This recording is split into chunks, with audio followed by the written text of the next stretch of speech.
Okay. I am here.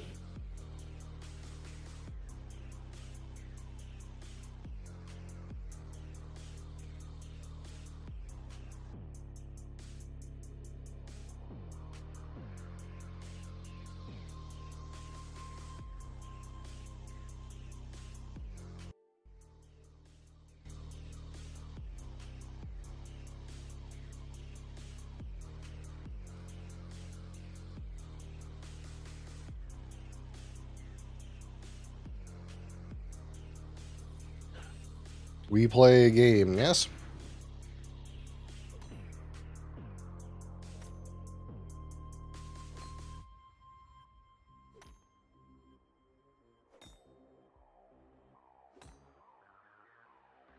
What's wrong with the window? Oh, it's not full screen. Hold on.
All right.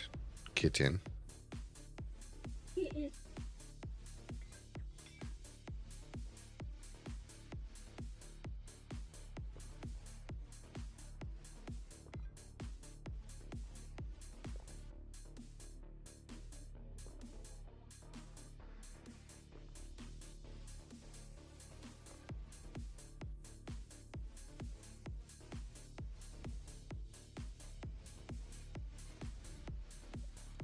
You can just do a couple levels on this and a couple levels on stonemason or something.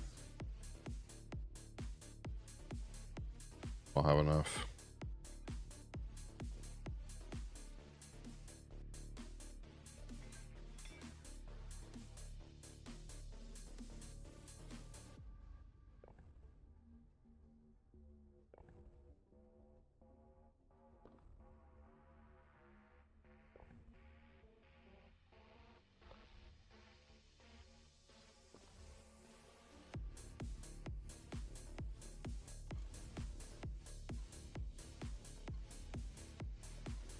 Not you.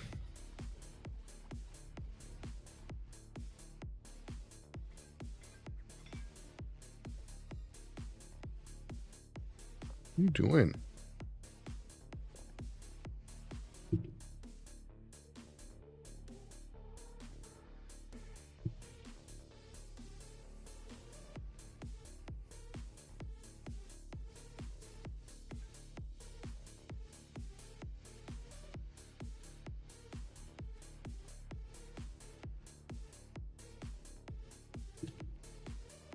Like she was in the process of creating a puke.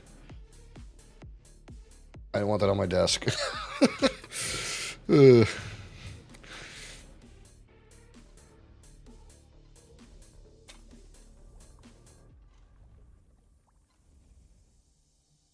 She seems fine now, though. False alarm, I guess.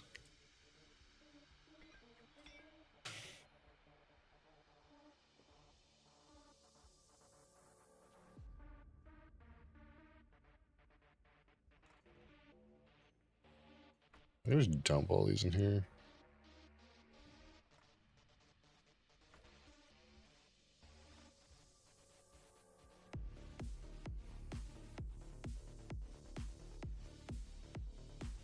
Well, I can't smelt these, even though I probably can't do this, right? Yeah. Okay.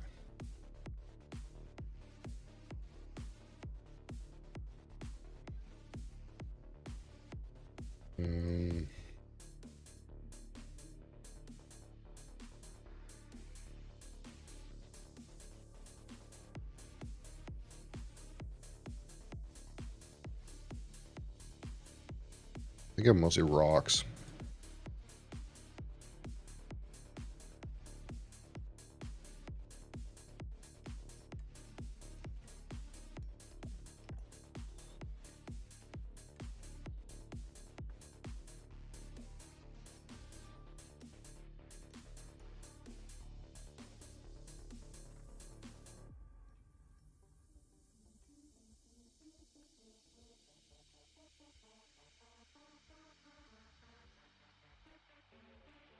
Need 2 to 1.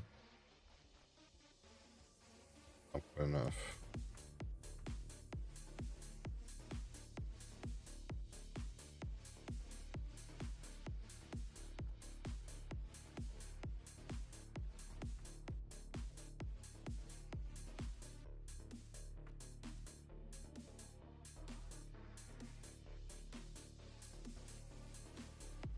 It was with tea machine.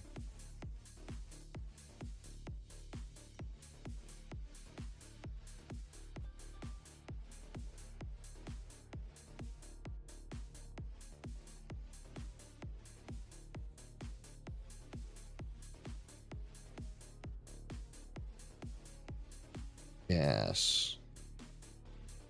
I need gas.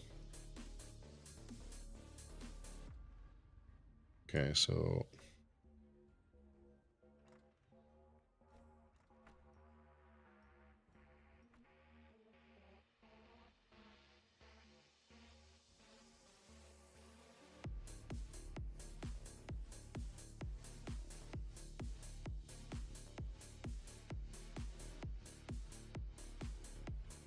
we'll get gas by harvesting leeches and filling them over there. Okay.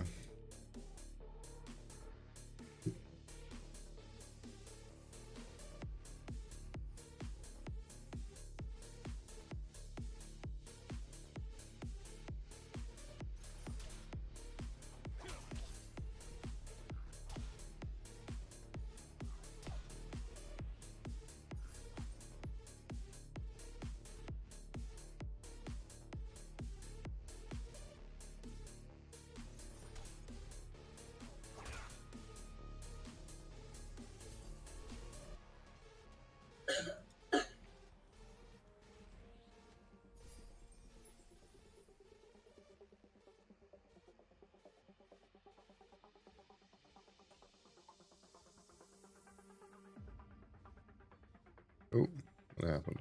Don't do that.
Come back, are ya? Not gonna puke on my desk, are ya? Cute Dan.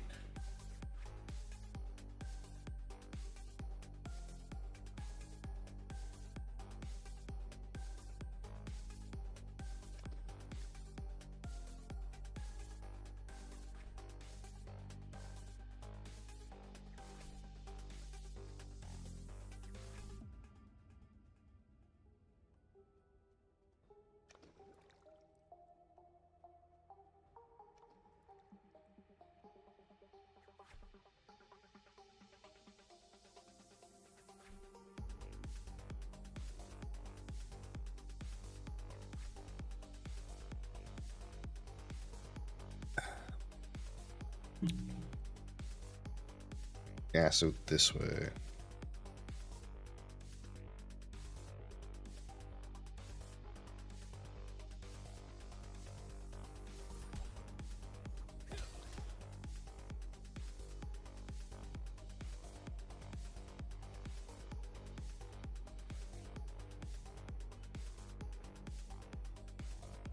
Oh, no, go this way, brother.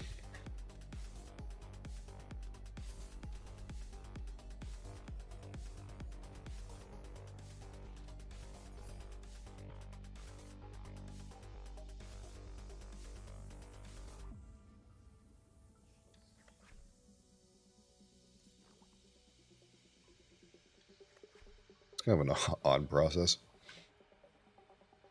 I think they could have came up with like a better thing to capture the gas with.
So how many pumps does this get me?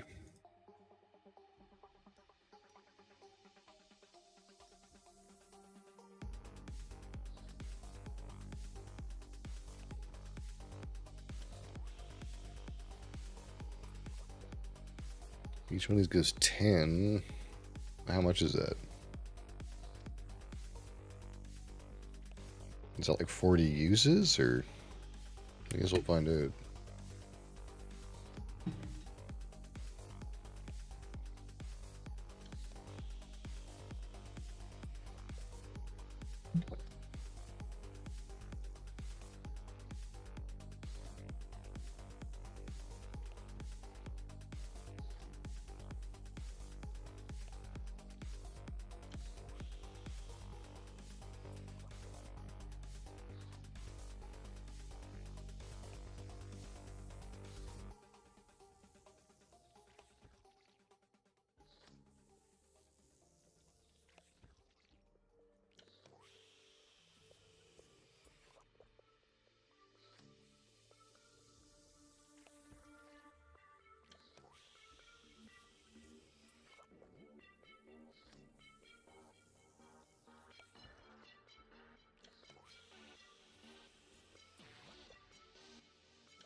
Try this again.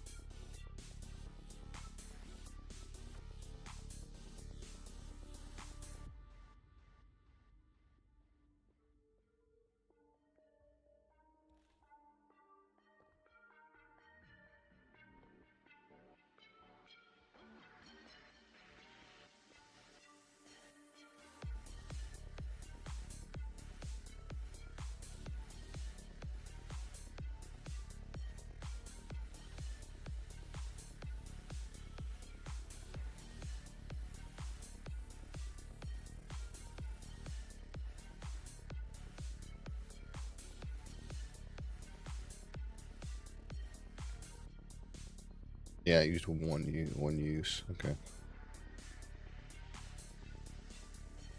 I guess it's kind of inefficient to put 2 in there, but whatever.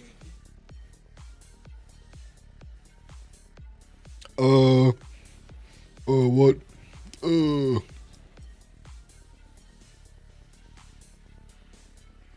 This man's linking me a YouTube video.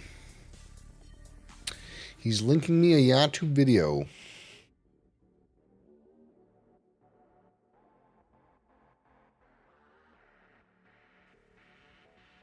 Uh-oh. Oh, no.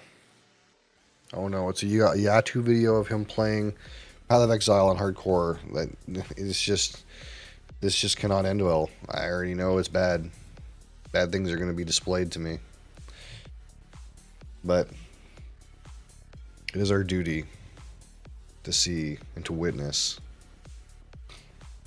what has happened to this man. What horrible things have happened to this person. We must commiserate with them. Your quiver looks like some kind of string instrument.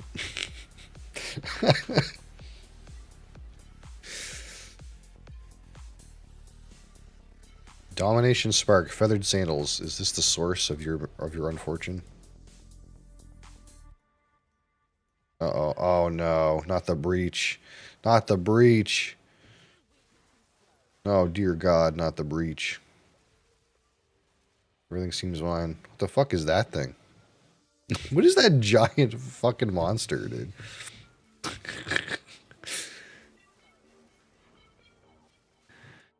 What is this thing down here? The Enraged Death Machine. It would seem, this thing. Dear Lord. Okay, everything seems like it's going fine. When does this start to go downhill?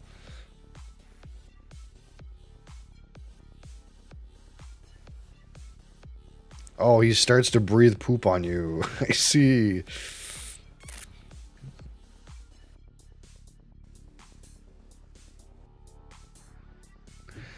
Ah, yeah.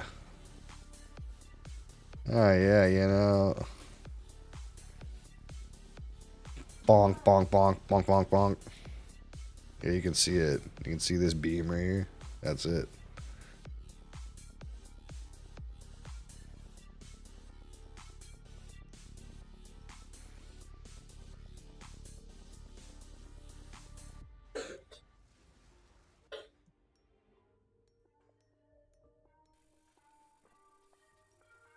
You alt react to these kind of deaths? Well, these are the kind of deaths that, like, this is the kind of thing, like, if it's required to be able to press escape before this kills you in this game,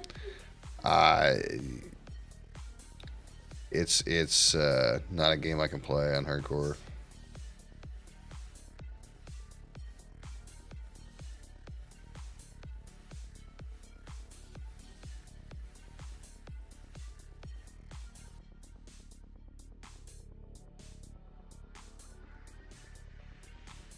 The mob is giga overtuned. I mean, it seems like there's lots of giga overtuned type things in the game right now. To be truth about it. Like something early access. But some of it is like kind of unexcusable though. Some of it is like something you fixed this in the last game, but somehow forgot to fix it in this game kind of thing too. Like there's some like kind of like stupid stuff going on, where it's like it's almost like they thought that like they would somehow like make this like okay, like, oh, we fixed this before, but that was a different game where everyone was zooming and you couldn't see anything, so we don't have to fix it in this one because you're going to be able to outplay it or something like that. Like, come on, man. Like, it's just, that's not how it works.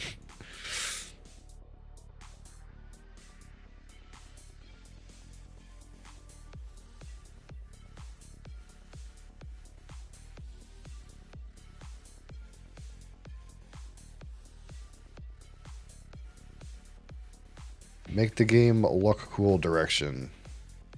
Maybe something like that. How many can I make? Oh, this is a different level. Oh. Make one. Make one knuckle dust-uppers. Dusty knuckles.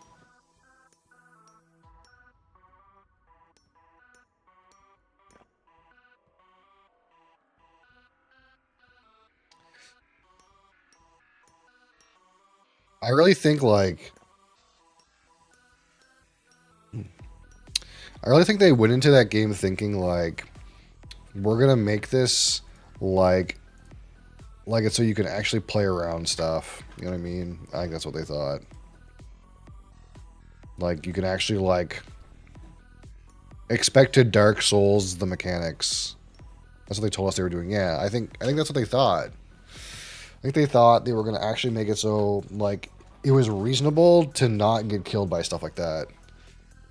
And I think it's just it's same game, different. It's just same game, man. It's same game, some different stuff. Like it's not that much different, unless lockout macro won't be required.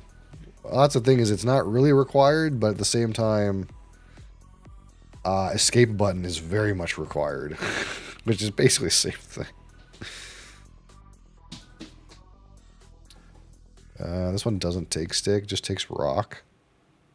I want to use stick.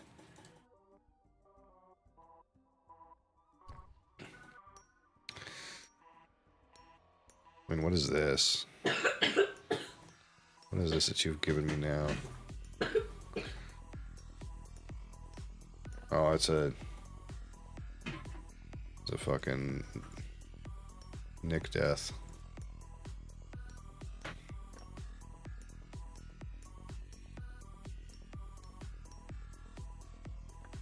Oh, this is post death. A second.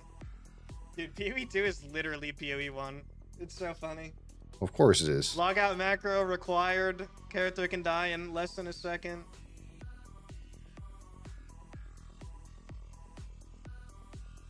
Whole screen blows up instantaneously. Yeah, and the visual clarity is not any better. You smiling but dying inside? No, that's just that look on your face where you're like, I'm so done with this shit. You can tell.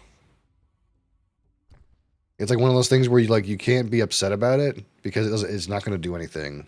So you might as well just be like kind of okay with the situation. Like no amount of being upset about it is going to change the situation. Hacks practice. Yeah. I mean, yeah, I don't know. Like unless they come back from their little vacation and like really fucking hard retune a lot of the shit in the game. But I think it's like too deep in. It's like too far into the development, I think, to like completely overhaul everything.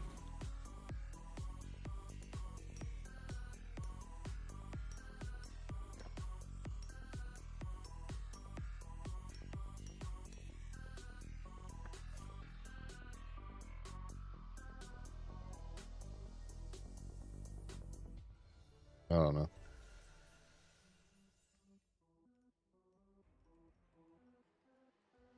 I need to get my alchemy level 20 so I can put points in it. I don't want to put points in a combat skill. It feels bad. So click on mining. I don't know. You gotta do what you gotta do. That's right.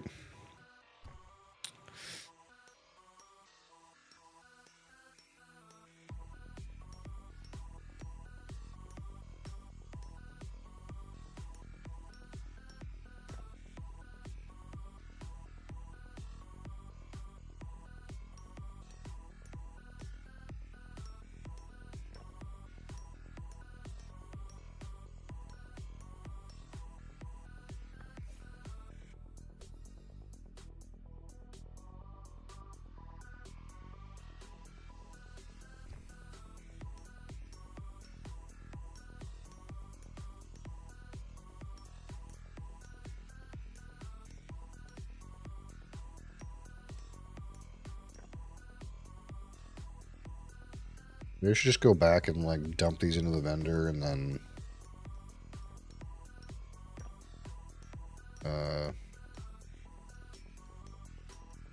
try to get my alchemy to 20 so I can start putting my knowledge into it, because that skill seems like it's shit to level.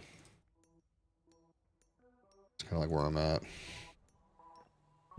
Even though I kind of need to get mine levels so I can prog to the other zone. I think I'm in a place where I need to get this part done too.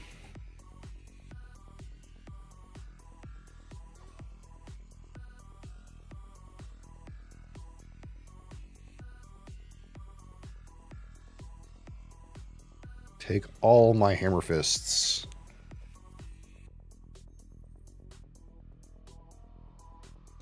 I don't know if I have enough random stuff in here to just get it to 20 or not.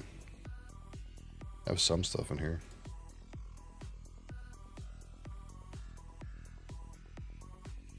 All kinds of random nonsense.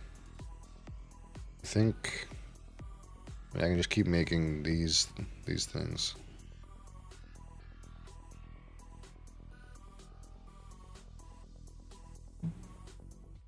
These potions.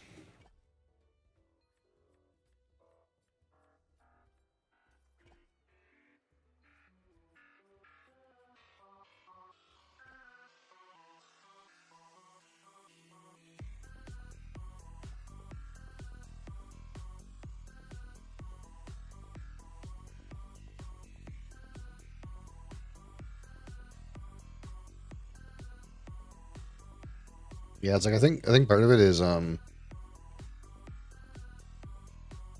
it's like part of it is the damage is too high, but I think part of it is like the damage is actually maybe similar, but they like removed a bunch of random defensive mechanisms out of the game because they're like, well, you're not going to need these because you'll move out of the way, and that was like a joke of an idea.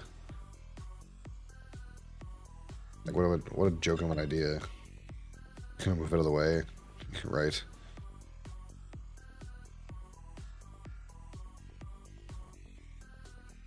There's just like random shit all over your screen. You mean move out of the way? Watched any Karn? It's quality content. I haven't really, but I was in a stream like, I don't know, yesterday, the day before, and like he was wearing some chest piece that like gave him more evasion if he was full life or something like that. And I was like, look, if this is what we're doing, it's kind of weird, man. If you've decided this is the best thing to do, something's wrong.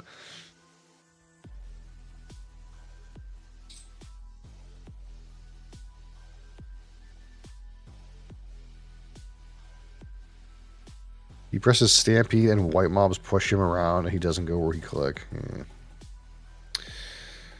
Yeah, they'll like, it's not even like knockback. It's like there's like a thing where like mobs have like some kind of inertia and like move your character around. It kind of feels kind of wonk. Died to AFK. Unlucky.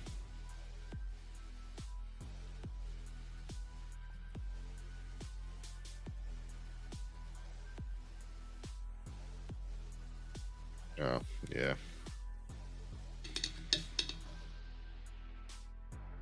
The white mob pushed her off the portal. Classic.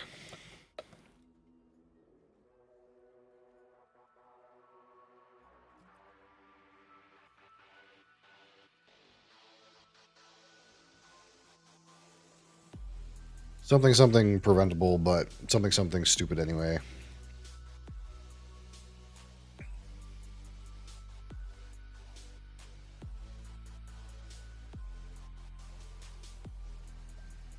I don't know, like... Is there some kind of node on the tree that makes it so you can't be knocked back or something? Is that a thing? It feels like it's supposed to be a thing. No?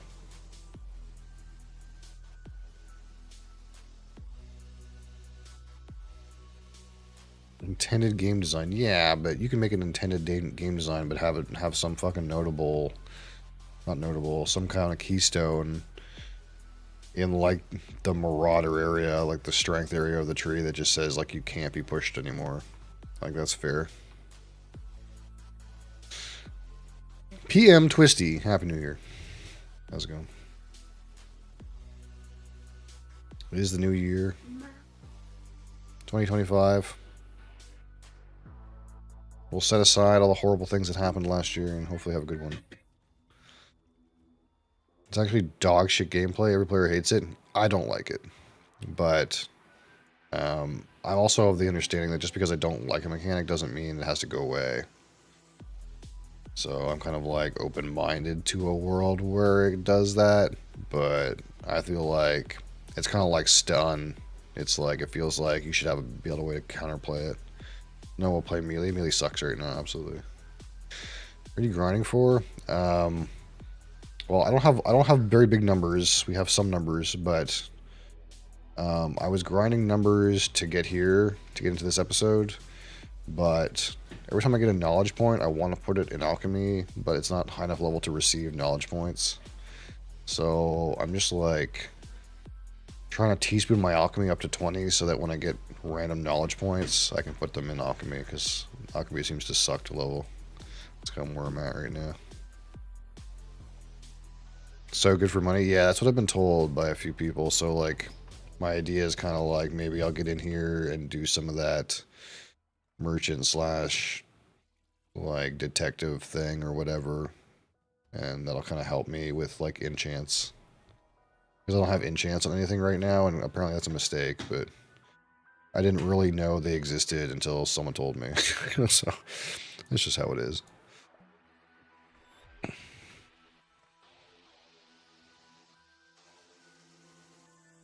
It's that kind of game.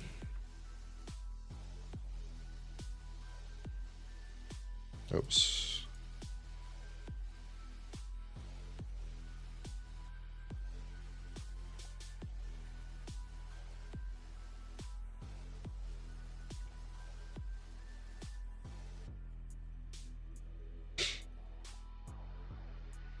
Discount on hides. You can tan the hides of leatherworker and make crazy bank. Yeah, someone said something about that, about leatherworker, but I don't know the intricate details.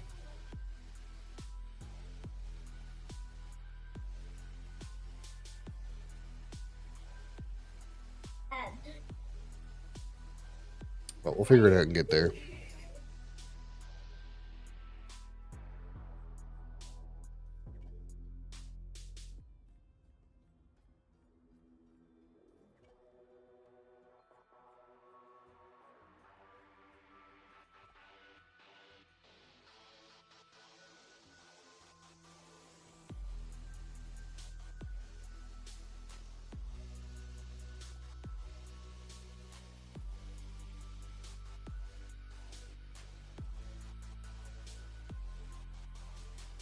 I'm kind of hoping I have enough random ingredients in my bank to get this to 20, but I don't know. We'll see what's in there. I did do forager up to 27, so hopefully I have enough random stuff in there that I can just kind of get that done without spending any money.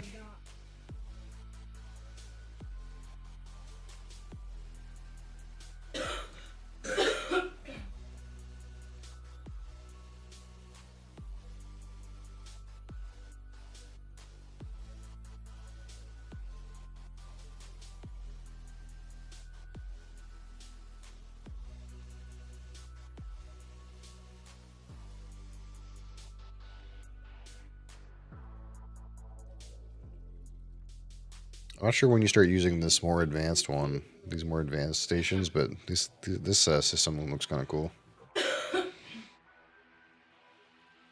Definitely a fan of these kind of like more like involved crafting systems, like where you got to click on all this stuff at the right time. More active.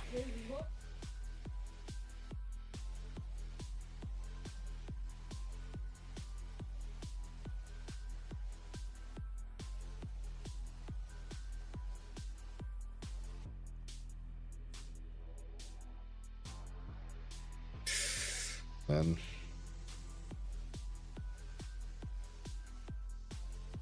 my in-laws came over on Christmas Eve, and all three of us have been fucking coughing so much. It's not great. It's not great. Leave it to the in-laws to get you sick on your holiday.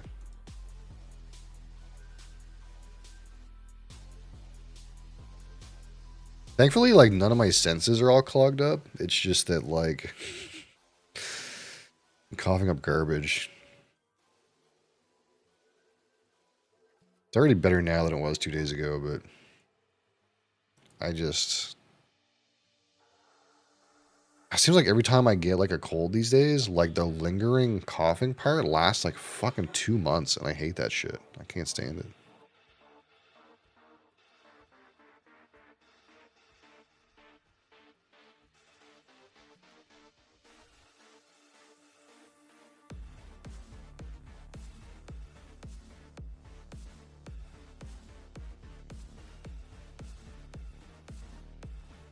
Does my number go up? Let's see. Anonymous players. Gotta watch out for those anonymous players. Wow, my number is go up.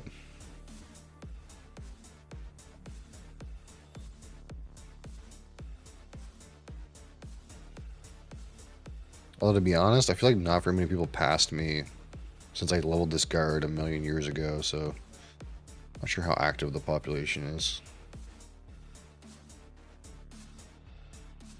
At least maybe no one likes that skill. I guess that could be true too.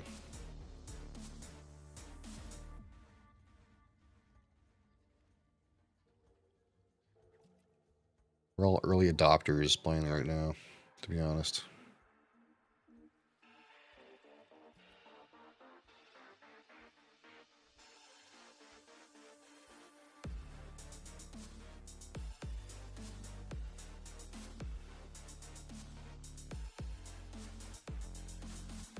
I want to deposit. Depositing.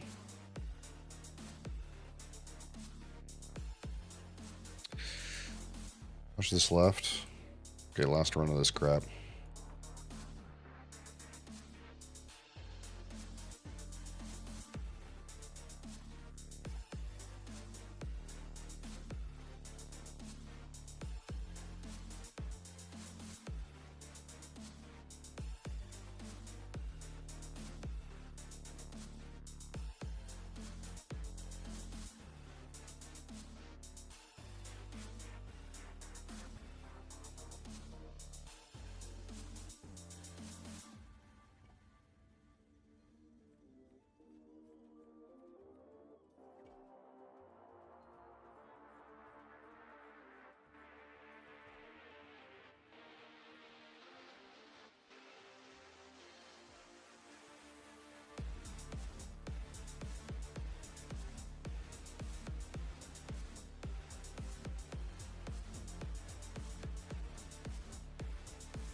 Big Smoke.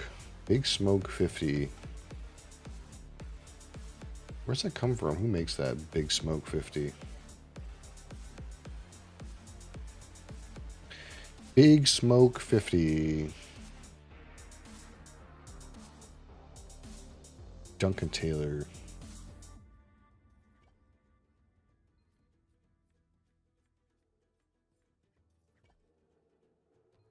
Is this a mix of?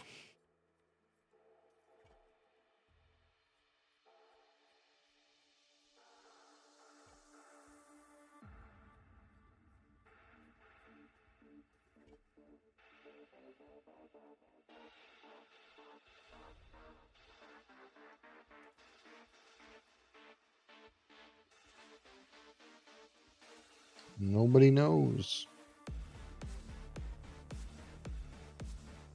Say Isla on it?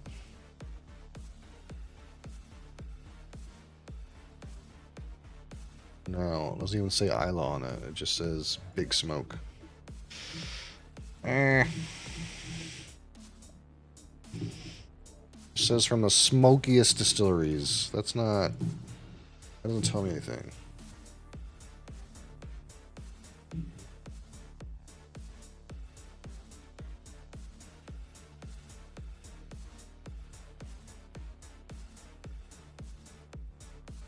Yeah, it definitely contains stuff that's not from Isla.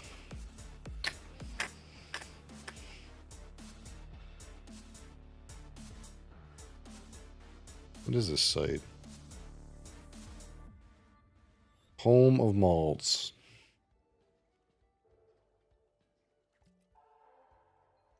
Wish I had access to this fucking website. You can get bottles that have 2 drams in them. I could buy so many different things.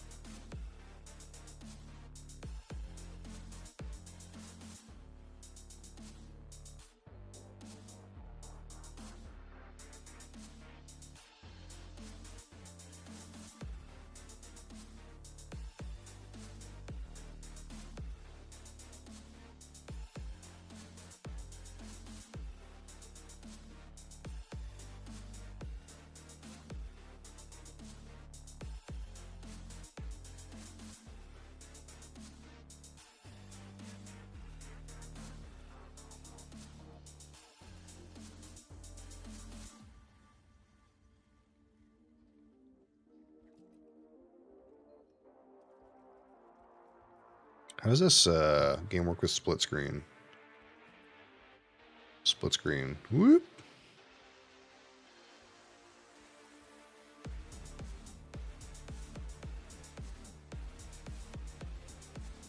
When I do this, it looks not shit. So I think if I do this, it'll be like a little scuffed. It's a little scuffed.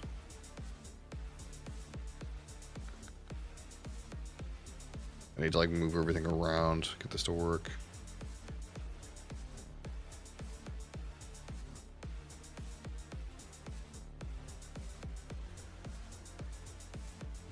God damn it. Save for later.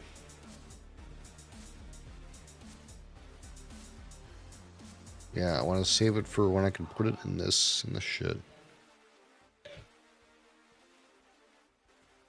I don't know if I'll be able to do that though. I might have to spend it early. I'll have to pay attention. So what do I make now?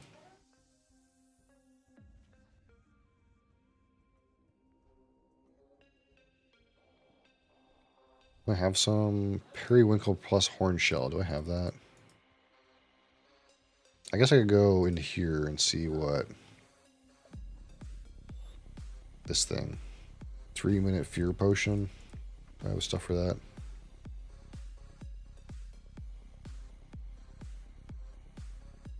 Globe plant plus dandelion. Man, what do I have in here? Apples, bell plant, catkin. What do I have a lot of? Periwinkle. Wall plant, water lily.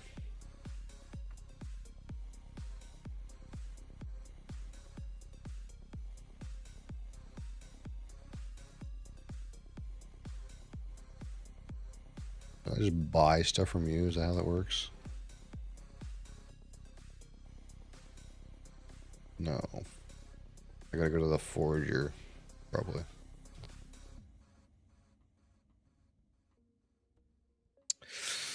Dang it.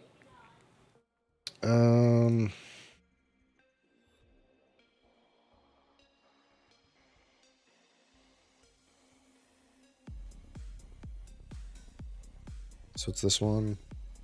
Stuff I don't have. Water lily plus starfish. I think I have that.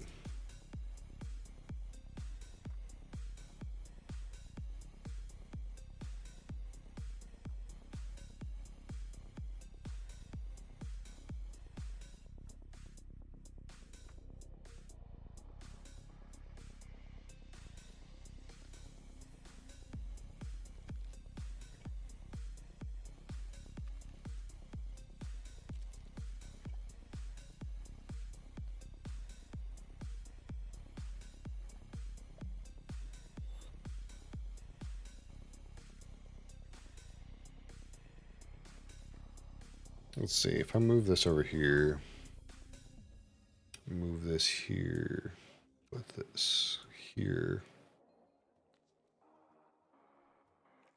take this, move it over here.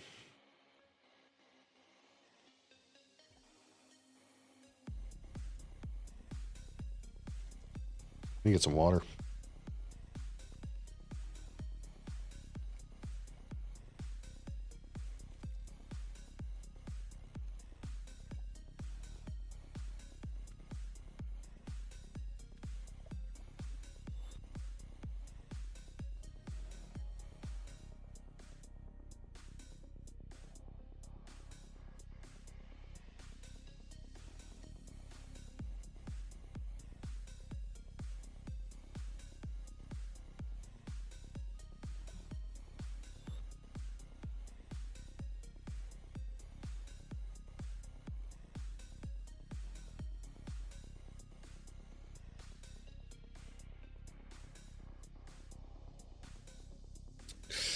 Okay.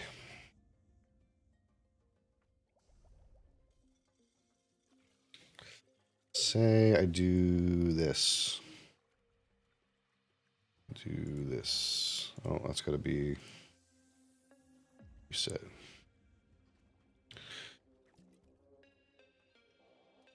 Look at some deals. Some big deals. Does cut off the last row, but it's better than nothing.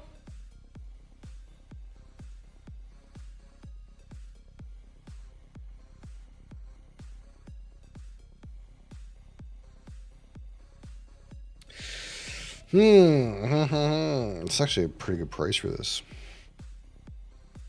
These things are so expensive. Like the price for this is so expensive near me.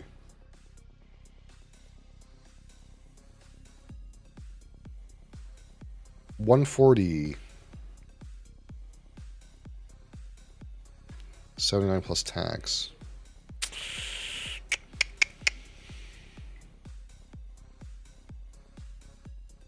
This is cheap here too.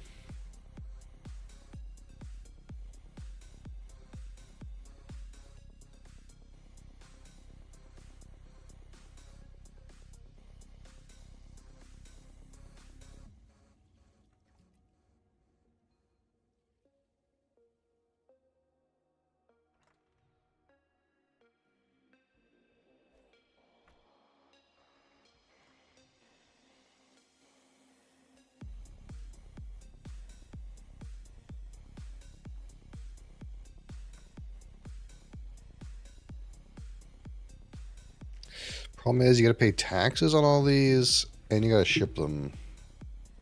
And the shipping's like $60. So you really gotta like make it worth, you know.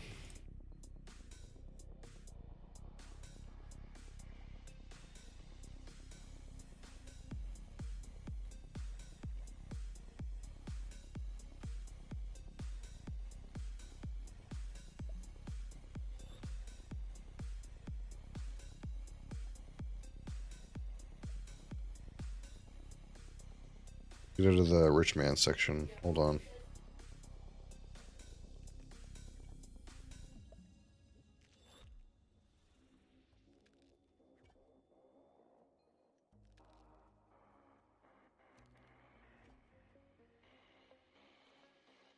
Strangely enough, this week of peat that's on sale here, this is just the regular price where I'm at.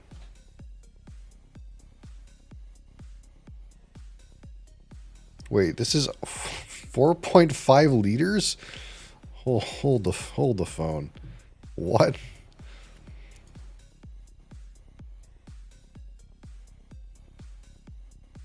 This is a 4.5 liter Chivas Regal. What the fuck? That's crazy. That's a giant bottle. That's why it has to come with this little handle. It's so fucking big. Sheesh.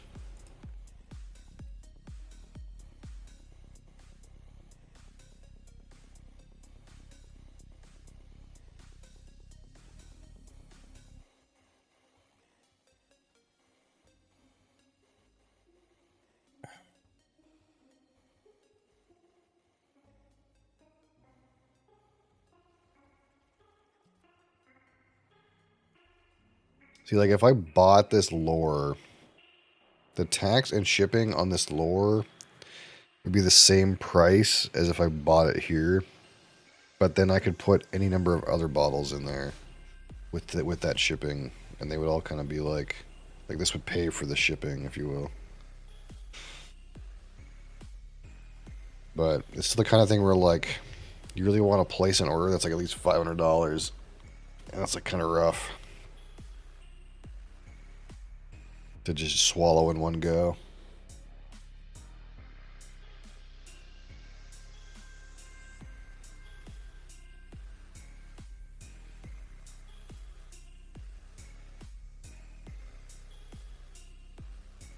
I do want one of these GM Linkwas though. Hope Forest Potion. I think I have some stuff for that.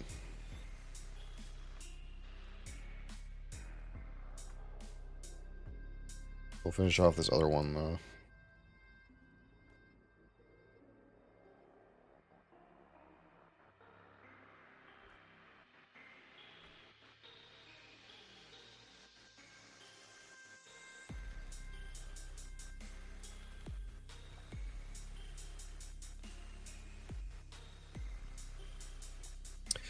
Glenlivet 18 for 139 plus taxes. Oh, this is sold out. That's sad. This is a nice one to get. See, I don't know. It's hard because if I do this, then I like kill my budget for randomly shopping for stuff around here. And you know how I am. I'm gonna want to go in there and buy a thing.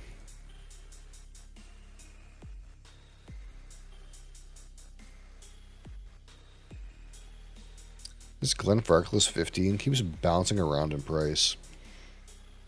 I've seen it at like 84, 87, 95. Now it's at 105. I feel like they have some sort of algorithm on this website to determine what they charge for stuff based on their inventory or something.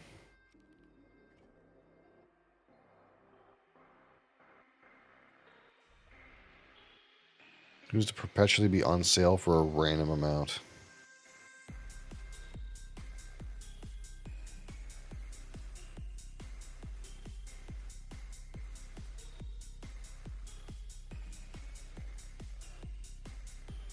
I keep seeing these Regals for like way too much money. I'm like, what's going on? And they're like just giant.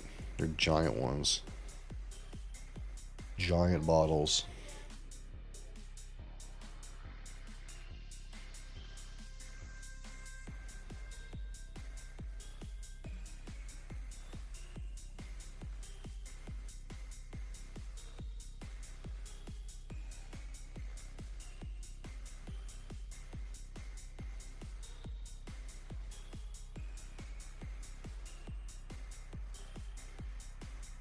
Oh, here's one of these things that I was talking about before.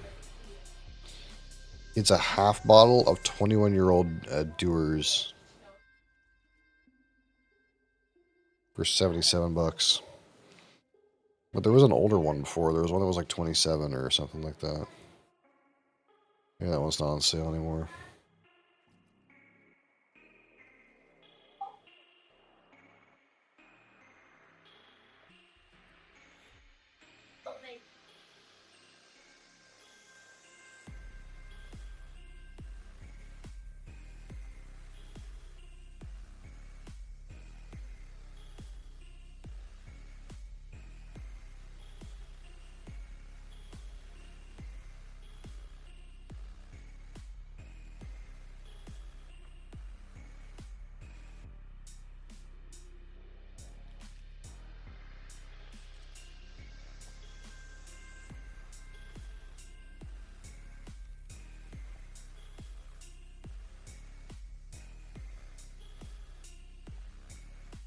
This is the economical thing to do, is to get some stuff off of here.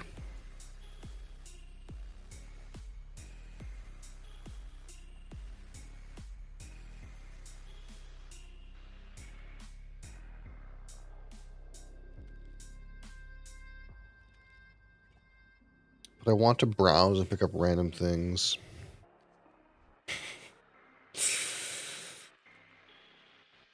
It's hard to not do that. I do really want this, though.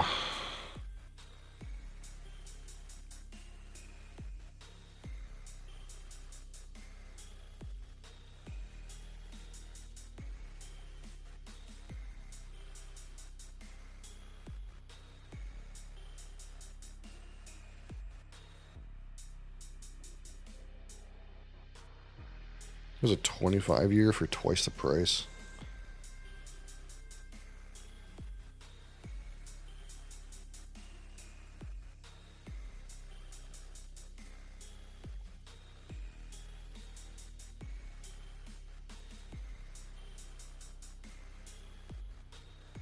$18-year, 55% ABV Highland Park.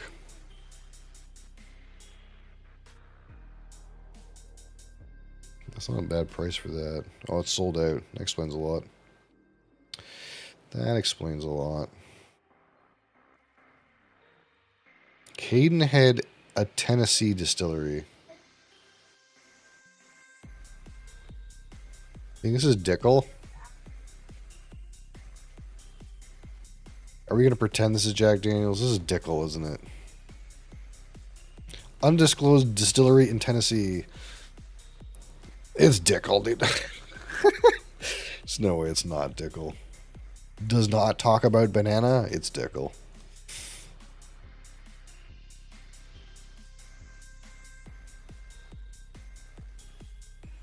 Oh, too rich in here.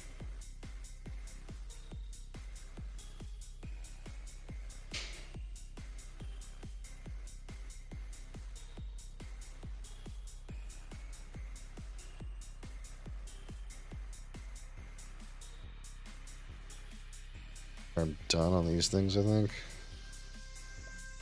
I'm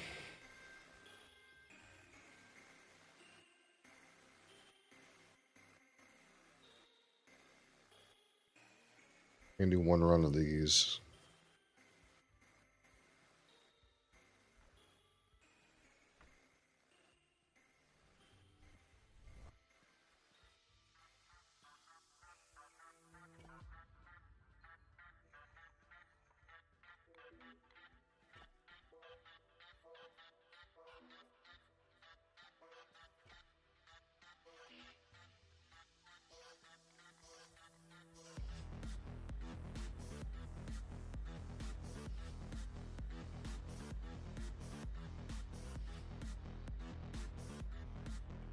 "21-year-old Aberfeldy for $150.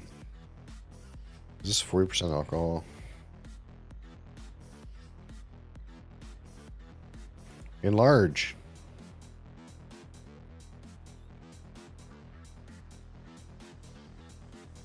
Enlarge. Enhance. Enhance.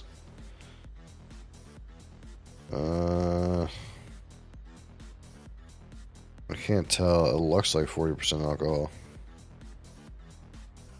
That's kind of unlucky.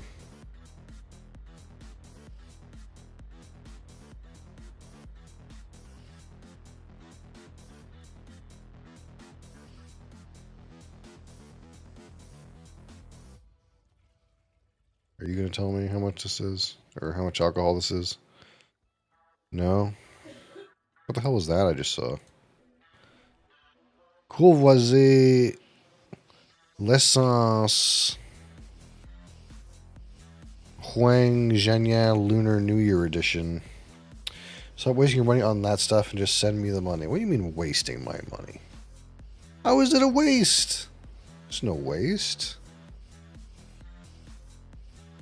No waste. Look, Creeks, you and I both know that you want an Ardbeg that looks like this, man.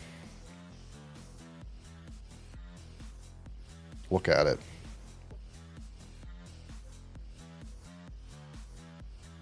Welcome to a spectacle of flavors. A phenolic phenomenon.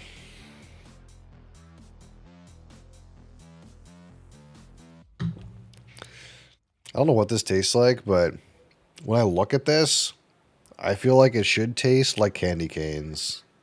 Look like candy cane on acid. Yeah. Feels like it should be a candy cane Ardbeg. I feel like it's not that, though.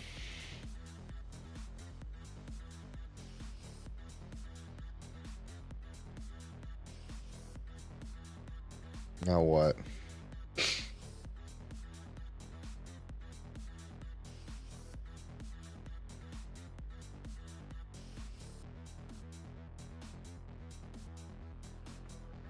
I think I'm out of random things to make.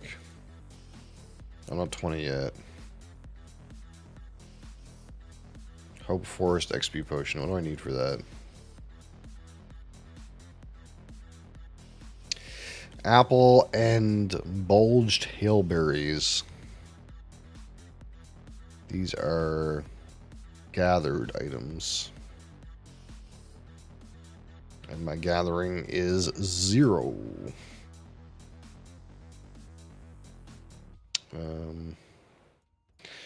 So let's go down here to the Forger's Warehouse. Does it let me buy stuff?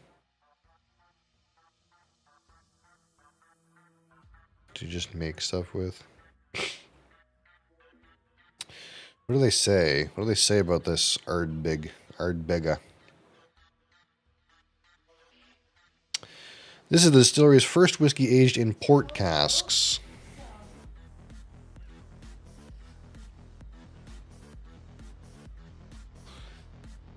Vaulting on to the shoulders of classic bourbon matured Ardbeg whiskey, wholly matured in these port barrels.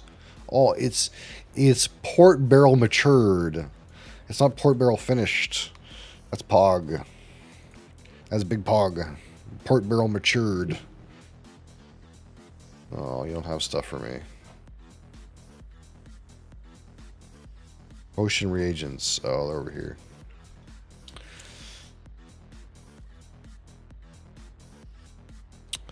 These port barrels bring a tumbling richness and an acrobatic twist of color to the Isla malt.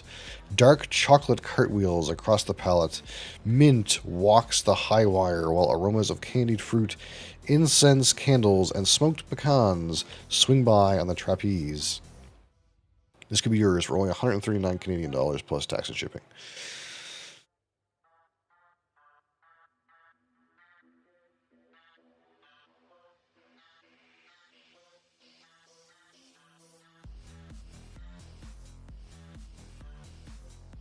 You should just go collect some kelp instead of fucking around in here. I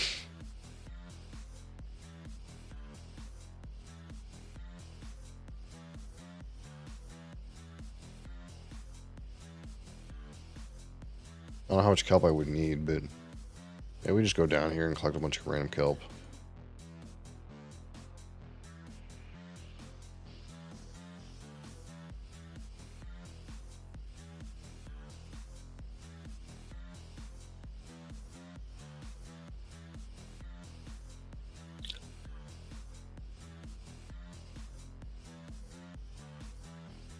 I kind of want this.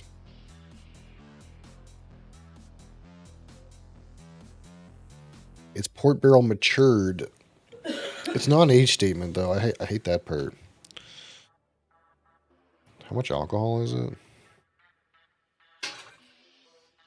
46. Reasonable, reasonable.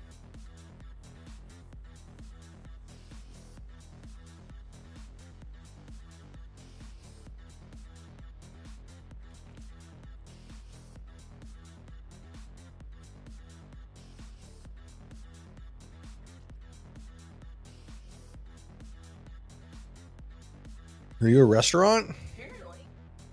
Can I place an order? I don't know. I didn't know we had a restaurant. It's just, Are you going to register on Skip the Dishes? Make some extra money? You need a license to... we need your insurance. If you're cooking food, like for sale, your insurance on your credit insurance change. And you need some kind of preparation. Oh. I thought I seen some kind of YouTube meme where a guy in the UK just like started selling frozen pizzas on like on Uber Eats or something. Well, I don't know what it's like out here. Safe food handling and your insurance. You have to pay more. It would null our lease. What? It would be fine. Wait, no one has to know.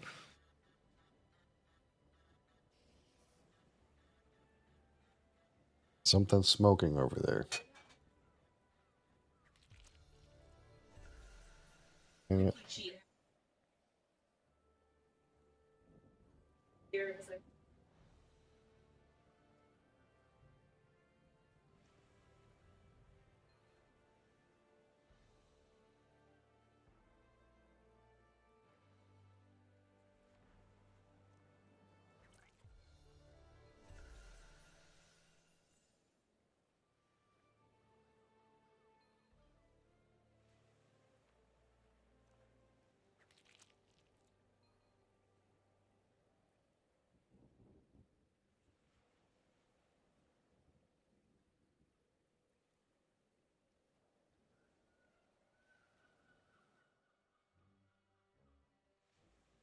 I guess I could click on these starfish too. Can't remember where I got the periwinkles from though.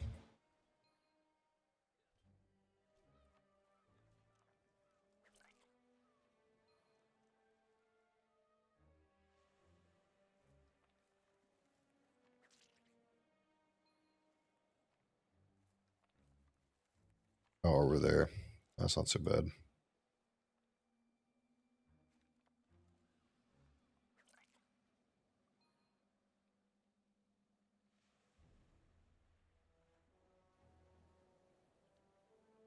My sound go. What the heck? What the heck?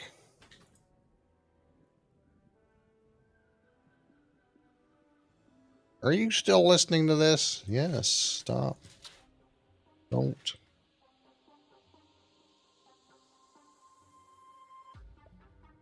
We have an excess of like stuff to use with shells too. We'll just click on all these things around here.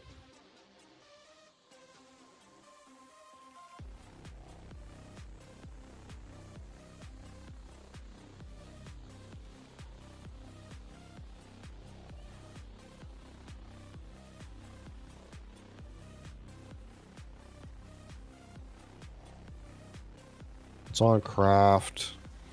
Craft sellers. No, I don't want bourbon. I want the daily deals on whiskey. The daily deals.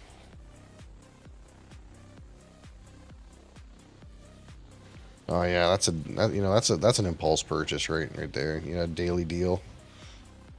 Just a 50-year-old Linkwood. Definitely just buying that on a whim, you know. Just seen it was 24% off.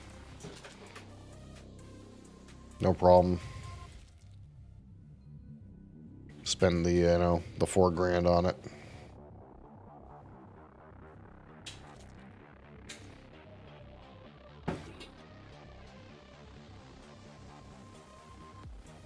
That's a steal. You don't you say?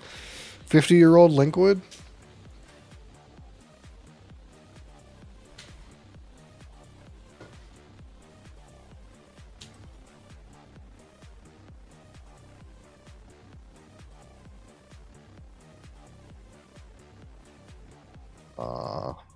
Barrel hop whiskey. Oh.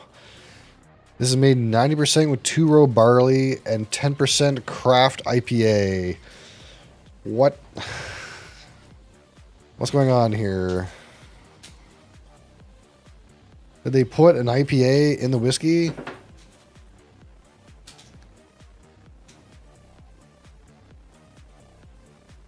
What is this nonsense? This is a Franken whiskey.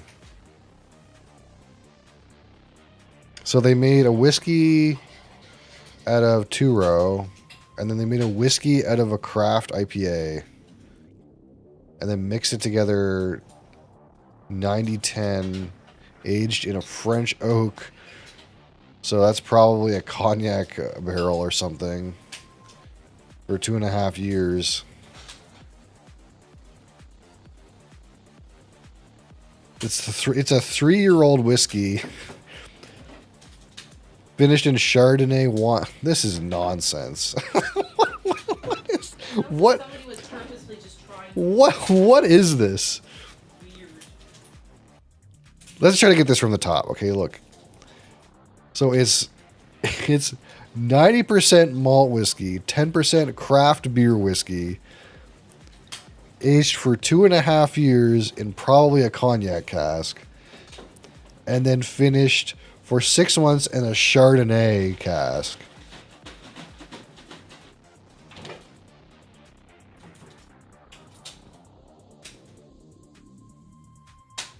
What the fuck is beer whiskey?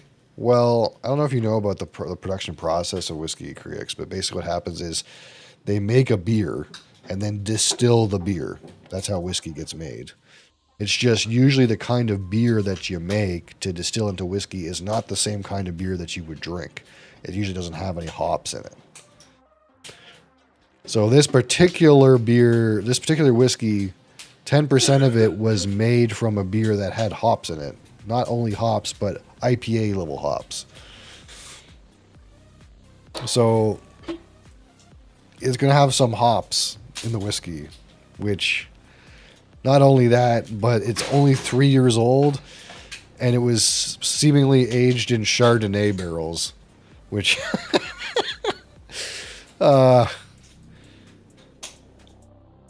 if this was not 3 years old, I would be about it. I'll pass on hops. Yeah, everything I've heard about hopped whiskey is not great. But if it was like more than 3 years old, I'd be about it. But for 100, you can't see from this angle, but for this costs $165. For $165, I'm not about a 3-year-old Chardonnay matured hopped whiskey. That sounds like a train wreck. But if it was like, I don't know, like 6 or 8 years old in the United States, it could be a wild adventure. I'll say this for sure. There is no other whiskey that is going to taste like that. I'll tell you that much. Absolutely none. Oh, here you go. This is probably delicious, this thing here. 24-year-old Ardbeg in Pedro Menez. What's the downside? It's $1,200, $1,300.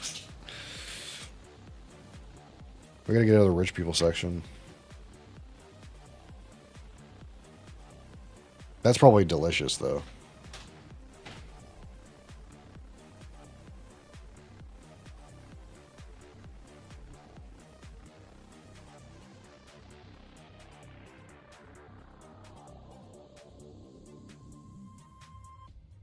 So hot sauce company that ages their hot sauce in Chardonnay barrels. Yeah, that wouldn't surprise me.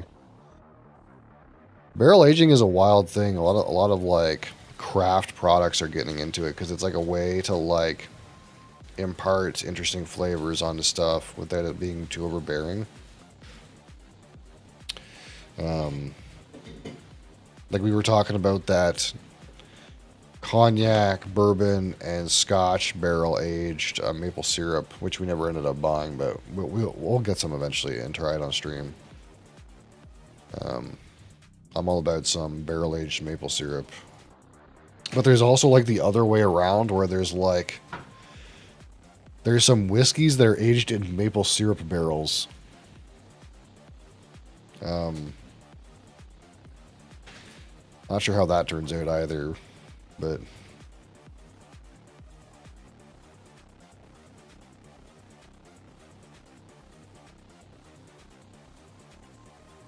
because obviously some of the syrup is going to get into the wood, but they have to be dumped, completely dumped before they put stuff in there, right? So it won't be like they put straight up flavoring in it, but it'll have a zang, I'm sure, a zing to it. This is supposed to be the deals section. This isn't on a deal. Where's the deals? They didn't update the deals. No one's working today.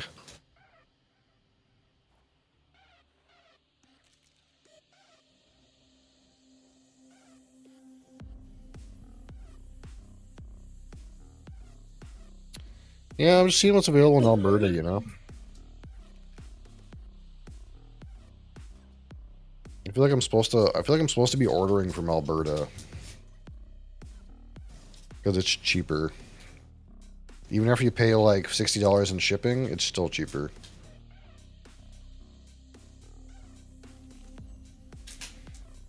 Some stuff is not cheaper, but most stuff is cheaper. And it's not, since it's all like independently run shops and not like a government agency, stuff goes on like sale, like real sales.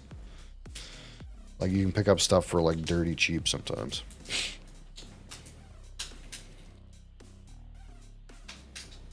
Oh, here you go. Crown Royal, $27. Big discount. I'm not gonna order Crown Royal from Alberta. When I lived in Alberta, where we lived, we had 3 liquor stores that were within a 5-minute walk of the house. Yeah. And they're not owned by like Alberta. Yeah. So they would have these huge blowout sales, but they would like 2 of them were across the street from each other, so they directly compete in sales. Yeah. That's capitalism working to the benefit of the consumer. One guy even had a delivery service before you could.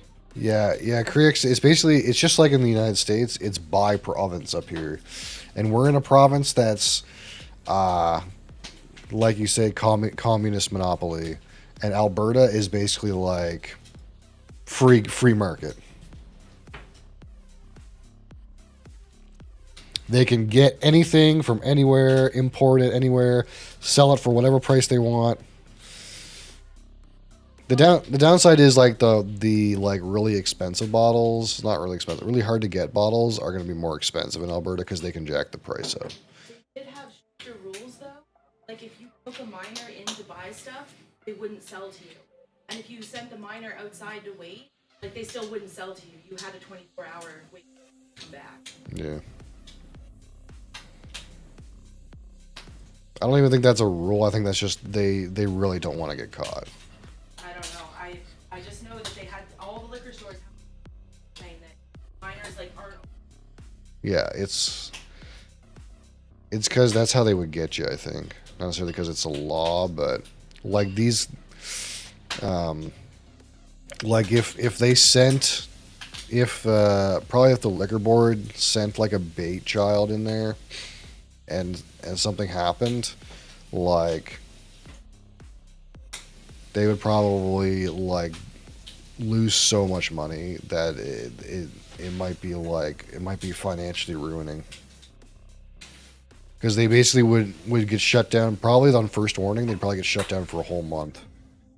So rather than that, have a risk of that happening, they just say no minors in the building kind of thing.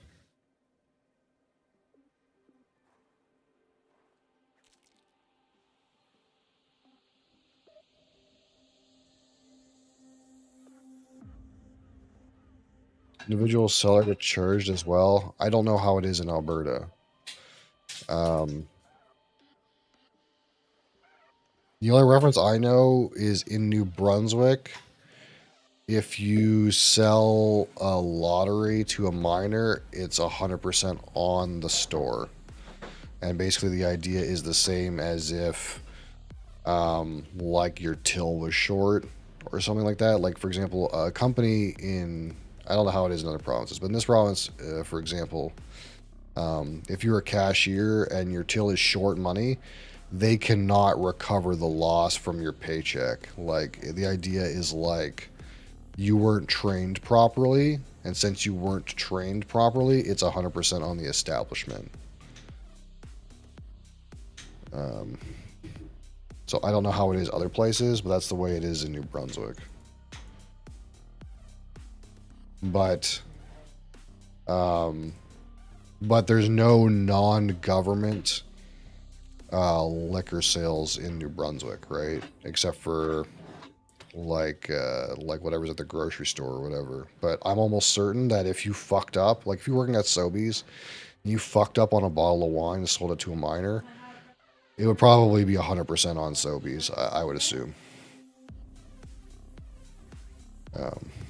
But that's something on labor laws in New Brunswick, though. I don't know about Alberta. People shopping with their babies in liquor stores would highly depend on what state you are in here. Yeah, you're allowed to bring your kid into MB Liquor, 100%.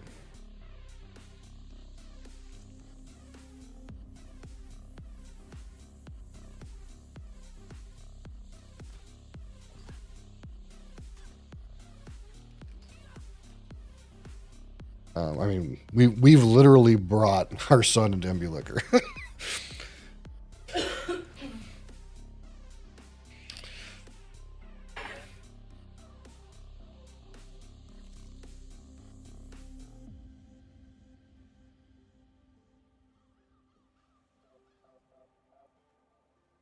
But I know, like, if actually it's actually really bad. I think maybe the rules are too lax in New Brunswick. But I know, like, for example, when I was still working in the convenience store,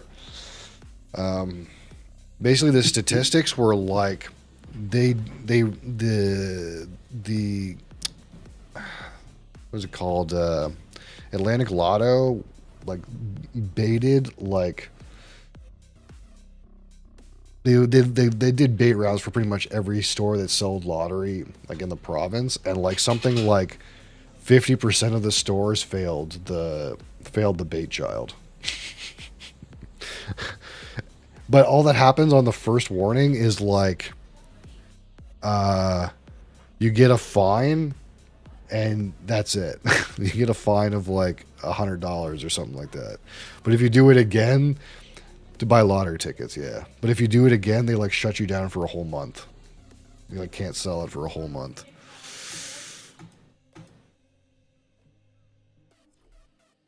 So like scratch tickets or anything. They would send a kid in that was like kind of looks old enough, but is like 15, and to buy like some $2 scratch ticket. And if you sold it to him, you got nicked.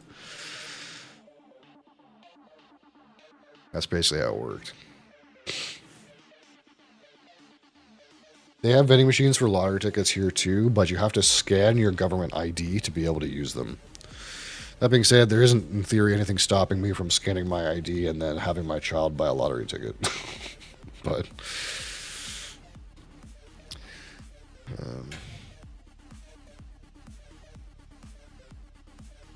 vending machine for cigarettes, yeah. Cigarettes are a different world in other countries.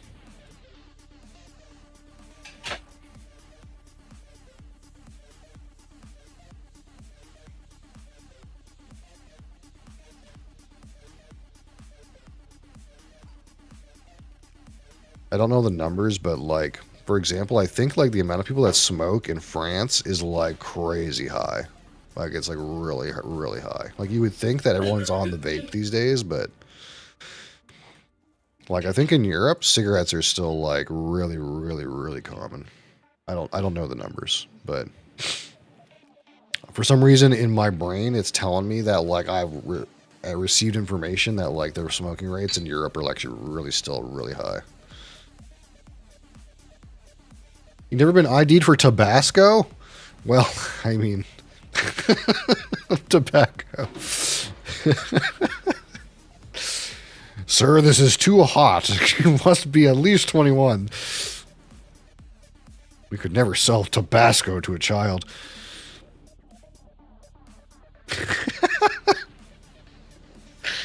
That's fucking classic.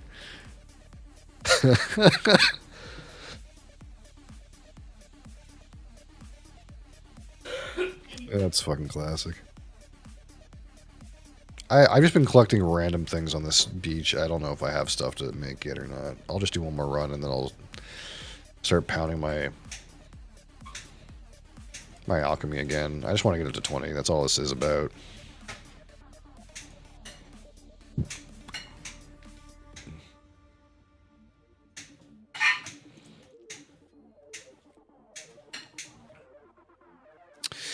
Elements of Isla Beach Bonfire, limited edition. What do you think this is made of?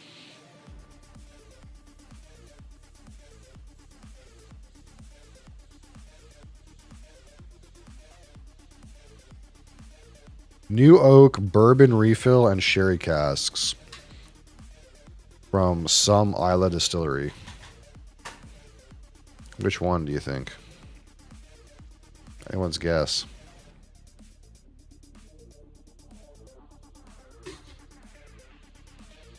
That's a wild thing with some of these like unnamed teaspoon independent bottles. It's like a crapshoot. It could be any Isla distillery. It just has to be a distillery on Isla.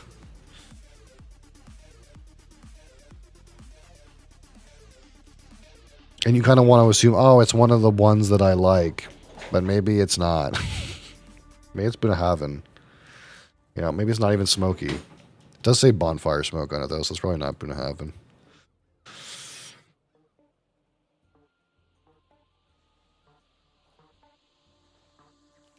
think I have too many shells. Oh well.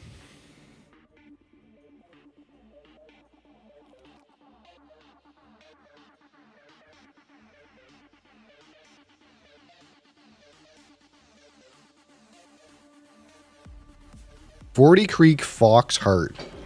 What even is that?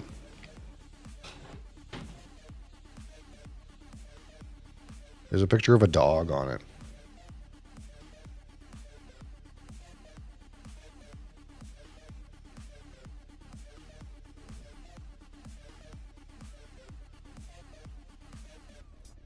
All right.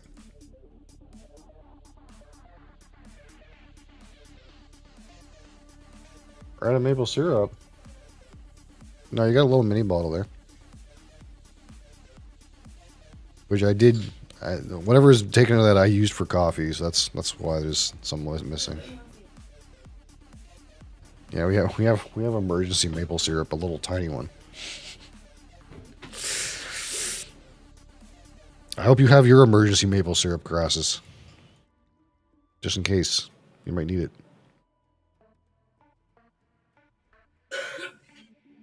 25-year-old Glen Keith, 57% off.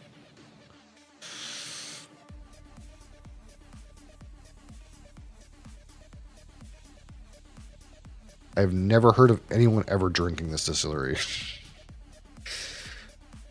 That can't be good, right?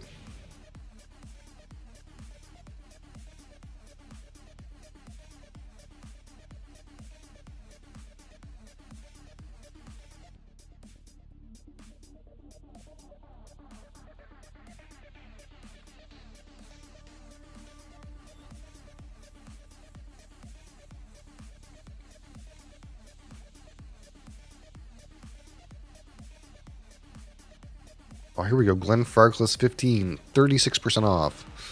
27% off to 17. Look, we can get the whole Glenfarclas range in one shot.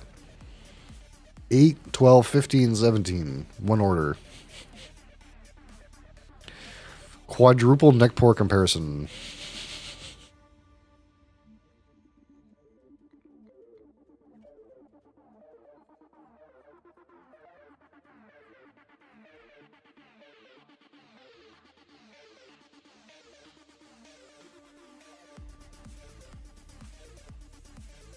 17-year-old Glengoyne. A terrible looking model. High West. Don't these guys still have I think these guys still have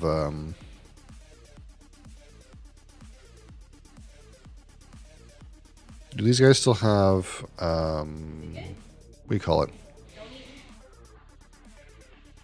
The High West Midsummer Night's Dram. Still Austin cask strength. That's actually probably worth. I heard this stuff is friggin' goated.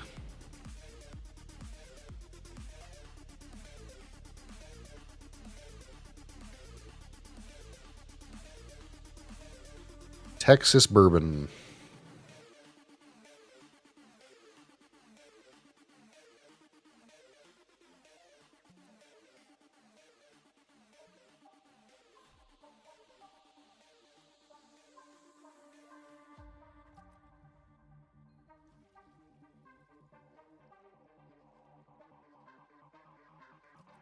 Westland. Some stuff from Westland. Woodford Reserve Baccarat Edition. High West. I think these guys still have Midsummer Night's Dram? They do. They have Act 11 Scene 10 as well.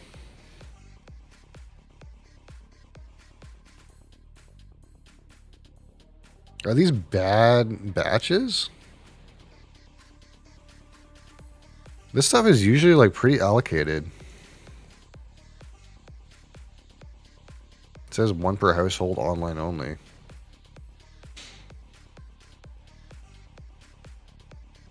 High West Rendezvous Rye finished in port barrels. What's the other one?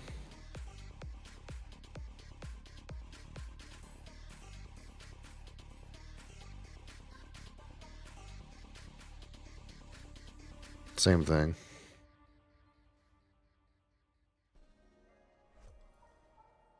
Yeah, usually these midwinter night's drams are. I thought these were hard to get or something. How come they have 2? I mean, maybe they're a bad batch, but I never heard of them having a bad batch. I don't know.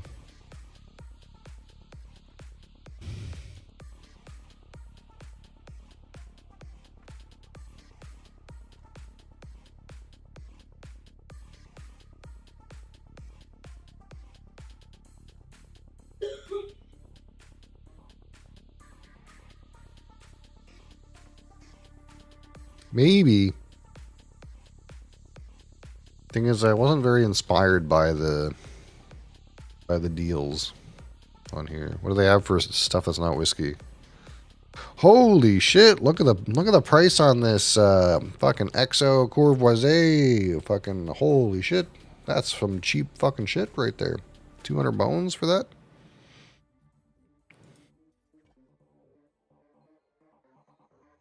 Holy cannoli! That's a deal. That's a deal right there. It's cognac though. Gin Advent Calendar. Of course, that's on sale. Who's buying a gin Advent Calendar? Let's be honest. Ugh. This one also tastes like gin. I'm joking, but I'm also not joking.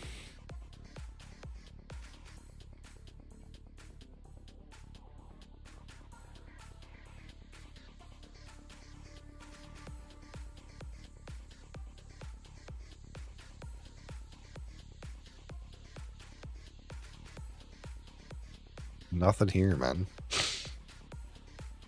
Ain't nothing here.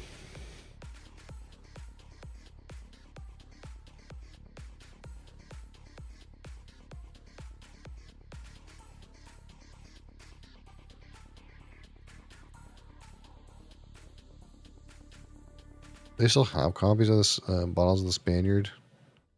Discontinued, last chance to purchase the Spaniard. Yeah, this is discontinued. These compass box things that are like on the low end haven't left me very inspired though.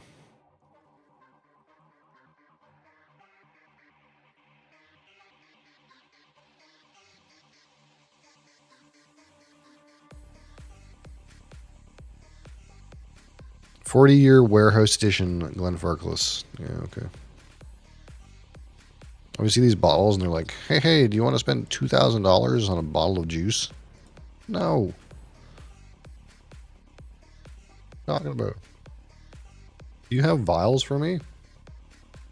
You do.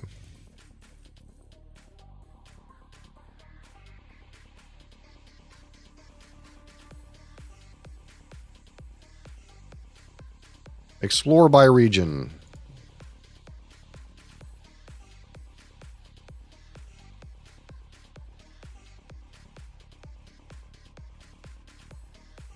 The other website has all these things on sale. Oh, the Big Pete. The Big Pete. Old Big Pete.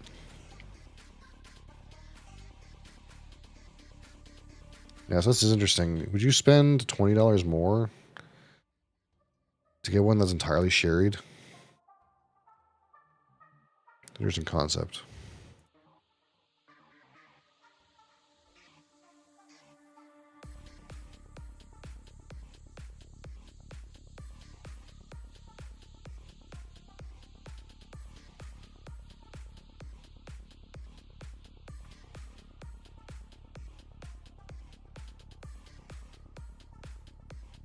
The 15 is $35 more. And the 18 is $50 more.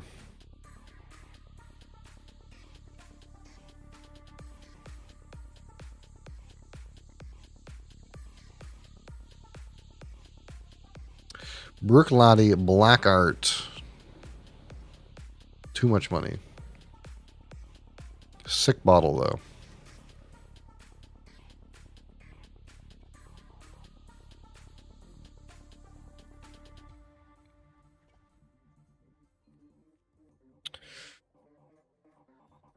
$13-year Bunnahabhain 100 proof.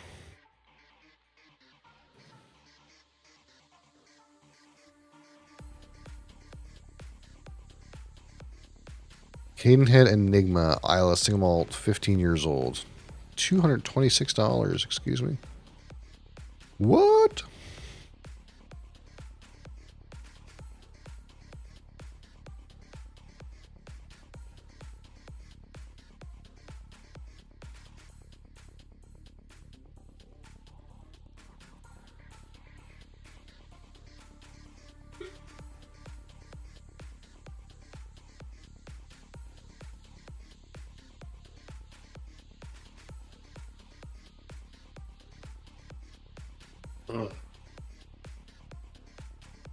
Kiloman Makir Bay and 2 Kiloman tumblers. Who uses these though? Sadly, most people probably. They won't show me up close and personal.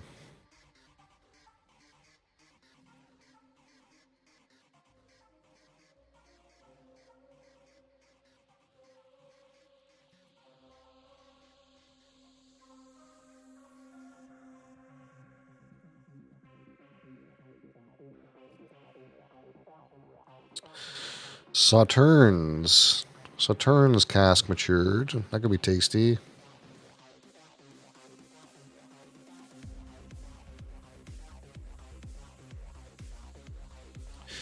Two-year-old Lagavulin special release. Way too much money.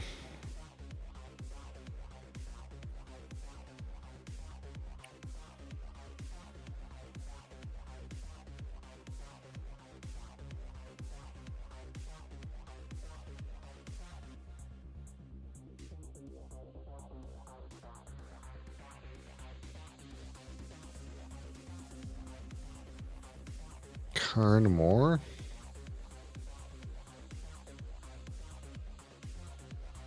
Is this a GM product? Hold on.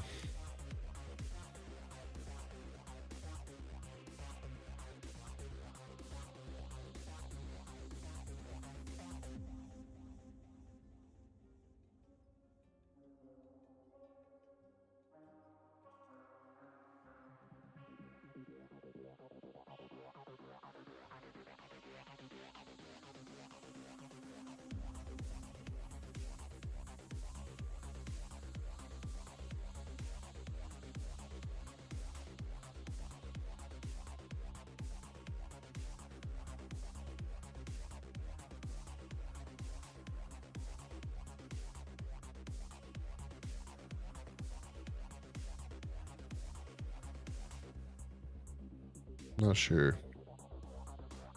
It says Carnmore on it, which I thought that was the new GM distillery.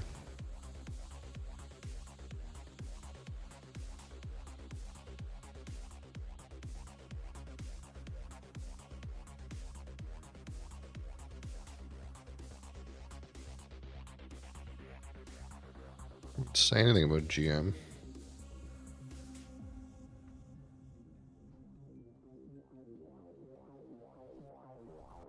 Oh no, the GM one's called the Cairn or something like that. That's right.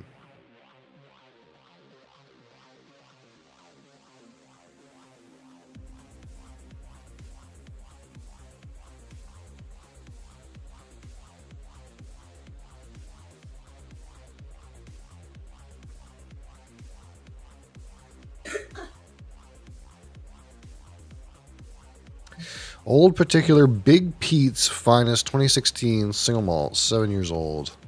500 milliliters, small bottle.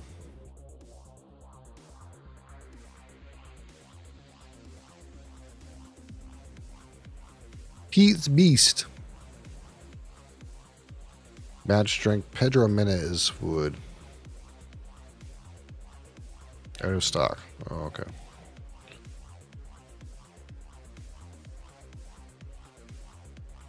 Of course, the PX is out of stock. Weird how that works.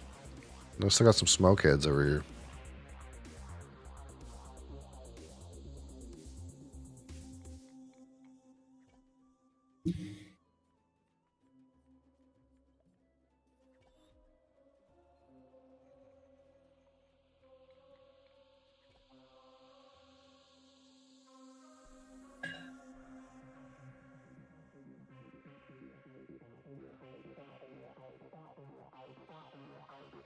We're almost there.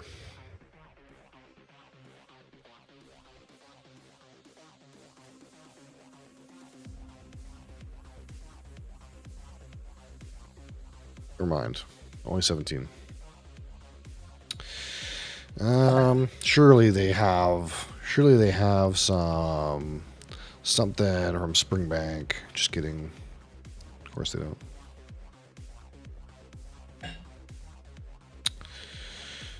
Of course they don't.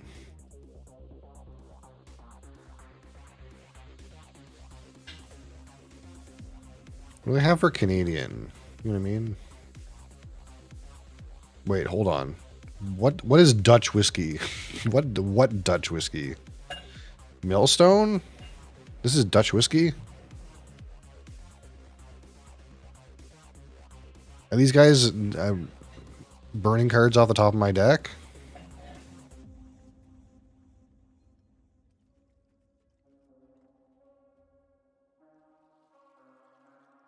Amarone. Peated PX Sherry, single malt Dutch whiskey. I'd be down to try that. Single malt Dutch whiskey.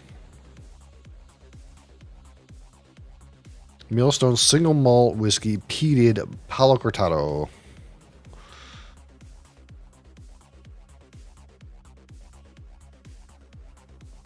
There's some wild things going on here. Peated Dutch whiskey. I don't know if I'm in for the price, though. It's expensive. I'd have to buy like one of those cheap ones and just see if it's like not too shit before I wanted to spend a lot. Now what?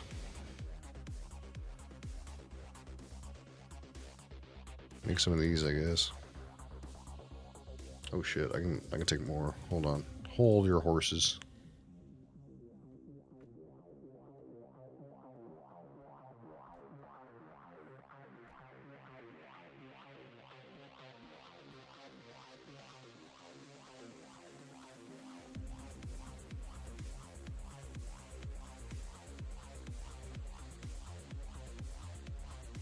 Alberta Premium Batch 10 Legacy Reserve. What even is that? What even is this?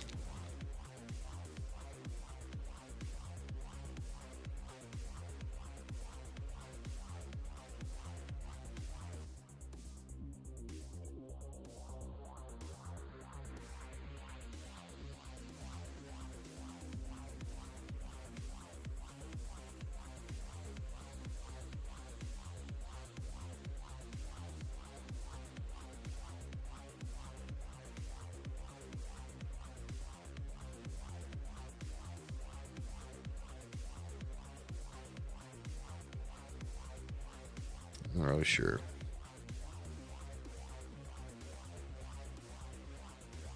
It says words there, but they don't mean very much.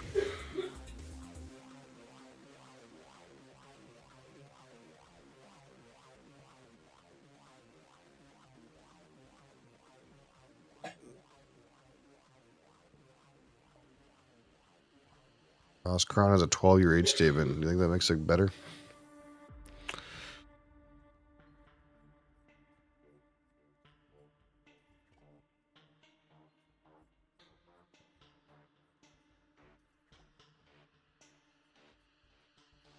Maplewood Select, Cherrywood Reserve.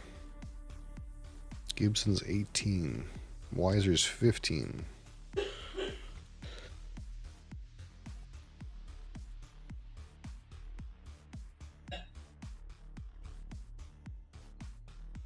Oh, what is this lot 40? Lot 40 Port Cask. Limited edition.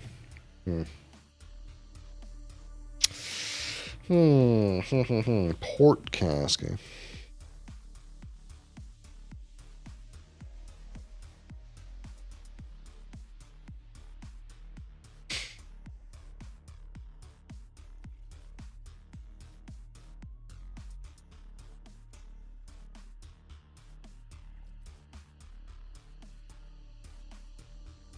Shelter Point cask strength. Ooh. Ooh, they got some stuff here. Don't they have a 12-year? Where's the Shelter Point 12-year? Wildlife Distillery. Wildlife.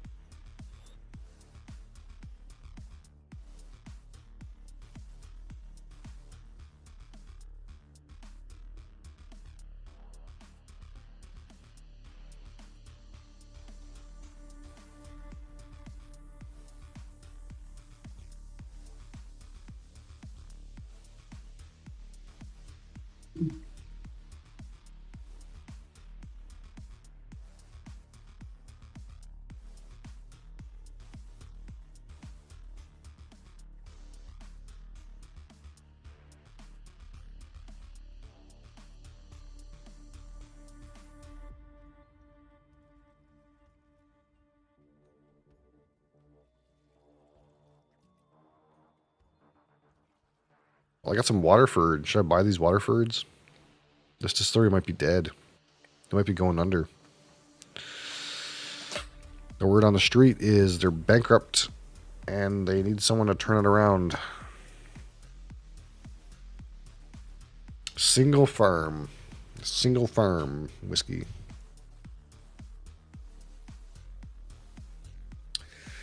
It's really young though. That's always the complaint about Waterford is it's really young.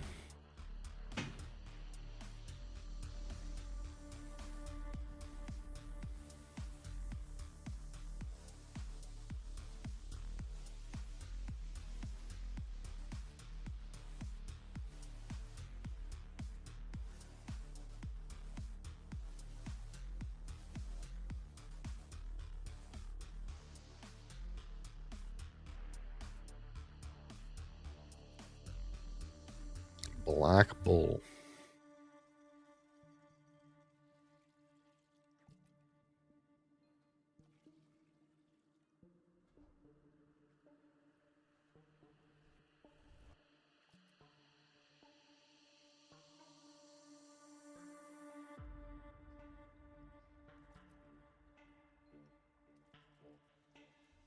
Is this a Johnny Walker Blue that comes with a snowsuit?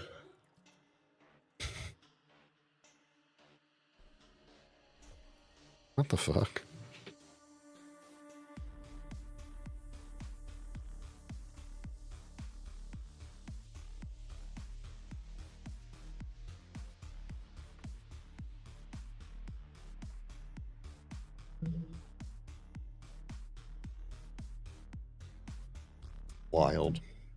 Wild stuff going on in the world.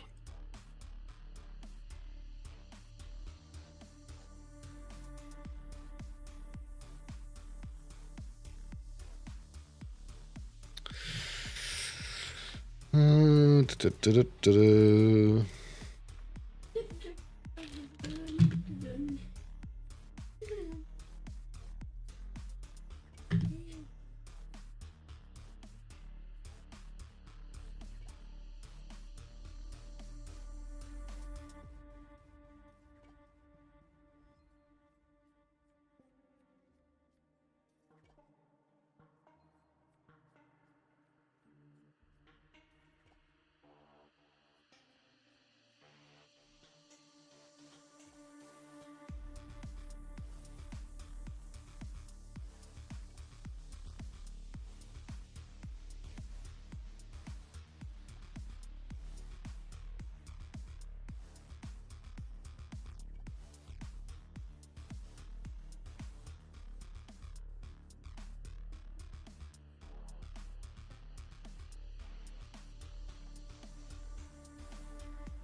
Well, I really thought I was gonna like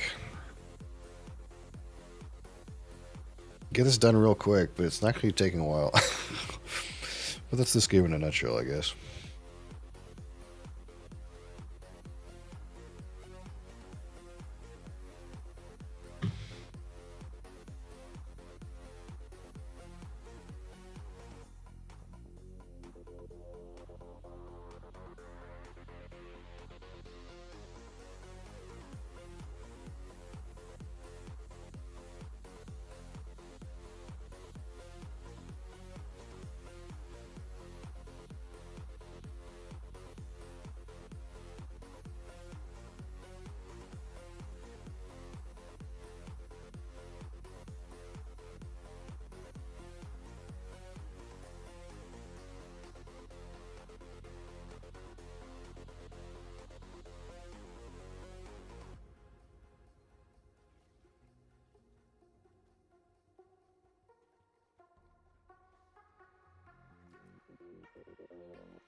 What have left to do?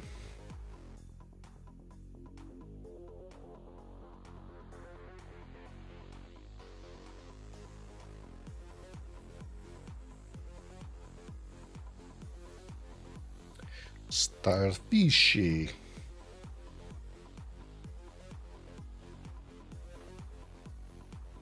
I could pick up some more junk.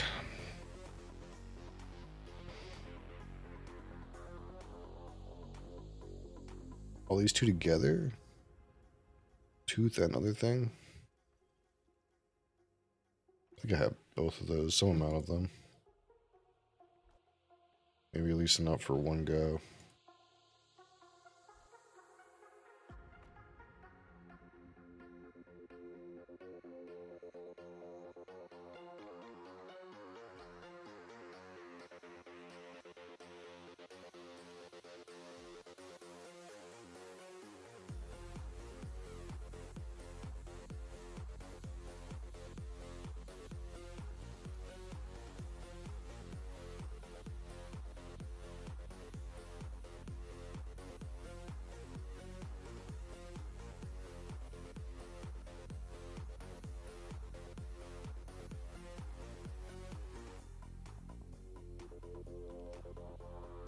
Oh, I should look if there's some Cuban Smokies around.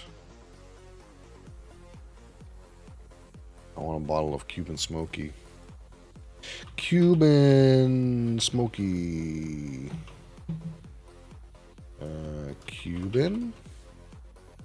Cuban Smoky. Oh, Moncton. Monkey Town. Ain't no one going up there.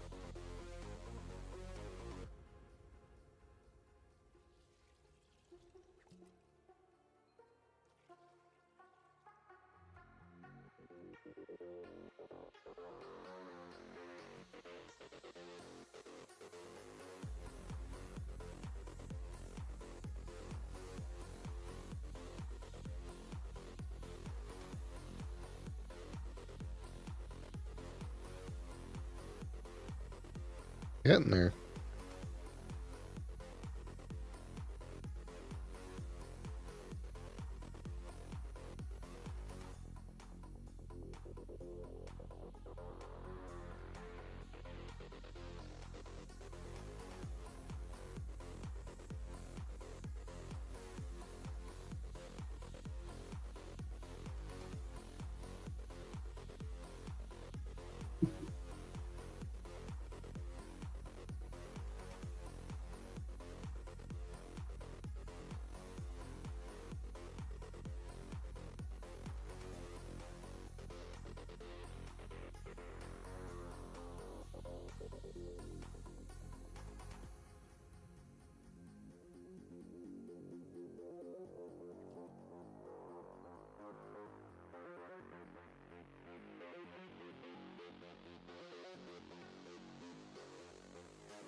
Hmm.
Dr. Jones.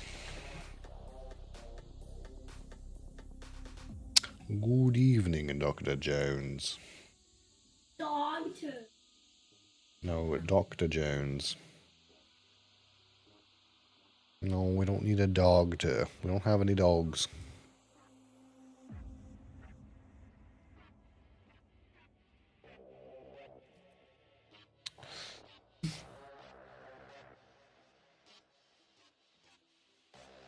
It says Black Myth Wukong was Game of the Year. Wow. Must be good.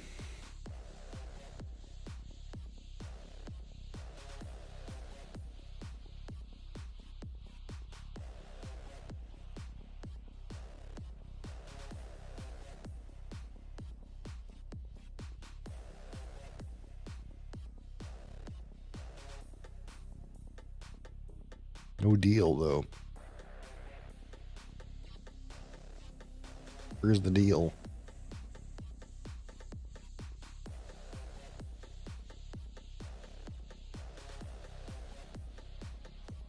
We're there. We did it. We did it. We did it. We did it. Right, right.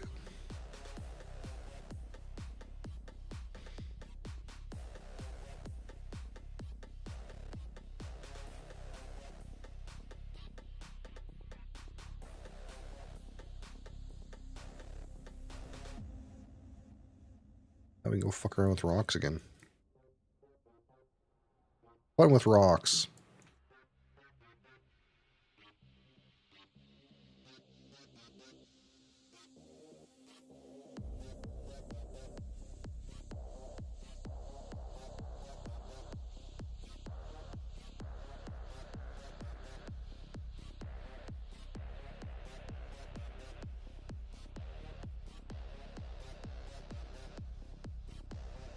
Basic stone slab.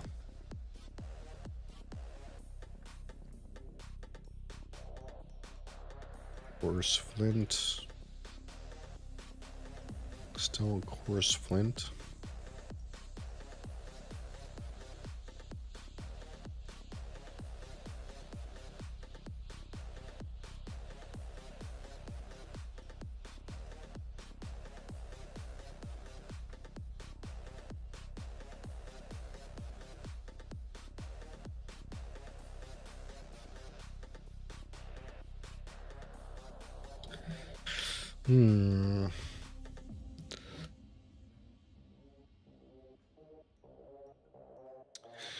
Coarse flint.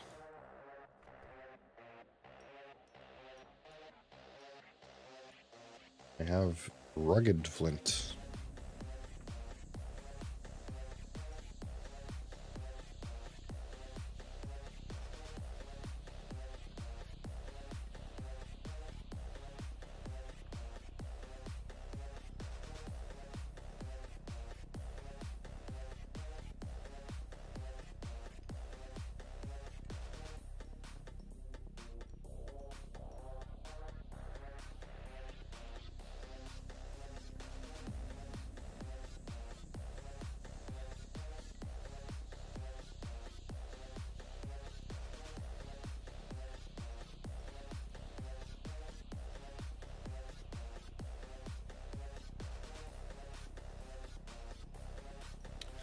Really?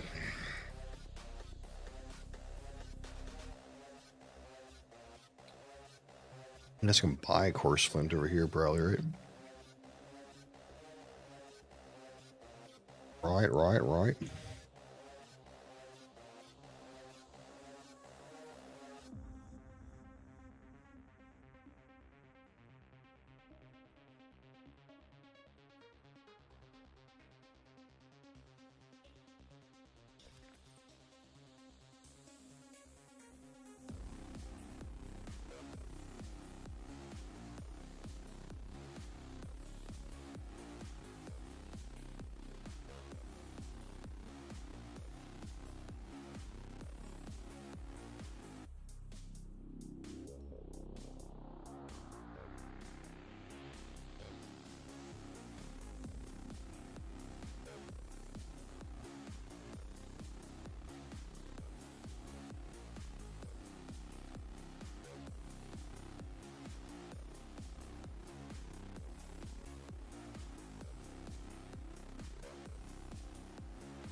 Okay.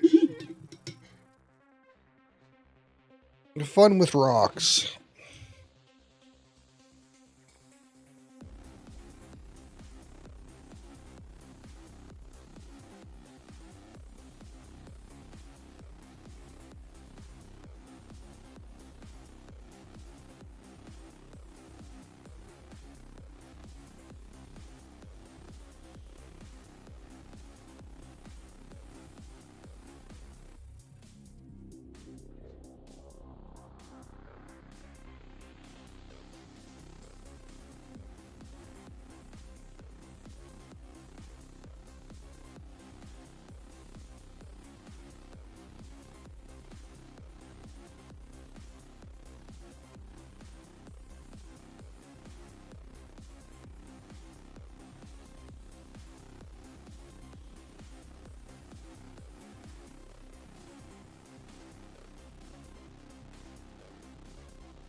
What's the recipe for this thing? Stone mace. Plus basalt. Shit. I guess we can do shield. Or okay, I don't need wood for that.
How's it going, Lothario?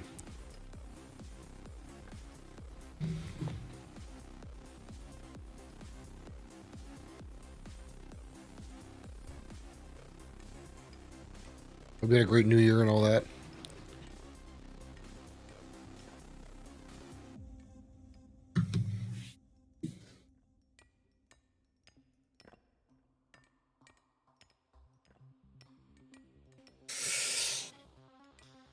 We're playing with rocks until our number says 65 here, which is too far away.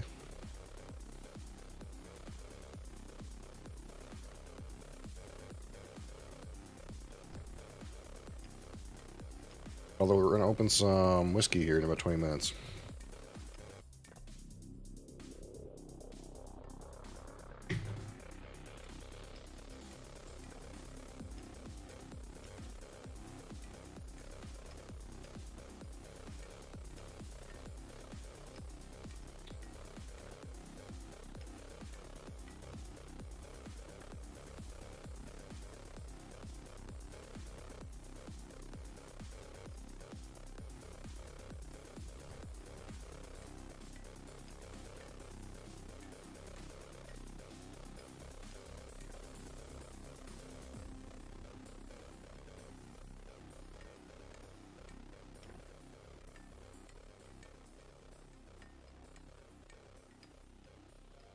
You have plenty of unopened whiskeys. Yeah, I guess they're all whiskeys.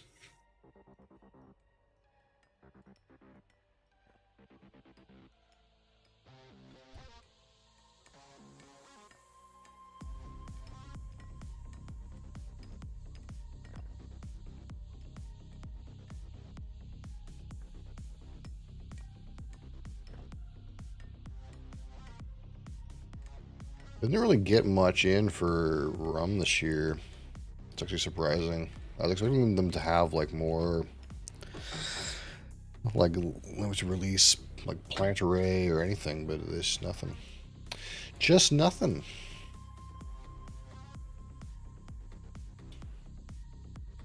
Let me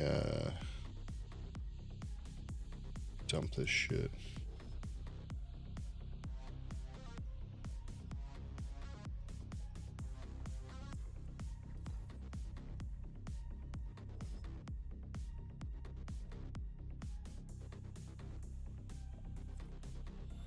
Should be able to do base salt now. I don't have a lot of it, I guess.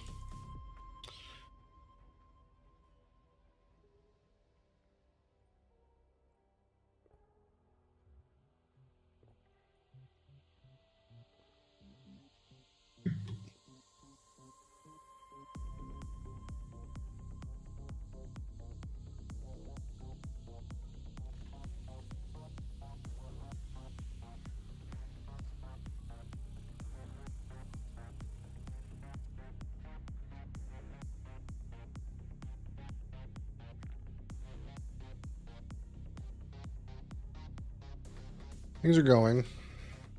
Number go up. You know how it be. Number go up.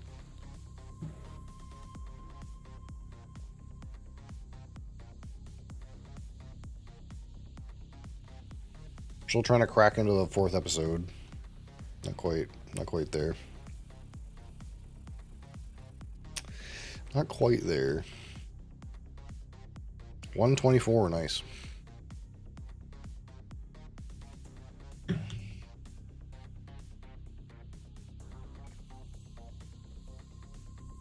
I need sticks for this thing.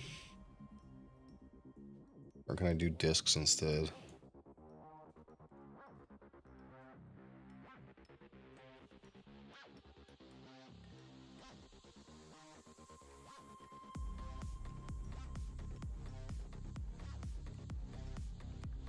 I think I have poles. I could use less rocks.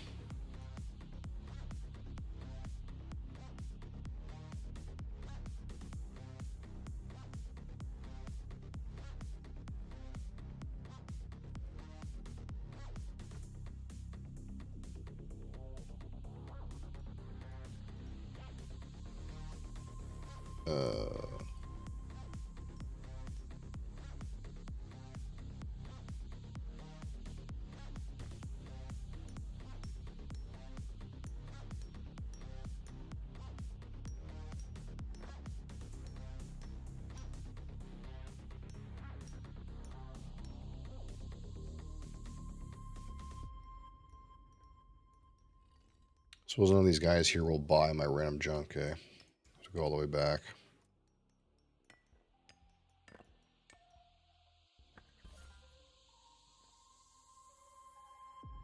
Purple, wow.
Six more levels.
Doesn't really sell for that much, do they?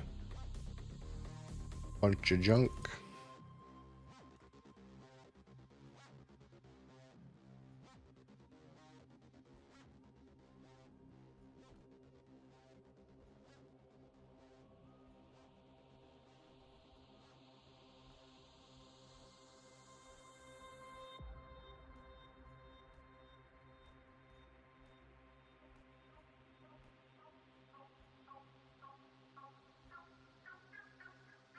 This is stuff I was gonna sell, yeah. It's all random junk.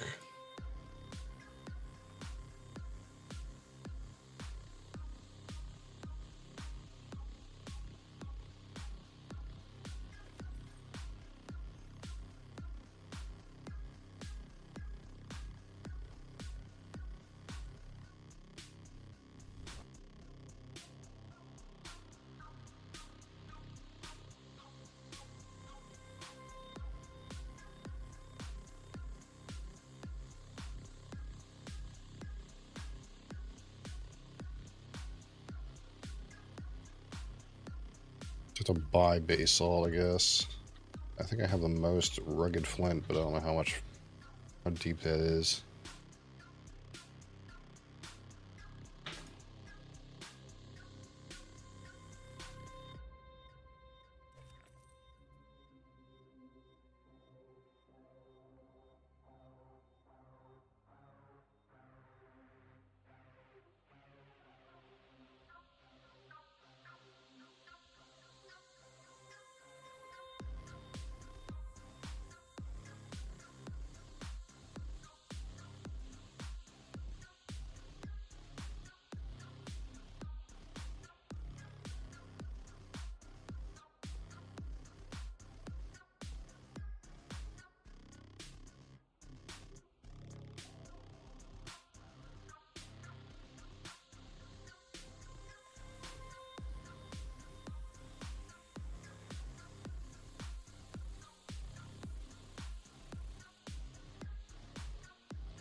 Probably faster. Just go buy some more.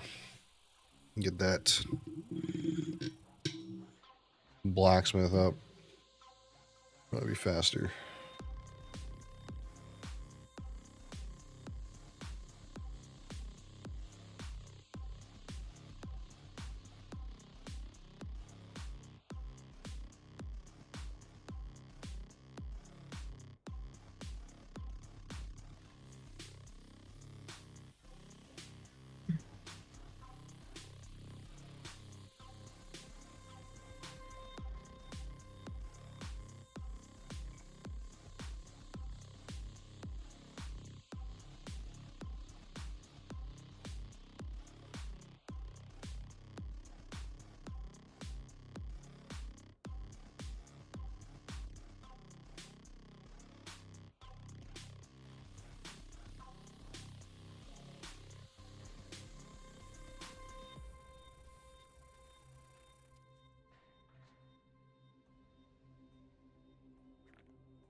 Warhammer. Do I need stick to make Warhammer? Of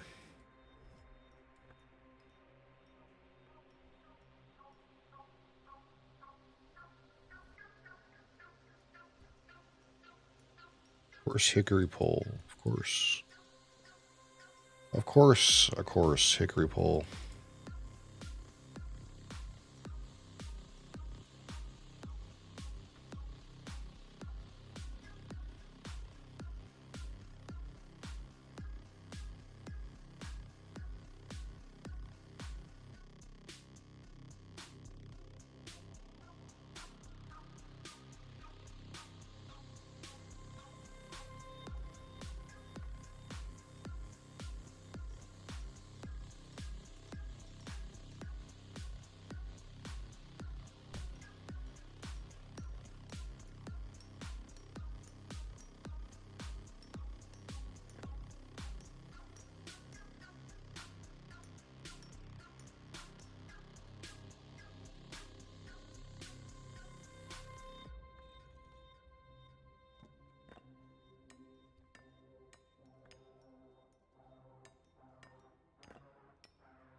Should I make one of the discs just for the bonus?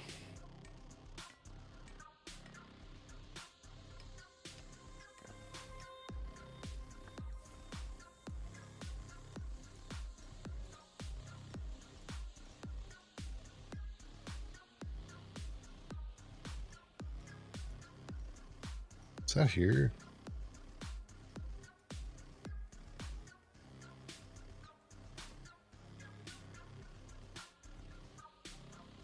One-handed ranged. What's this? This one-handed ranged. Two-handed melee. Two-handed melee. One-handed melee. Two-handed ranged. Oh, it's this turntable, as it were.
Ebolas.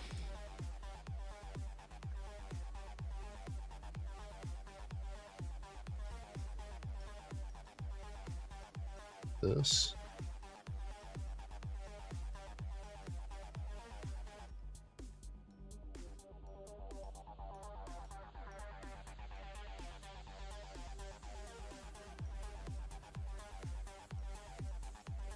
Oh, it's andesite. Okay.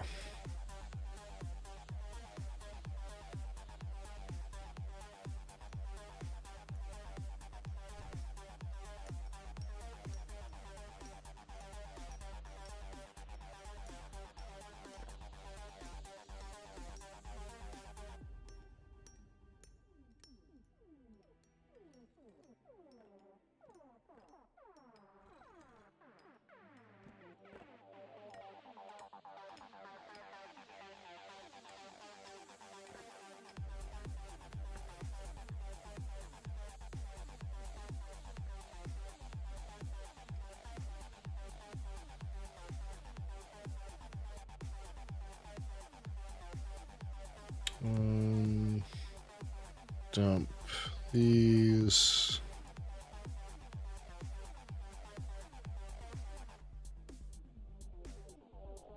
Dump these.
Yeah, we'll zap these and then take our foray to the food and drink category for some amount of time.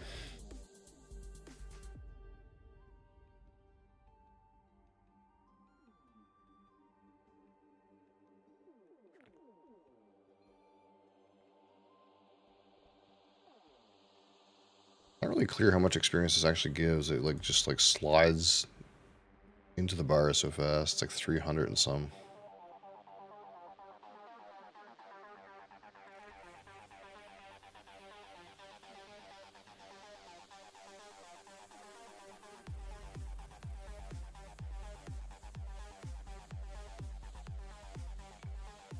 Zero six.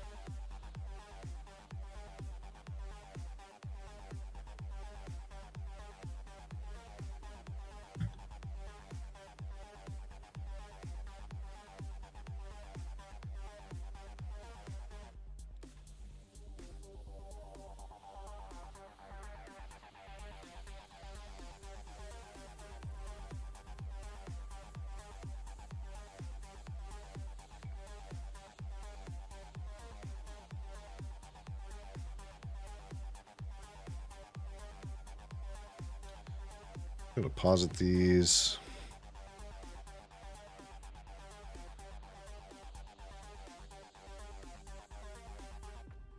And I'll send my man to go slap this wall for a minute.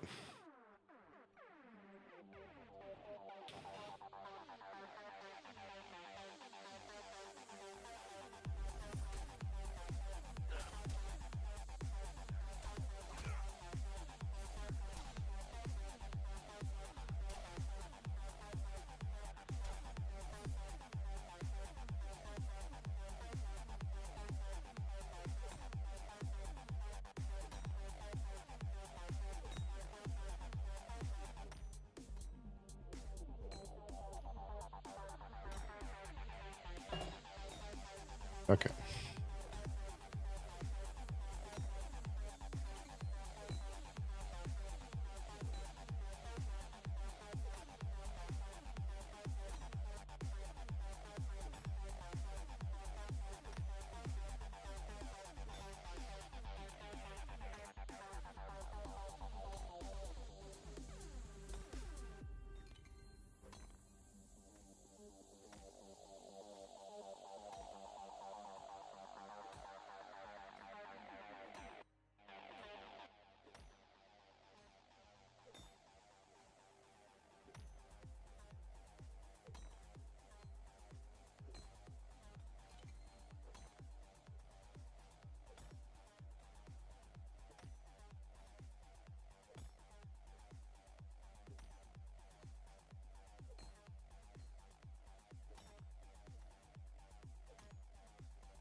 All right, there's the poll.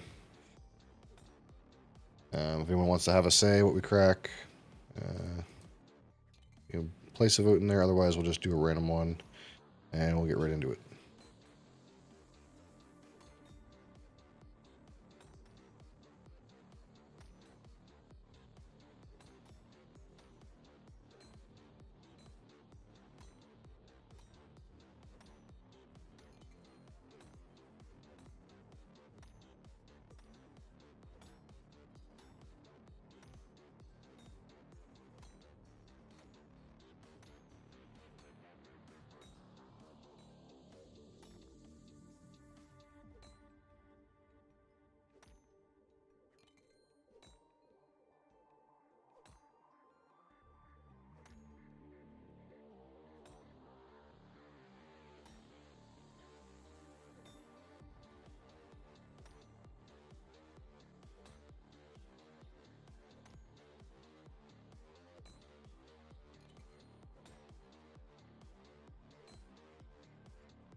All right, so this should be interesting.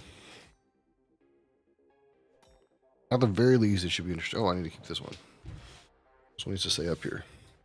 Because that's the one.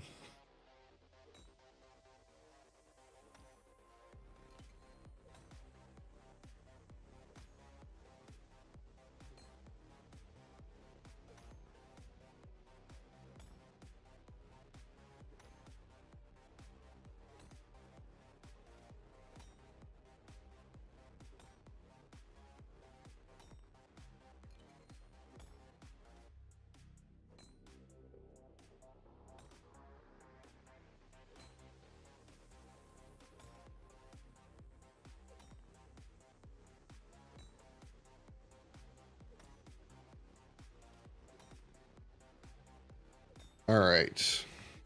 Today we're going to fresh crack the Craig Ellicky 14-year-old old malt cask Speyside, a single malt Scotch whiskey. This is from the Craig Ellicky Distillery, but it is independent bottled by Hunter and Lang Company. It is 50% ABV, 100 proof, non-chill filtered, natural color. It was distilled in 2008 and bottled in 2022. So 14 whole years entirely in a sherry butt. So it's sherry butt matured. Craig Ellicky. One of 641 bottles of the sherry butt. And if you're joining us from YouTube, I fresh crack these bottles every Wednesday at 11 a.m. on Twitch TV. So if you are interested in some fresh cracks, that's where we do them. I also do other whiskey-related content every day, 11 a.m. Eastern Time. So this is an independent bottler. So this is not bottled by the distillery. It's bottled by an independent entity. So they acquire the distillate and age it in their own barrel. I guess in this case it is a sherry butt. And then when they decide it's good to go, it's good to go. And this is a single cask release, so it's not a blend of multiple sherry butts. It's just a single sherry butt. So we could have any kind of variety of variants in that. They age it in their own warehouse in Glasgow. And these guys, Hunter Lang, they also just own a brand new Isla distillery, the Ardnahoe distillery, which started producing spirit in 2018. So they'll have some of their own kind of distillate. And this is probably pretty common these days of these independent bottlers to kind of just get into their own distilleries, because it's becoming more and more difficult to acquire distillate. These brands are kind of like trying to keep it in-house. And also, to a certain extent, it doesn't make a lot of sense to get distillate from some distillery you don't own, provide some really great bottles of it, and then grow the brand that somebody else owns. So it kind of makes more sense somewhat maybe to try to grow your own distillery brands. So this independent bottling thing, a lot of them are kind of doing less of it, it feels like, but I think it's wild, so I hope they continue. Right, so that's a pretty rich color. Again, 100 proof, but entirely sherry butt matured. Now, of course, it's a sherry butt. That's a really big barrel, not a sherry hogshead or something like that. Ooh, that was righteous. All right.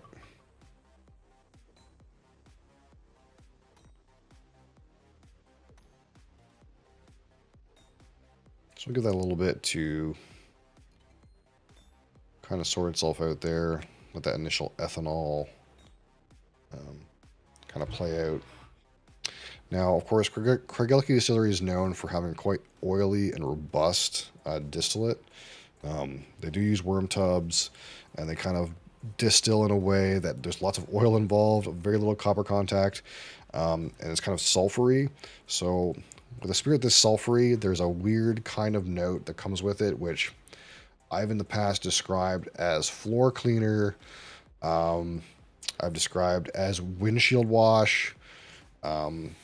Some people can describe it as like the taste of dental floss, kind of a weird vegetal chemical kind of character that is a result of the sulfur that is maintained throughout this. And some sulfur notes are obviously not terribly attractive, like rotten eggs and that sort of thing, but we don't really get that sort of note here. And of course, I'm sure they've taken extreme care to not have their spirit taste like rotten eggs. So it'll be interesting to see that spirit in a new light here, 100% matured in a sherry butt instead of the mix of sherry and bourbon casks that they tend to use for Craig Gallagher official bottling. So this being an independent bottle of it, we'll have a new take on that distillate. And it may come out heavily sherried because, again, it is 100% matured in a sherry butt. But, again, sherry butts are quite big. And it's not aged for a super duper long time. So that being in a giant sherry butt barrel will kind of produce less of that sherry character than if it was in like a sherry hogshead for that amount of time. So we'll see if we can still get some of that unique Craig Gallagher distillery character and not have it be like just overly sherried, all dates, dried fruit, raisins, chocolate, and baking spice. We'll see if we can get some of that sulfur in there.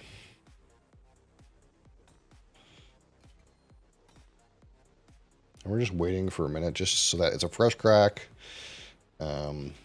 It's 100 proof, so I'm just kind of trying to allow it to rest, to unleash its ethanol, so we can kind of really get into it.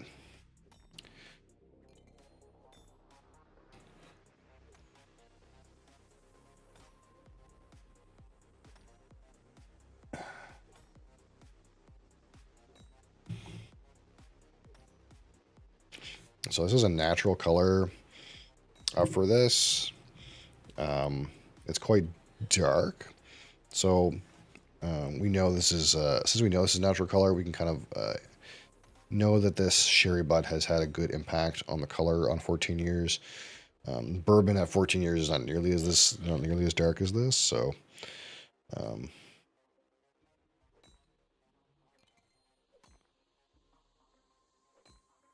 can expect a good amount of sherry influence, I suppose.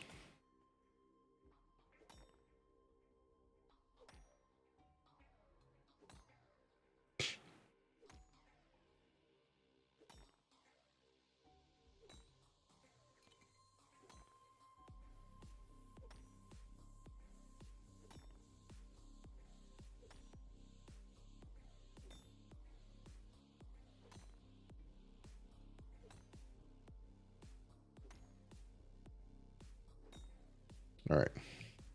So we can get right off the rip here on the aroma. I might just throw this on my turntable. Why not? I don't know if this thing will sit well on it. Maybe it's okay.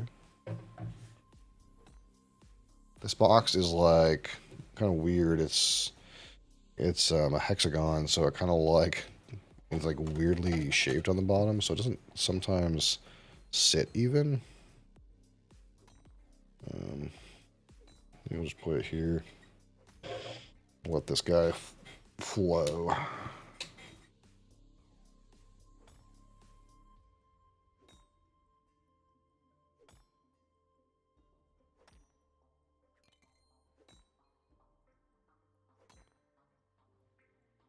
Okay.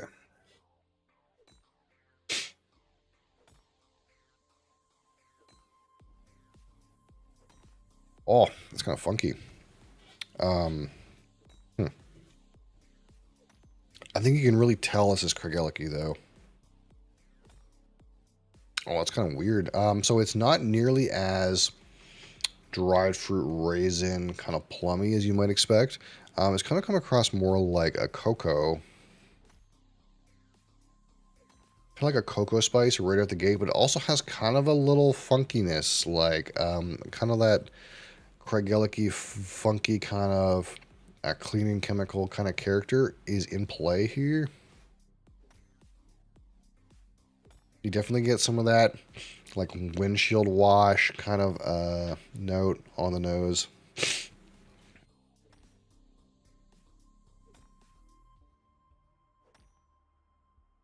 It does come across a little sulfury.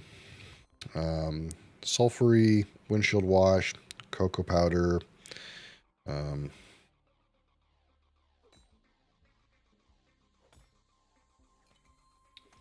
It's hard to get the like dried fruit raisin character you might expect. It's kind of coming across more spicy than anything.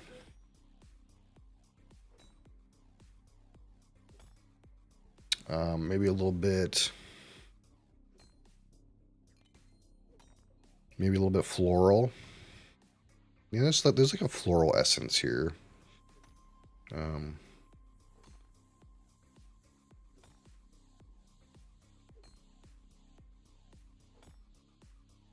We're really into that cocoa powder.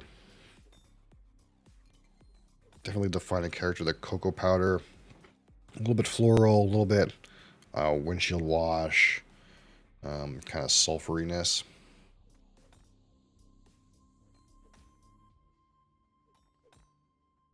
But not those like dried fruits.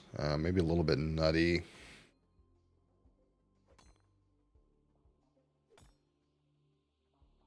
Oh yeah, it is so chocolate cocoa powder kind of thing. That's kind of interesting.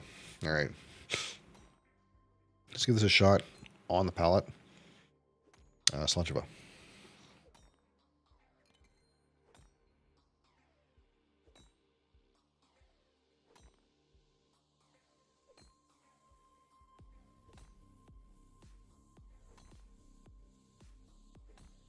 Ooh.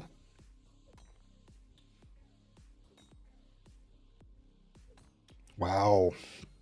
That is a little funky. You do get some of that dried fruit, raisiny kind of day character on the palate.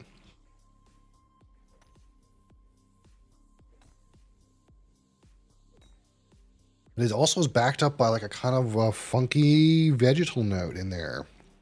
Kind of like, I'm assuming that sulfury kind of note in there. Quite oily on the mouth. A very good oily mouthfeel, actually. Immediate flavor right on the attack. You do get some of that baking spice, dark cocoa spice kind of quality to it. And there definitely is that also dark spices on the finish, like your cocoa powder. Deeper than cinnamon, we'll call it like clove right now. Not too much barrel wood. This is a little different. Man, kind of like this. It's a little different.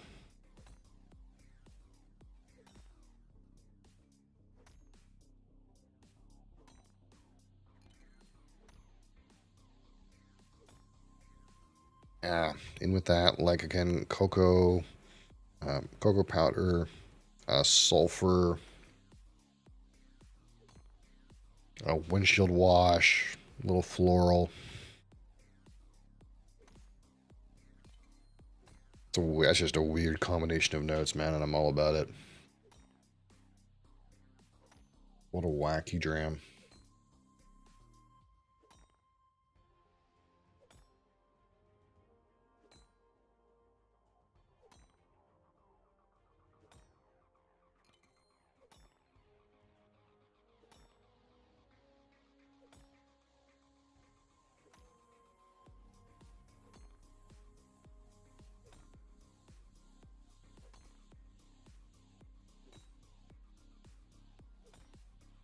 What a hard to describe finish. Again, texture is very oily. When you get in there, it's like a little bit dried fruit. Then you get hit some of that like sulfuriness. A little bit of vegetal in there. A little bit sweet though, a little bit like honey sweetness. And then growing into the back palate finish, there's like some of those deep Cocoa spice, into chocolate. Definitely a dark chocolate note. I think the chocolate is lingering mostly, but there's also like this kind of wonky vegetal chemically character about it in the finish too.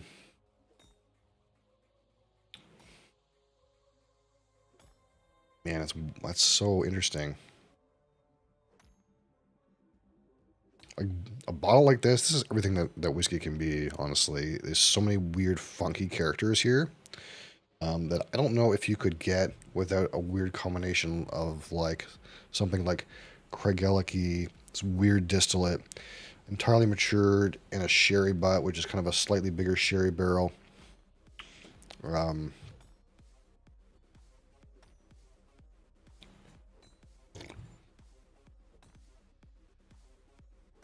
Just a weird combination of notes. I'm not really getting that like jamminess, that like dates, raisins that you kind of really expect at a sherry. It's kind of more in the like dark spice chocolate realm, more in that like nut realm almost.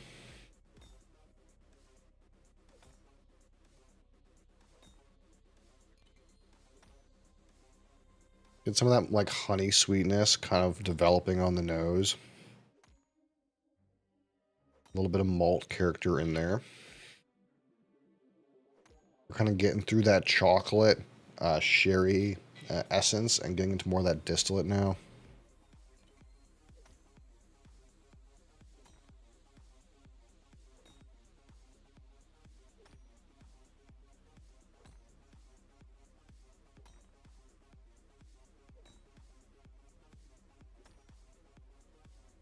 Wowzers. That's something. That's really something else.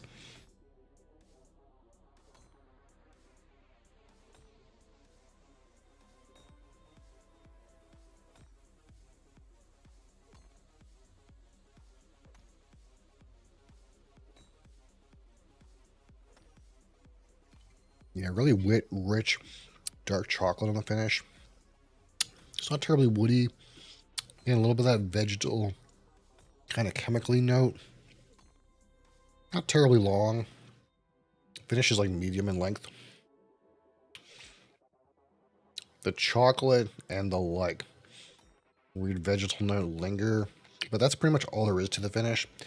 It's not like developing very much in the finish. It's kind of mostly just that hit of like dark chocolate, vegetal chemical cleaner kind of thing, and then kind of just stick together and ride out.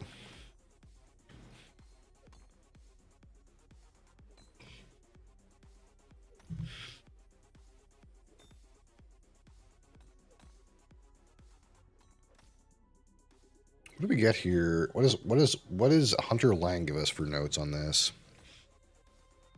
Flowers, chocolate, and apples on the aroma. Apples?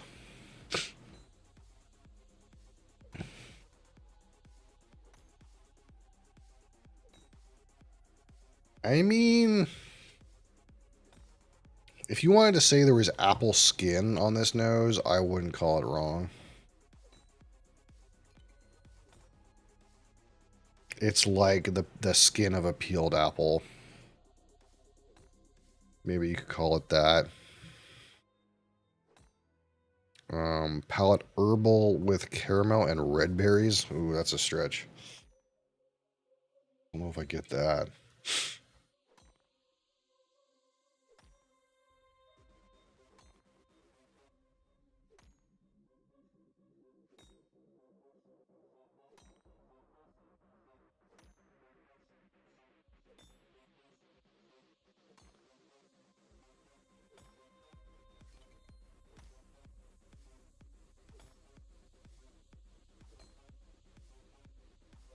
Yeah, I don't get that.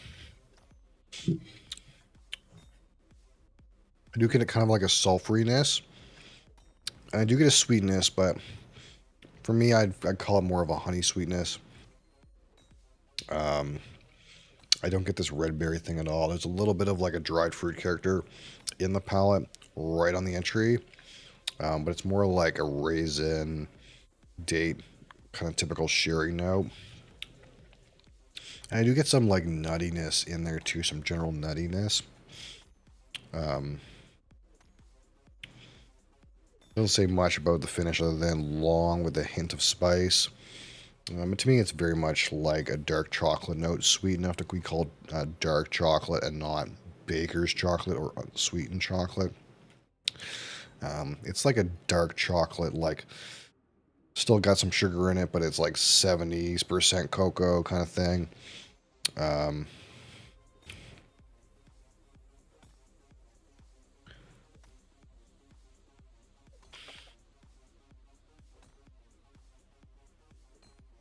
Pretty rich, pretty interesting. I love the mouthfeel, very oily. Maybe some of these notes that they talk about here will develop more with some air in the bottle. But even as is, it's kind of a bit of a different experience. They're kind of an out of the box, wild experience. It's kind of what I was hoping from this. I couldn't have told you what I predicted this to taste like, and I was still surprised. I was going in with no clue, and I was still surprised.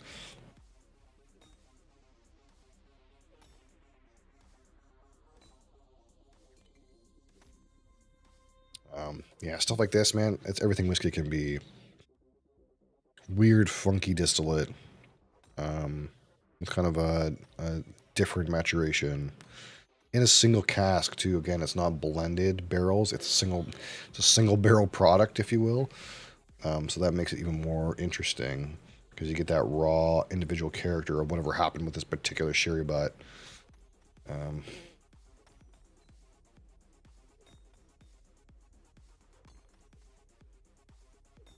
Yeah, if you want to say apple, to me it's apple skin. It's like not apple fruit. It's like the actual skin of the apple.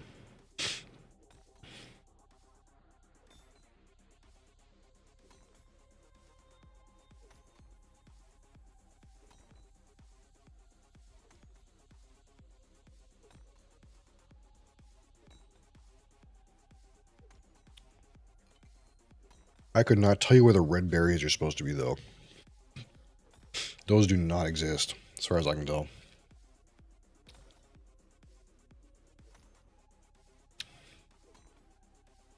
It's tasty, though. It's something different.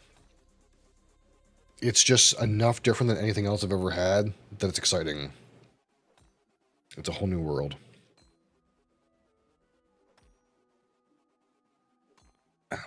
We'll give this experience 4.5 red banks out of 5. It was a great experience.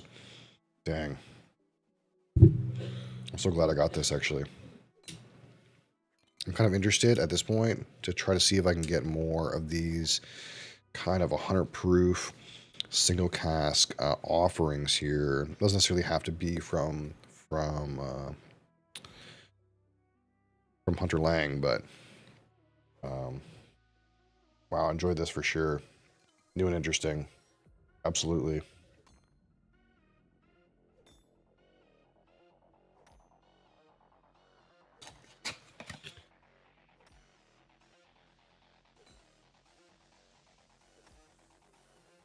It'll be interesting to rate this once it gets some air in it. I'm really interested how this develops with some air. Because I feel like, as strange as it sounds, it feels like it's a little tight, if that makes any sense. It does feel like the flavors are a little tight. And I think it'll really kind of blossom now that we got some oxygen in there. I think give it a month or two. I think some of these flavors could really separate and provide a really unique experience.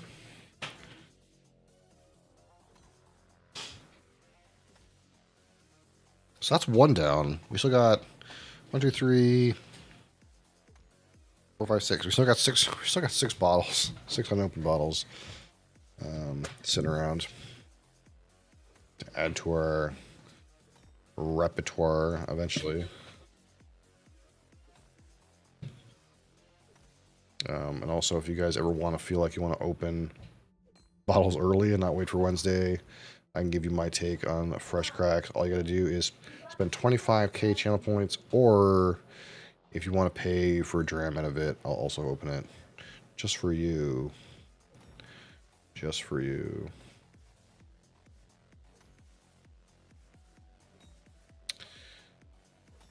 Let me adjust our fresh crack thing here. Whoop.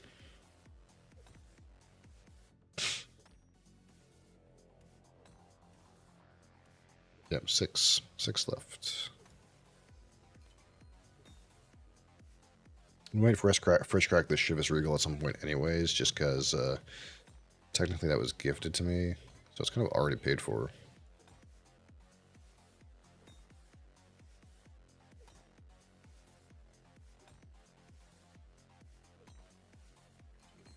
All right.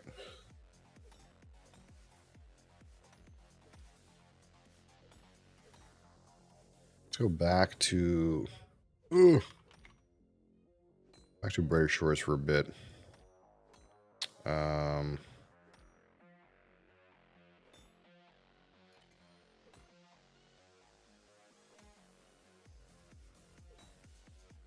We'll try to get episode 4 kind of at least unlocked.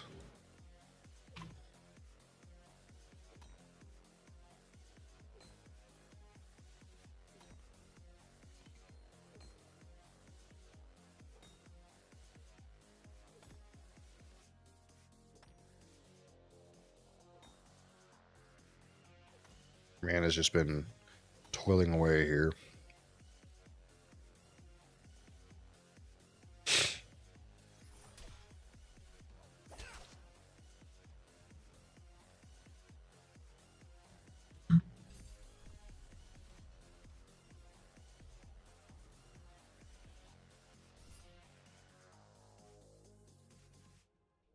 This is ore, right? Let's dump this in here.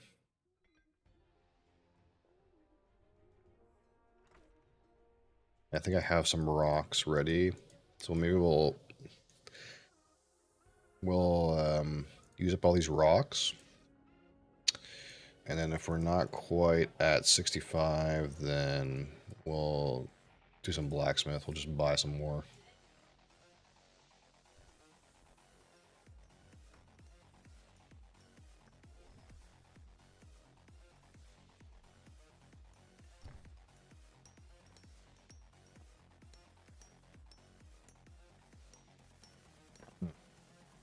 I mean, I'm starting to get some apple out of this. After some air in there, it's kind of like going from apple skin to like apple fruit. It's coming. A little bit malty too. Let's look at that windshield wash.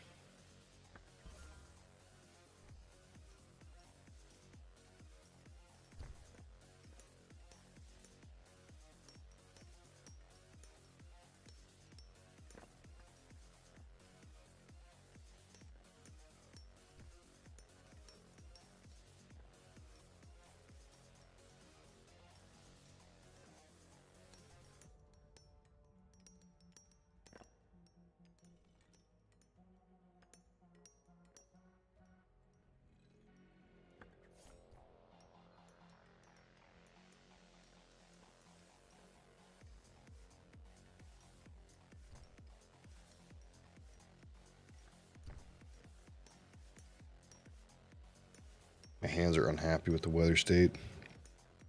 Very itchy. Unlucky.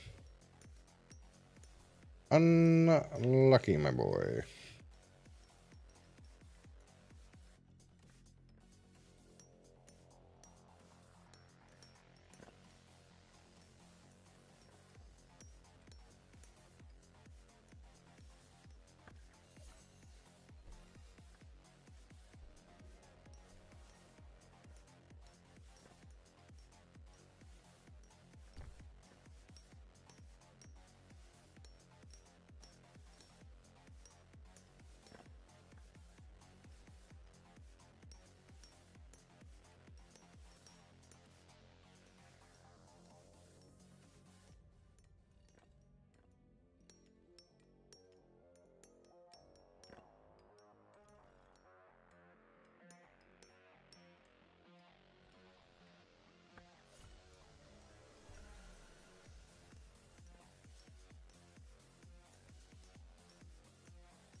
Just keep sending it to alchemy, right? I think maybe screw the alchemy like passive. Probably need like a reagent for that anyway.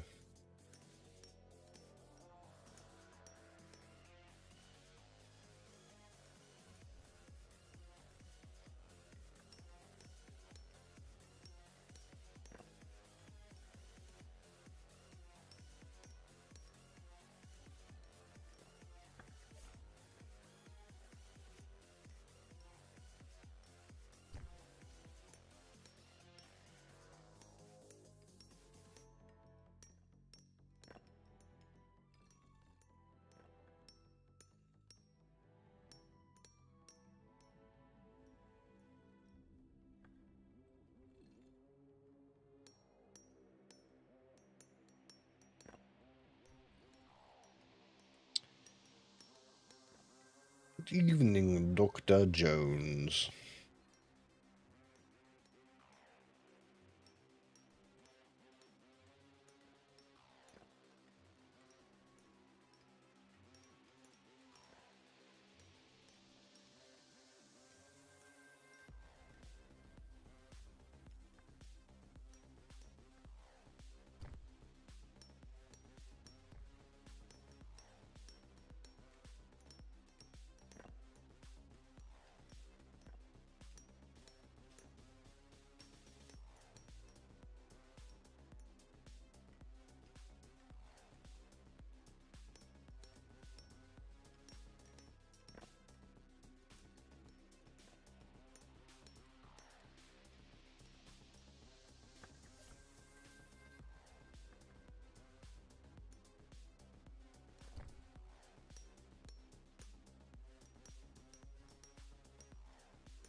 Yeah, that's really something.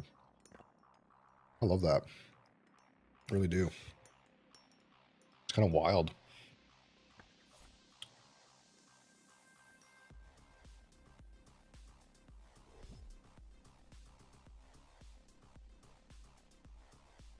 Oh, so chocolate on the finish.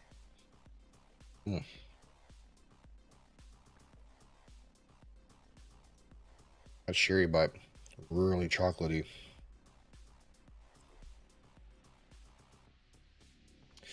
Okay, let's go. I'm just gonna YOLO over here and buy some more. Buy some cheap iron.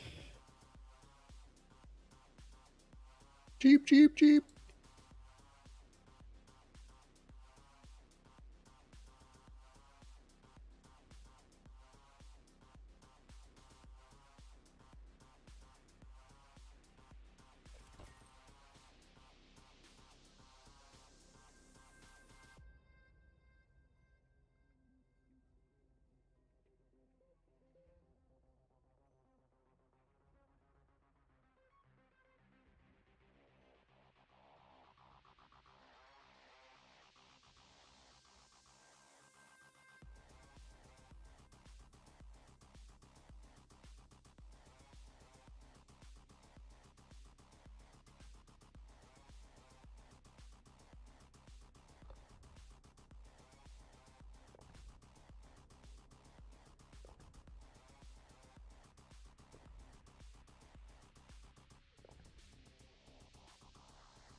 What's this? This is RuneScape at home, Mr. Silik.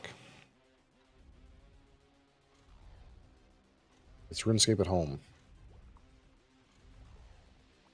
When you go to the store and you want to play RuneScape, and you say, "Mom, I want RuneScape," and Mom says, "We have RuneScape at home." This is RuneScape at home.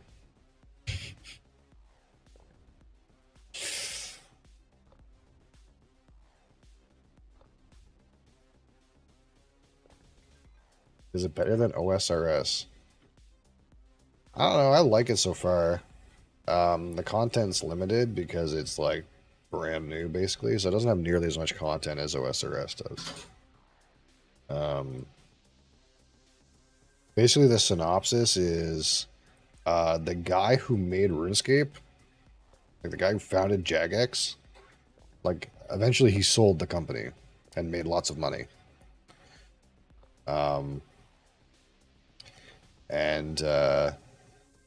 But then they like kicked him out of the loop, right? They don't listen to him, right? And they designed RuneScape in whatever way they wanted to, and he didn't like that, so he made his own game. He made RuneScape again. This is just the guy who made RuneScape, except he sold the company and made lots of money, and now he made RuneScape again. So it's like that thing where like, it's RuneScape, but made by a guy who cares about RuneScape and not about money, because he has so much money he doesn't need money anymore. Movement and controls seem cleaner. Yeah, a little bit. Yeah, it's less wonky on a whole. It's less wonky. A lot of the systems are different, but a lot of the systems are similar. The and on the whole, the like crafting stuff seems like more involved and more interesting too. So that's kind of like part of what I like. Yeah, sure. Just press the button and I'll see if it even triggers.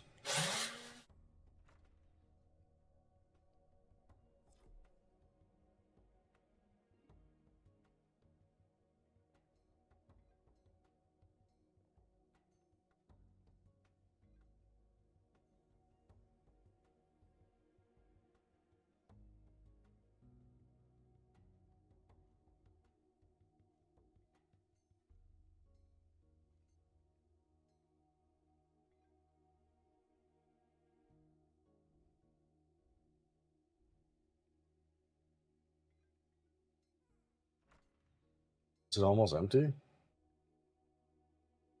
That's weird.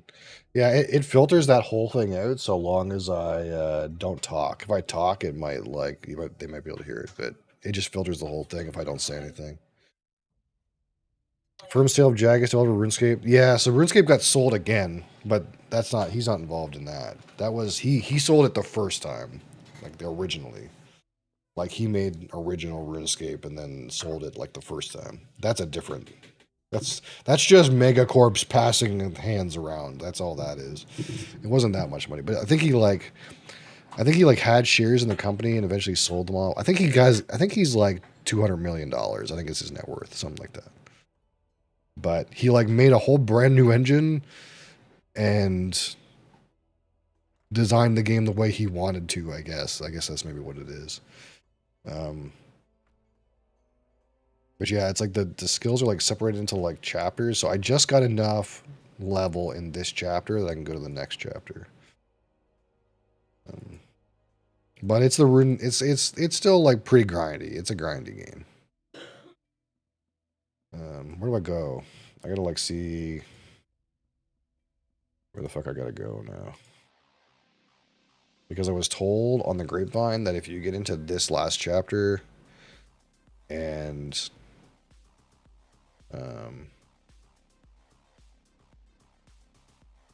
yeah, 75 million pounds. So that's in the 2011 money though, and I think at the time like pounds were worth more than dollars. I don't know what the conversion rate was at the time. But the guy's loaded anyway. One way or another, the guy's loaded.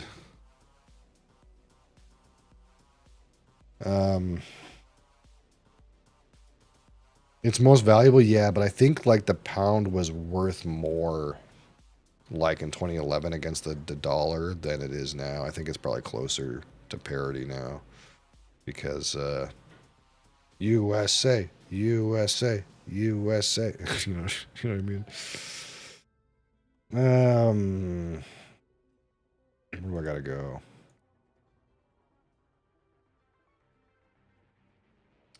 Head to Cyclops Path to speak with a Cyclops guard. Request some gnomic silver. It's 125 now, yeah. Where's the Cyclops Path?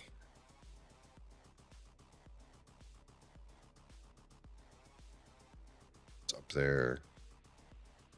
It's like up in here.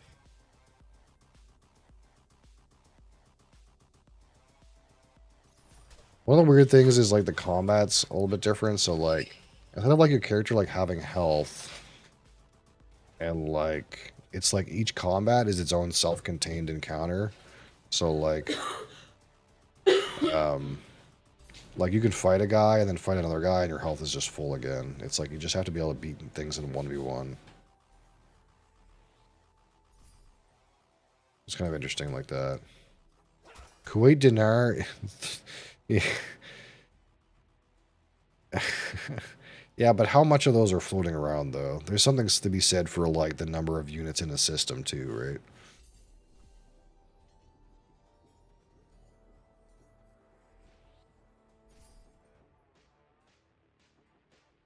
I have stuff in my inventory. Oh.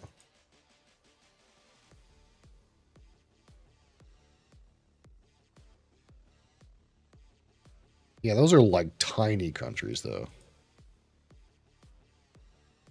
All the oil lords own other currency. Yeah, like their peoples are probably trading in pennies. You know what I mean?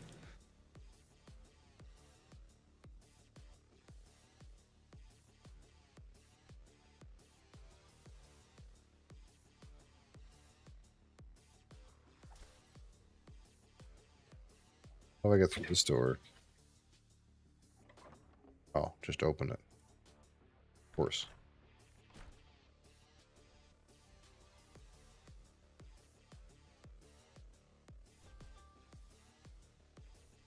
Cyclops Path. Okay. Hi.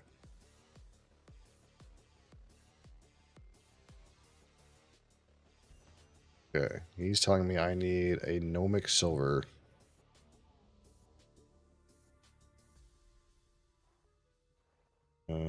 Speak to someone in the gnome forge. Okay.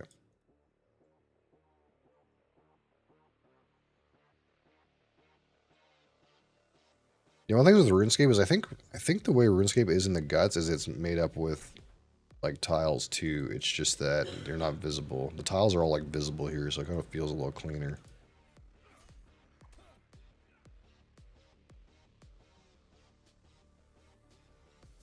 This way.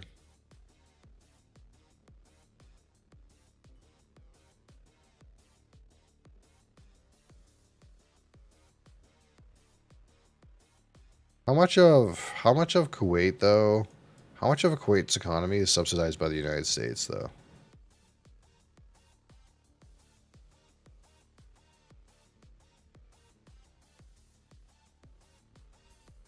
Yeah.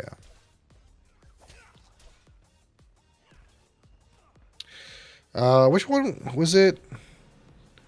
I can't remember if it was Kuwait or United Arab Emirates, where like they're doing some kind of thing where they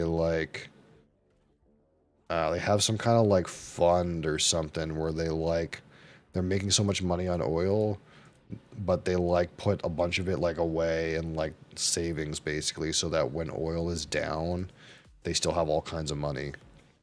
I can't remember which country that is. I don't know if that's Kuwait or United Arab Emirates. It's like they have some kind of fund where like if oil is like popping off, they just like throw a bunch of money into this like rainy day fund so that when oil is down, they still have all kinds of money. I can't remember who, and it's like a really like kind of like smart thing to do. We're too stupid to do that in Canada.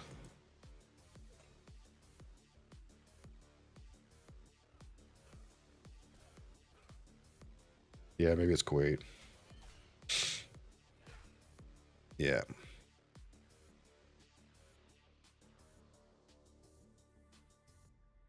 It's like someone over there in charge, like, has a brain. You know what I mean? Has a brain. Is doing smart things for the future. They don't. Maybe they don't have a democracy. I can't remember what kind of like a political system they have over there, but the problem with like 4-year term democracies is no one gives a shit about year 5. We just care about year 4. That way we can get reelected. No one cares about 20 years from now. We're too dumb to think of that.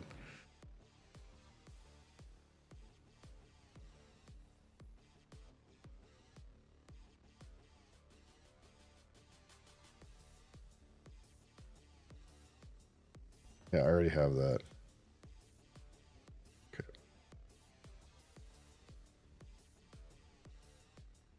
Okay, so I gotta get some of this shit.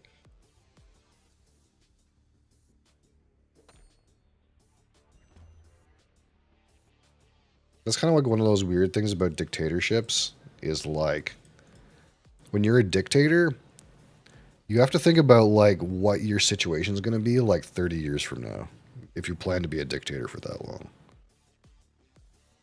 Not saying dictatorships are the best way to do it, but I'm just saying like there's an innate idea What's above being a prime customer? in a dictatorship where they have to think about their longevity, whereas politicians don't. Thank you for being a prime customer, Mr. Silik. What's above being a prime customer? I really appreciate it. 10 months, Mr. Silik. You still have the longest term, I think. Like there's some guys at 8, though. They're catching up.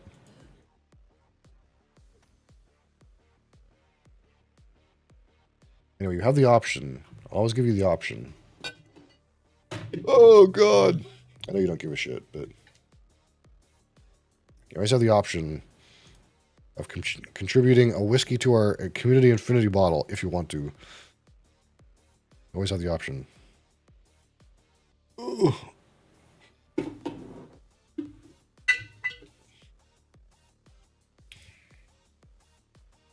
A what? A whiskey. This bottle here, this is that a mix of whiskeys? Yes. So everyone who subs gets 15 milliliters of whatever whiskey that I have in the bottle with their name on the contribution. So there is a spreadsheet. Here it is.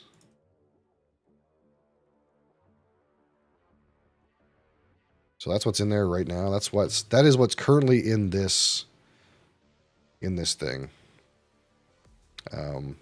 With who contributed what.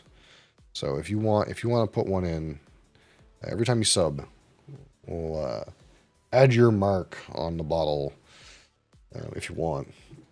Some people don't give a shit, but if you want to.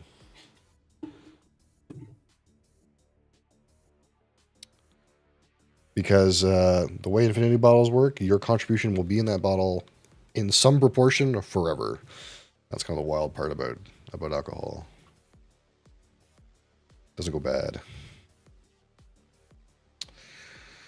So my neighbor who has a bunch of high-end alcohol and shit because he's part owner of some big restaurants around here, he drinks Eagle Rare, which isn't stupid expensive, but he loves it. Eagle Rare is a very popular Buffalo Trace product. It is very popular. It is, in some places, not that hard to get. It is very hard for me to get a bottle of Eagle Rare. So for me to get a bottle of Eagle Rare, I would have to wait for the yearly allocation. Eagle Rare is technically an allocated Buffalo Trace product. Then I would have to wait in line for my chance to purchase an allocated Buffalo Trace product once a year at a festival. Some states get lots of Eagle Rare. Probably Probably he lives in a state that has a large allocation of Eagle Rare, so it's like not hard to find. But in Canada and in some U.S. states, it's very hard to get a bottle of Eagle Rare. And it's like one of those things too, where a lot of Buffalo Trace products are hoarded. I think it's Eagle Rare. Yeah, no, it's entirely possible. There's like a mad grab on a lot of higher end Buffalo Trace products. Part of the reason why they're hard to get is because people literally will buy them by the case anytime they can find them and just put them in the basement. Like they'll just hoard them, like it's gold or something. There is like variations of Eagle Rare. Like there's Eagle Rare 10-year single barrel. That's what most people buy. But there's also like the Eagle, like double Eagle Rare, and there's like the Eagle Rare 17-year-old Buffalo Trace Antique Collection version. There's a couple different ones, but the like 10-year single barrel is like the pretty common one that most people have. Buys them for at cost from the restaurant, yeah. So it's probably he just lives in a state where they have a large allocation of Eagle Rare, and he just has the option to get them. Want to hear how stupid people are? I mean, that's two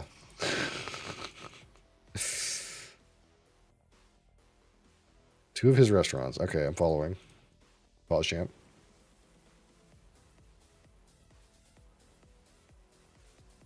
Warhorse and Seahorse. Okay. Seahorse is brand new. Okay. Steakhouse and seafood. Okay.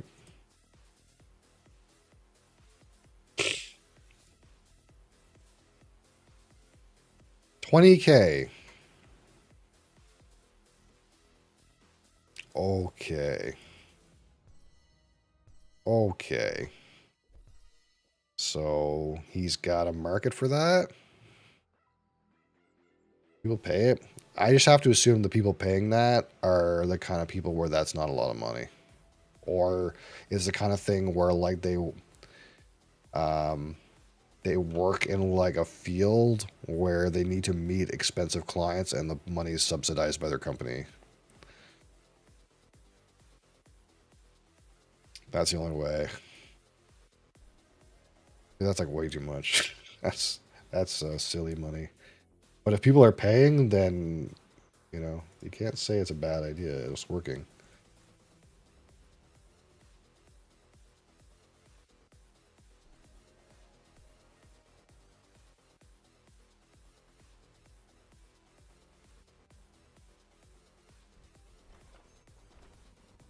All right, we're in.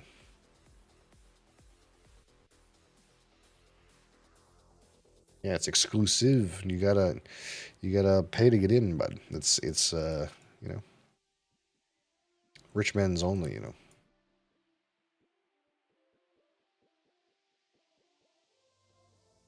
You gotta keep it a secret so people don't know, and they want the forbidden fruit. They want the forbidden fruit. Unicorn Farm. Okay.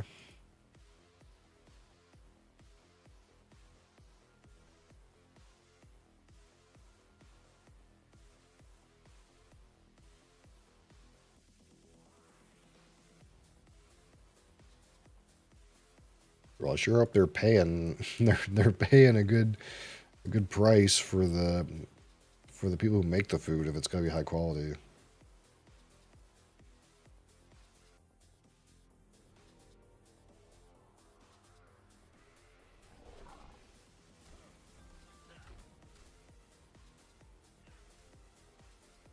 Little zero. Little zero for Watchman. Watchman, Leatherworker, Detective, Merchant. I guess I could fight these, If I get some XP.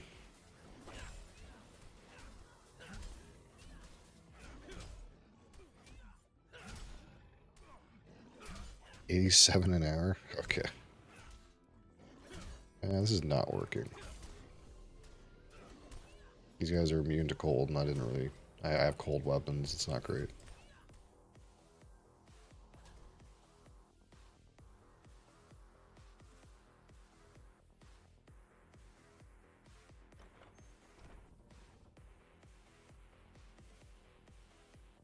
This game co-op friendly. I mean, I don't know how co-op it is. I mean, you can grind things in the same general area as people, I suppose. Is it really co-op friendly? Yeah, I don't think it's much different than OSRS in that regard. I think it's mostly just I don't know what the high-end content even is, or if there is high-end content to do yet. Like game dungeons, yeah, I don't even know if there's things like that in this game yet.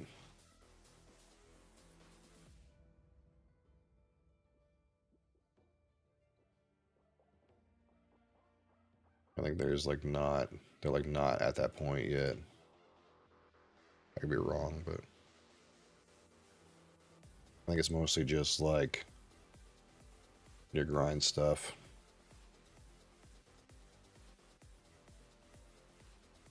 I know like you can party in OSRS and like kill monsters together and stuff like that, but I think it's like pretty similar in this game. Like I don't know if I actually don't even know if you can party. Can you party in this game? Maybe you can't. I have no idea.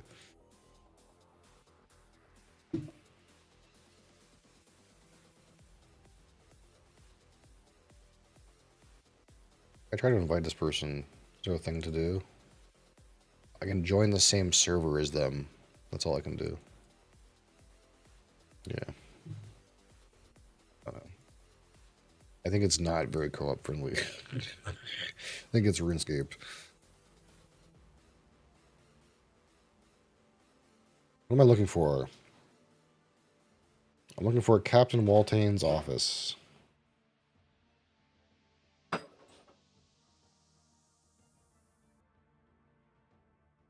down the street. But it's like super early development. I can't remember when this came out, but it wasn't that long ago. Like people are still racing for like level cap stuff. The skills go up to 500. But like, oops.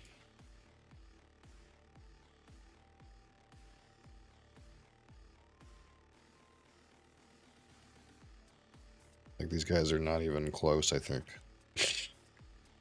Because this would be the same as having, what, 7 skills at max? Slightly more than that. But he probably doesn't have that, right? He probably has a bunch of these skills at mid-level. Because going for max would be like way more time per level. But there's like, what, 5, 9, 18 skills. I'll go up to 500.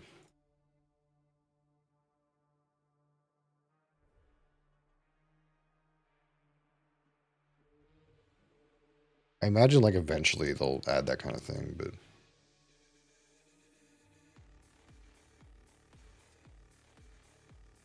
this came out on November 6th. Came out on the same day as PoE. I think. Wait, no, PoE got delayed to December 6th, didn't it? So a month before PoE.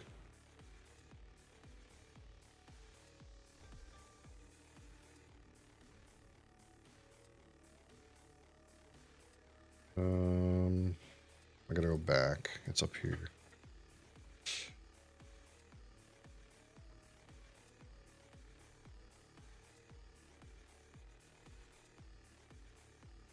This is like the bare minimum early access product. I already heard that from someone that they're like revamping the whole combat system already, so.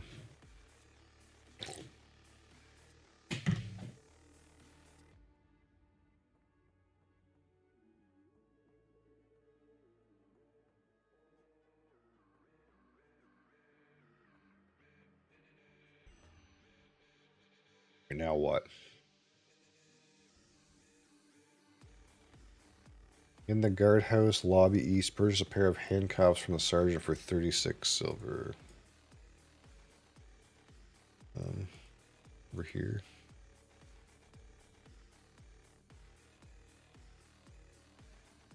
Go away.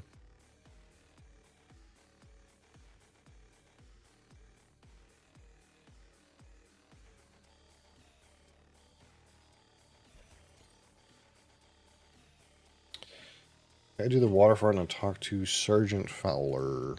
Waterfront. The waterfront. So that's all the way south from here.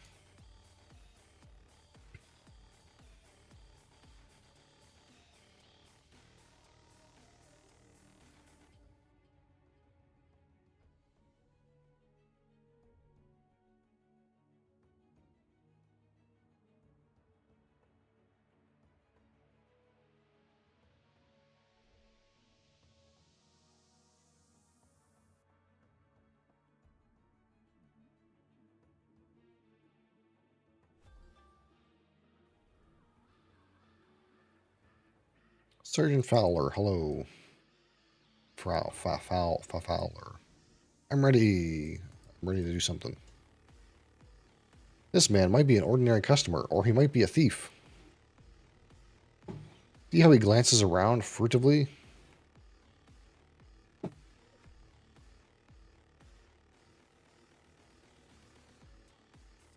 We caught him in the act. Quick, grab him. What did he do? I don't know what he did. Apprehend the customer. How dare you purchase things?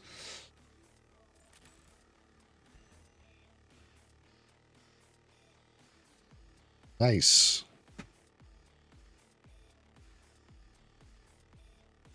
I'm a policeman.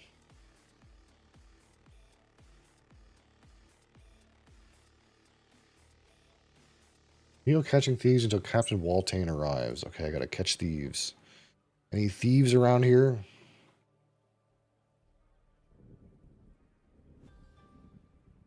You don't look suspicious.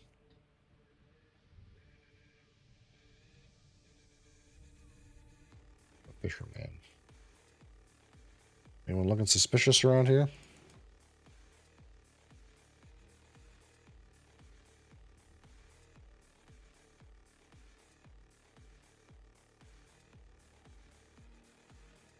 Oh, there's one right there. He looks suspicious. Caught him in the act.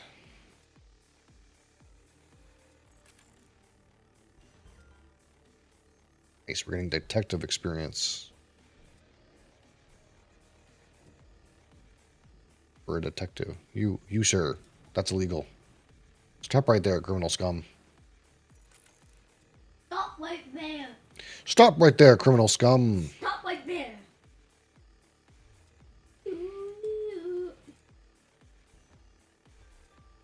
Right, now what? Head to the Goose Inn Bar and speak to Rochella. The Goose Inn Bar.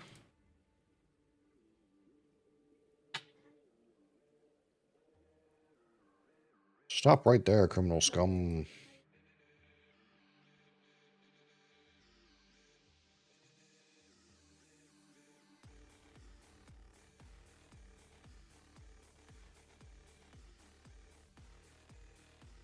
Stop right there, criminal scum.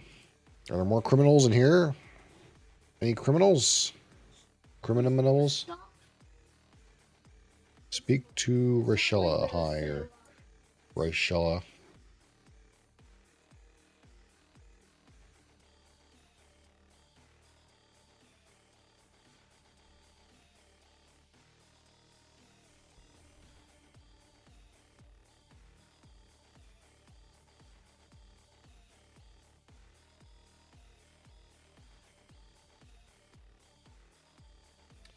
Okay, so to do this quest, help Rochella, I need level 8 merchant, level 10 leatherworker, and level 16 detective. Okay. I kind of like that detective thing. It was a good meme. We're going to spot more thieves at the hide stall. Should we do that?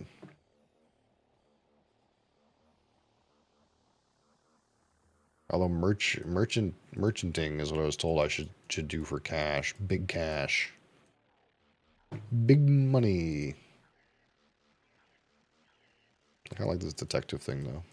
Maybe I'll be a super detective. Although I need to enchant my handcuffs to make them more XP, though.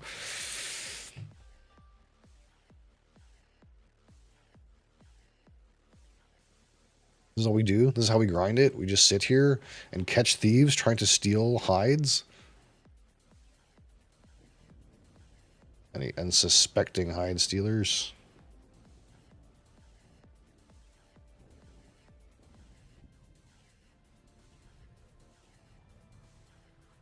Anyone look suspicious? You look suspicious. You look very suspicious. Ah, yes. Absolutely not. You suspicious being. Got ya. Boom. Level 2. Now I can spot thieves at the soap stall. I spot some thieves making a clean getaway. A clean getaway, dude.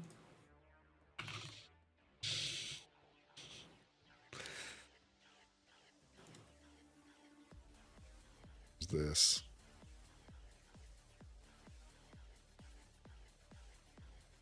Up there.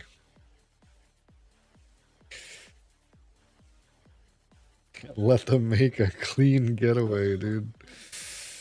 A fucking clean getaway. That's funny.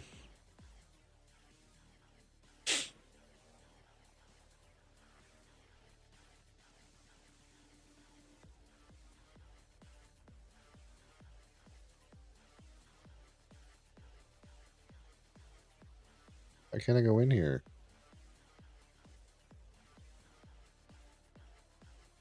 $83 to get a something crime dens. Oh, let's go a different way. I can't go through there? How else can I get up there then? I can go through like the entrance area. Where's the like TP around here? Where's the teleporter?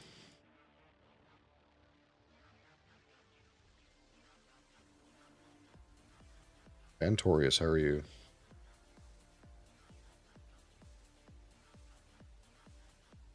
I trust you had a fruitful New Year's Eve. And like toasting your own beverage on New Year's Eve. Some pride in that, I suppose. I'm unscathed. That's good. That's good.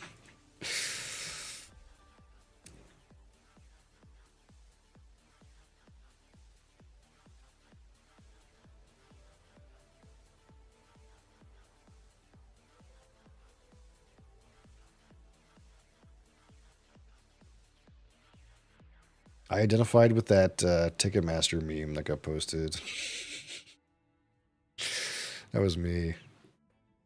The rest of this household. Oh, I see. Someone was partying hard. You want to know who?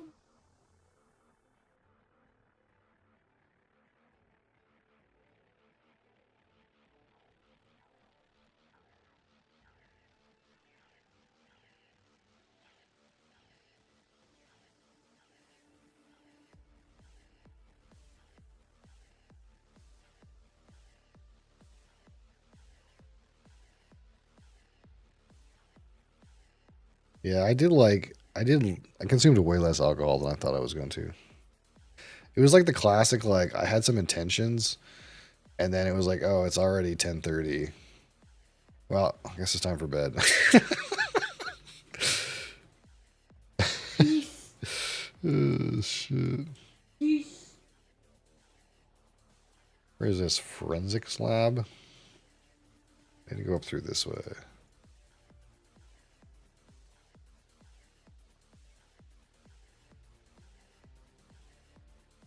We stayed up long enough to see that it was going to pop in Newfoundland in an hour.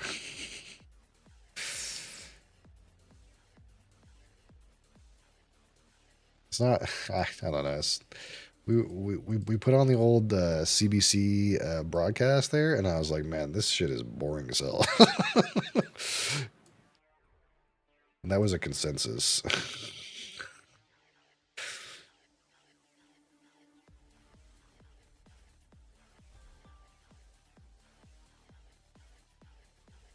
CNN was popping, was it? No, I guess we should have watched CNN. All right, how do we spot thieves? We gotta spot some thieves. Like trying to make a clean getaway. Let's see. Ah, there's an unsuspecting thief trying to make a clean getaway. Get out. Stop right there, criminal scum. Out of here, criminal.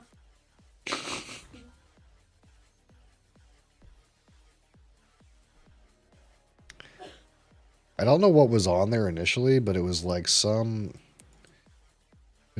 beach where there was like so many people, and I was like, I really am glad I'm not there.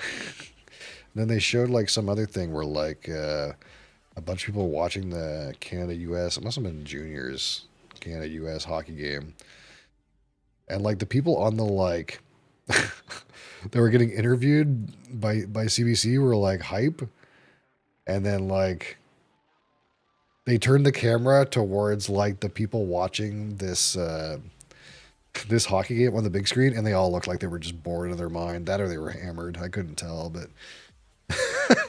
no one seemed to be happy. Maybe Canada was losing. I didn't pay attention.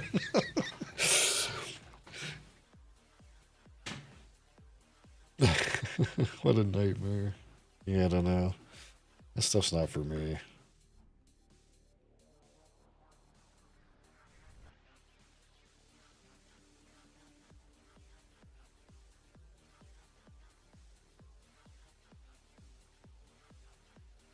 That is against the law. Stop right there, criminal scum.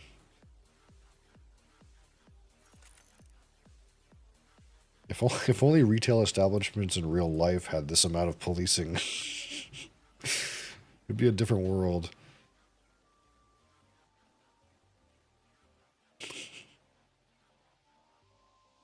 I'm not even asset protection. I'm just happen to be here.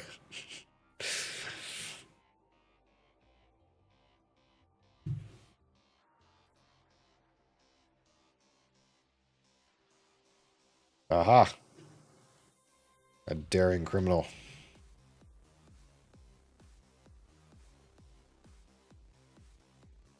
How dare you steal this woman's bath bombs? Holy shit.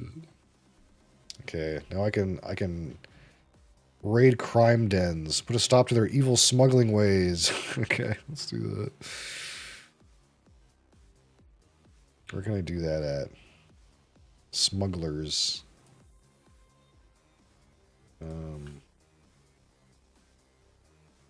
Where are the smugglers? Guild Family Logistics. All the way down there, eh? This is the most entertaining entertaining skill this game has so far.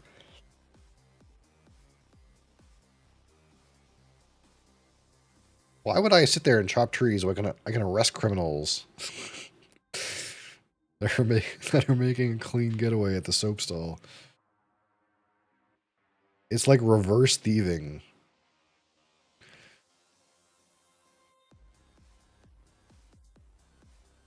I go all the way down here.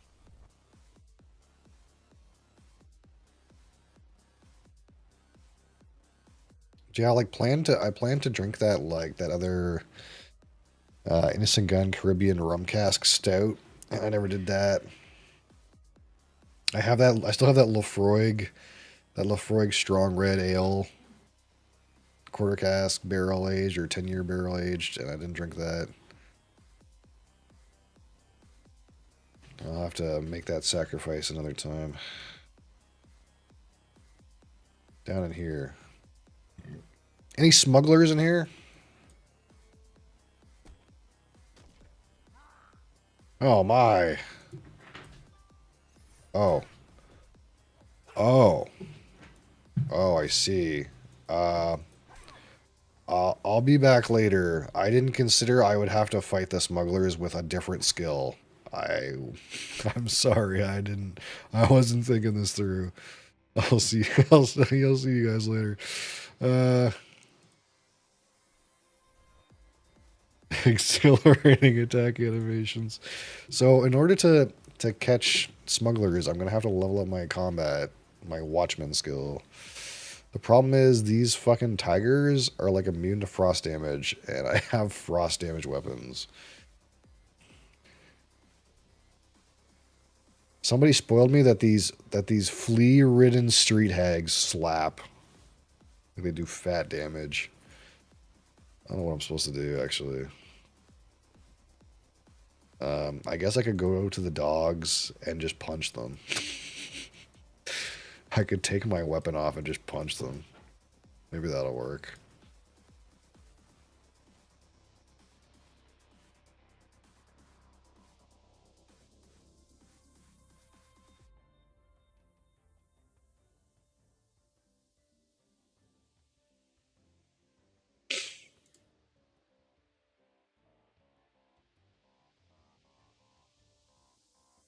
They're so far out of the way. Although once I get a high enough level that I can kill those guys in there, then I can level like my combat and my detective at the same time. Big. Big. Big. I'm still savoring this thing. This apple flower chocolate windshield wash concoction.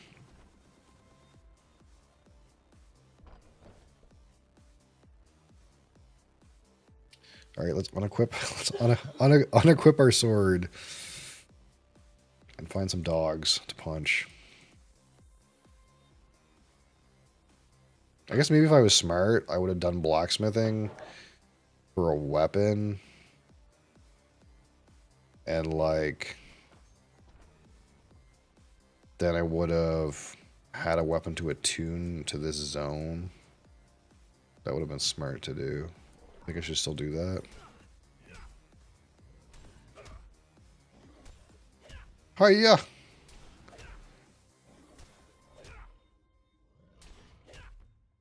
Oh, we got him. For sure. Maybe not, just kidding. Looking bad. Oh! Pulling it back. We're pulling it back.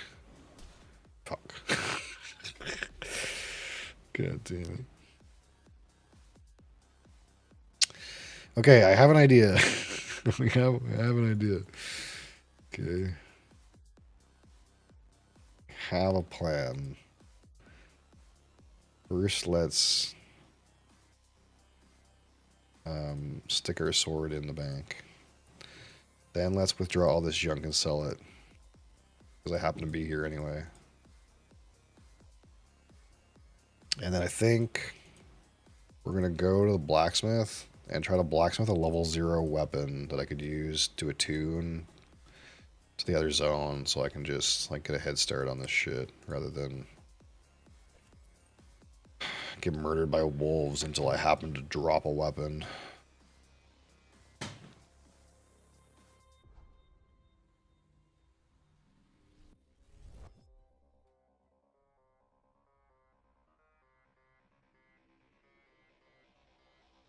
So I think I have some iron that I can smelt with or craft with or whatever.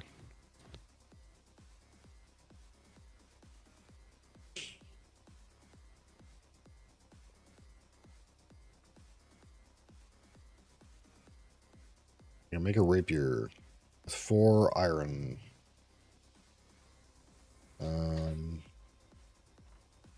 Wait, did I do the right thing? Hold on. 4 iron smelt ingots into the... Okay. So let's get out my iron ingots. And use them in the Goblin Forge. Choose level. I need it to be level 0, actually. Oh, it's fucking a rapier, though. God damn. That doesn't help me.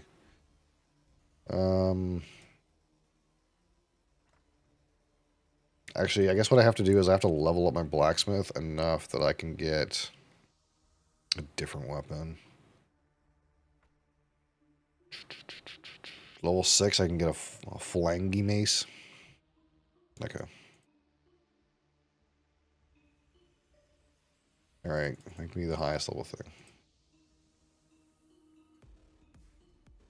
This is more experience. Actually, make one of these that's level 0. I'll put it on.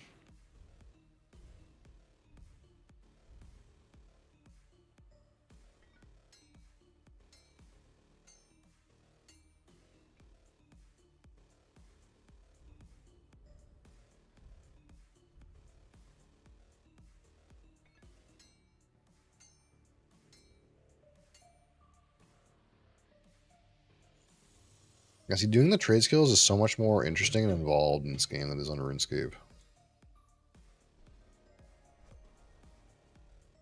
The things your guy does are so much more interesting, and some of them are interactive. Yeah, I need a shield to make that one level 0 as well.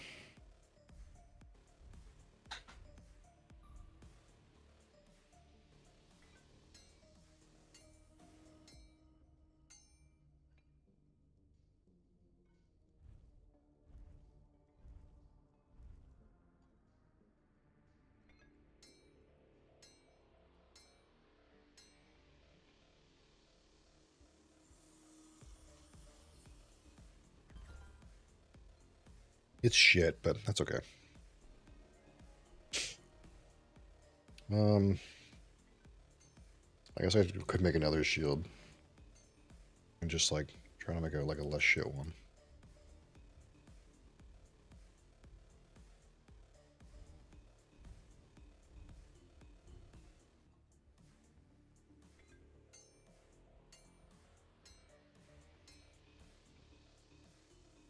I think greens are like maybe like shit enough. I could probably just throw that on the ground rather than bothering to sell it.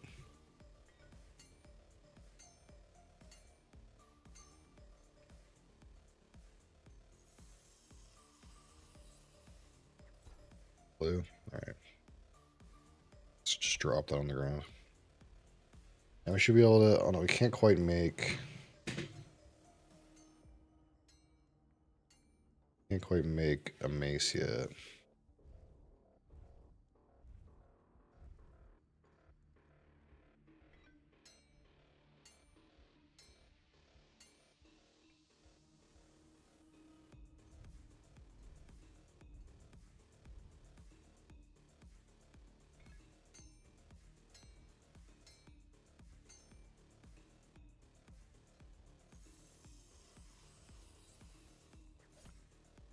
Ooh, nice. It's a higher level though.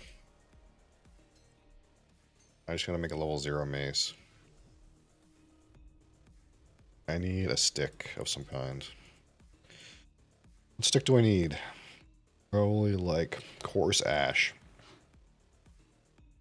Hickory pole. Coarse hickory pole. Coarse hickory pole.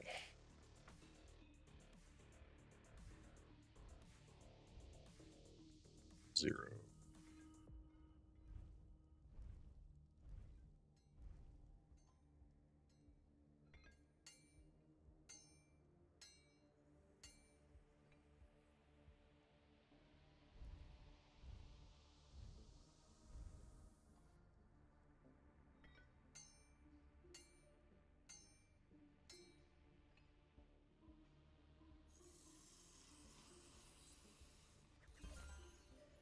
Nice. It's dog shit.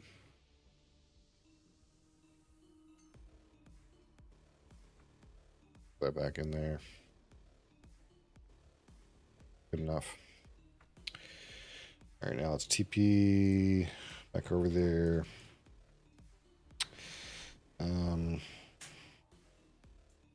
So where's the obelisk? Where's the obelisk around here? It's straight north from Lord's West Road. Where am I right now? Recenter. All the way the fuck over here.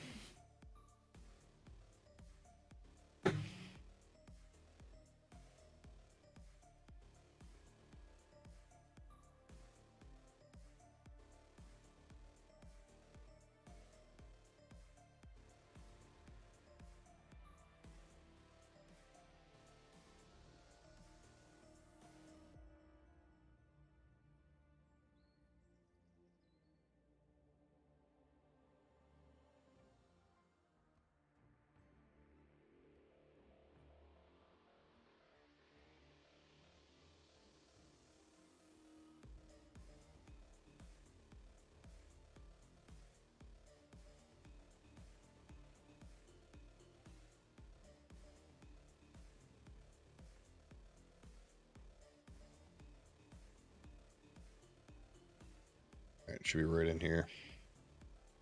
Then we can like get these tuned to this zone, and then I can use them to fight some dogs. Till at least I'm like high enough level to like hang with those guys.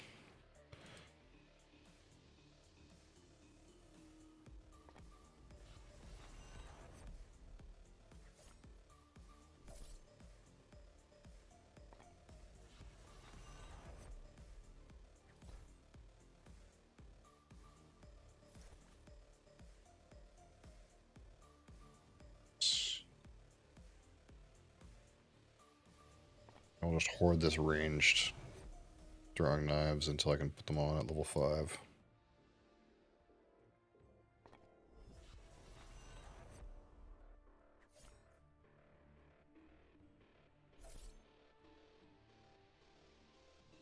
Deposit this other stuff.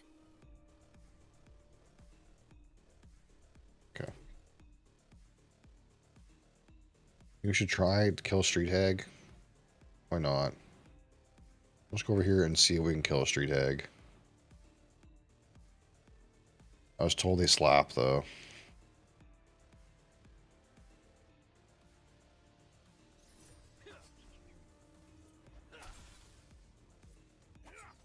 They have a ranged attack. Channeling. Ooh. I mean, they do slap. They have like a long channeled attack that does a lot of damage. That might be okay though. Oh, nice. Got one. Boom. Oh, I got some legs too. That's big. I can't put them on yet. Some level 0.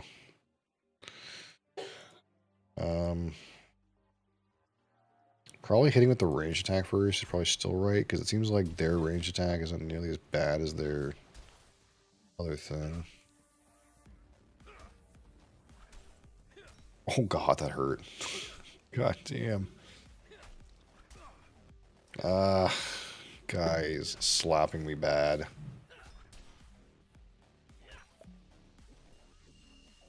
That might be enough. Oh, come on. Come on, come on, come on. Oh, fuck. Unlucky.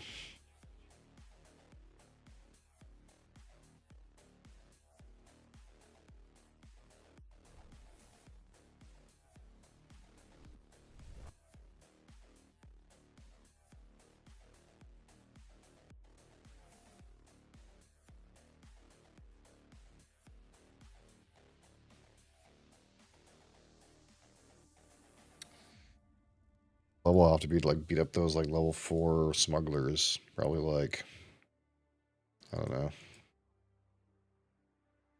6. Depends on how much gear I drop, I suppose.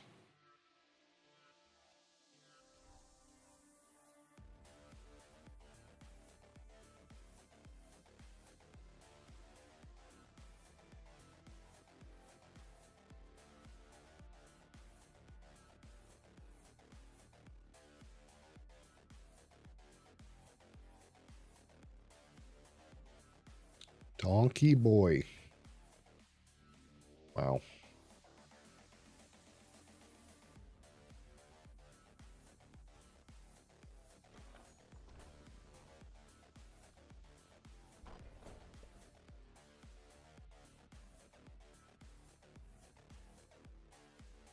Come here and slap some dogs.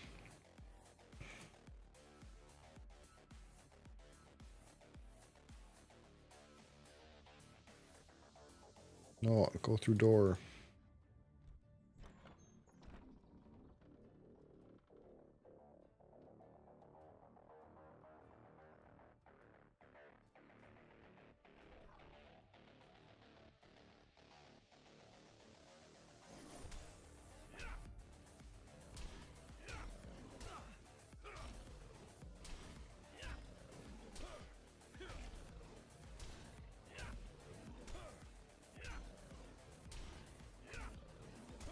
Slapping them. That's good. Number go up. Boom. He's on.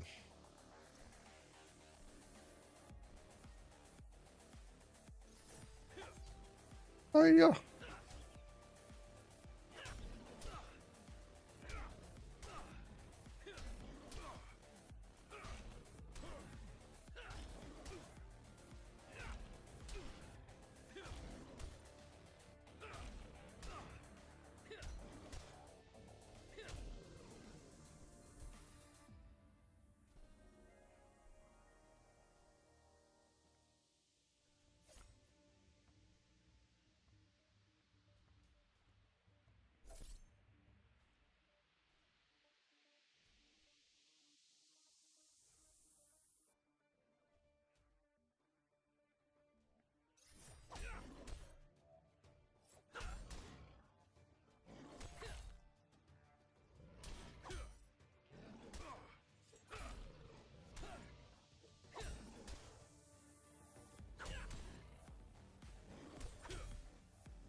The longer this sits out, the less interesting it becomes.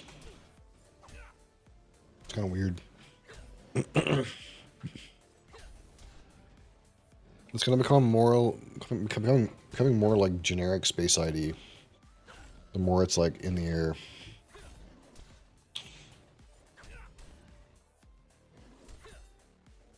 I feel like I would not prefer this after an hour. Because it's been about an hour, and I definitely do not prefer it after an hour. It's like better in like the first 20 minutes.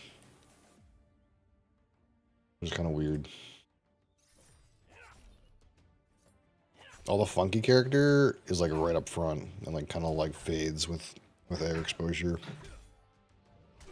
It's a little bit there still, but it's not nearly as strong.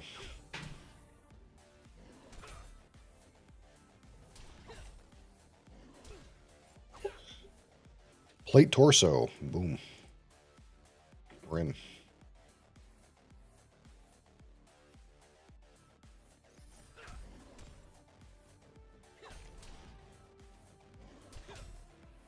Maybe we'll grind to like 6, and then we'll see if we can do that crime den.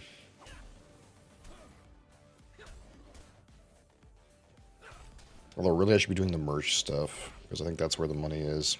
And if you get the money, then you can upgrade your tools with enchants, and then your XP goes faster, and so on and so forth.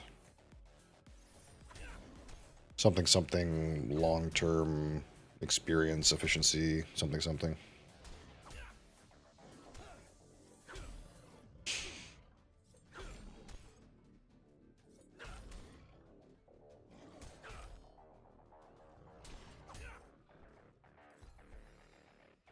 Better or worse?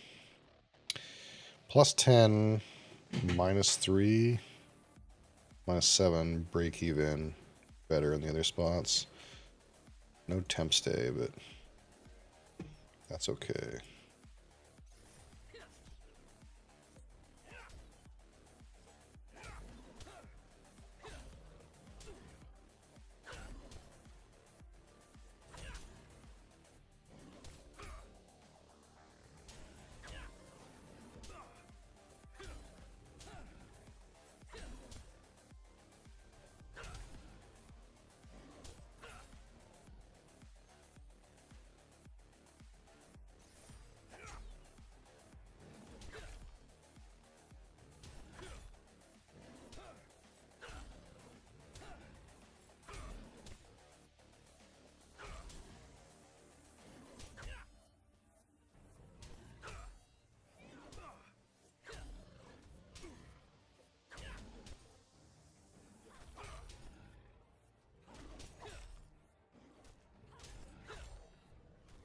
Kettle helmet.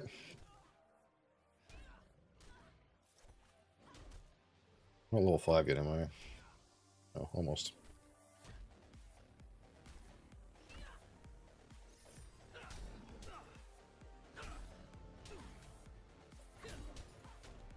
Ow. Just upgraded my hat. That'd be weird.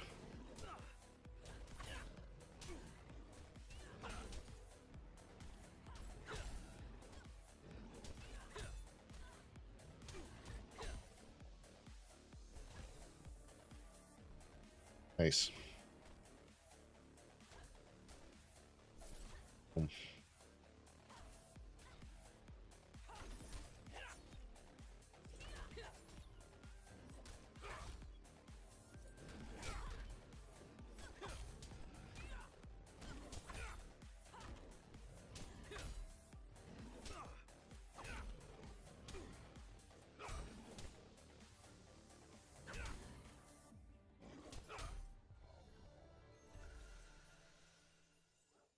We're to XP Alchemy. That is our plan. Plus XP Alchemy. These green items can probably just go on the ground, yeah. Well, I guess these episode 3 things are like the best episode 3 things I have. These other things, I can just go on the ground. Drop. Drop. I mean, fuck it, drop this too. Like, not worth fucking with, I think. Better for like 1 silver or something. It's like, whatever.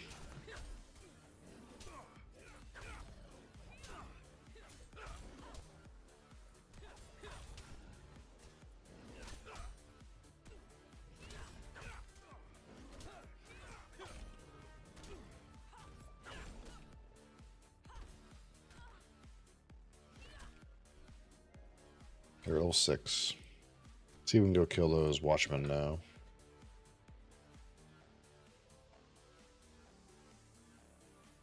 Maybe faster to just TP back, but maybe not.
All right, see.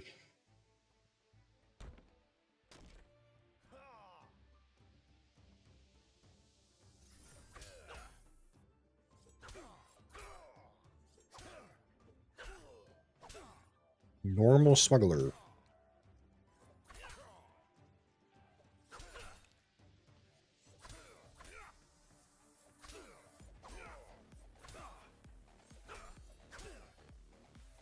Ah, gotcha, guy. Get owned.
I need to reset this. Do you just like walk out and walk back in? There's some more mobs.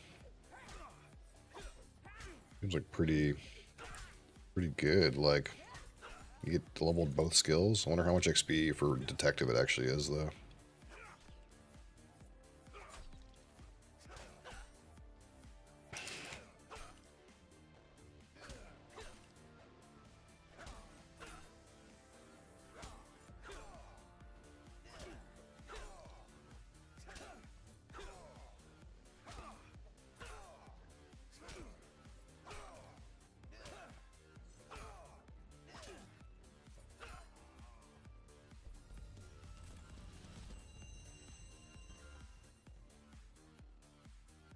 Ooh, big XP. Wow.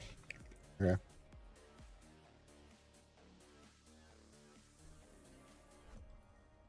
Catch thieves at the grocery, the green grocer.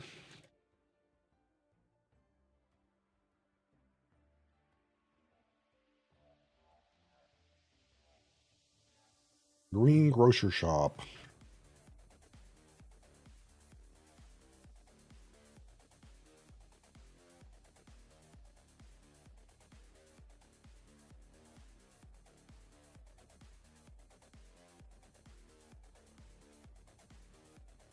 Didn't intend to do merchant contracts, but I'm mildly entertained by this by this detective skill.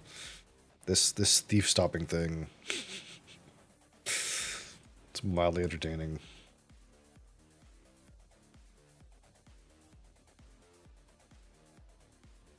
Road Central. Oh, this one.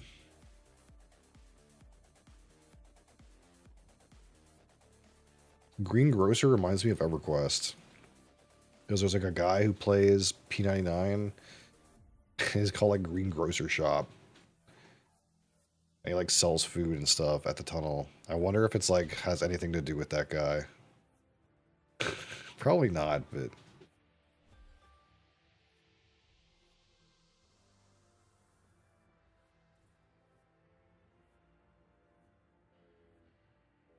I look for some suspect individuals around here.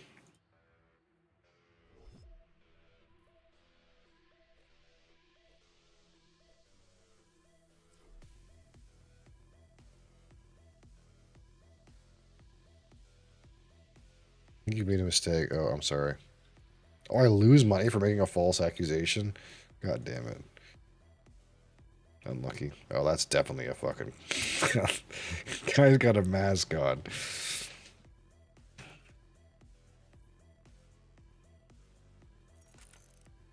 Was just borrowing it. Fuck off. Yeah.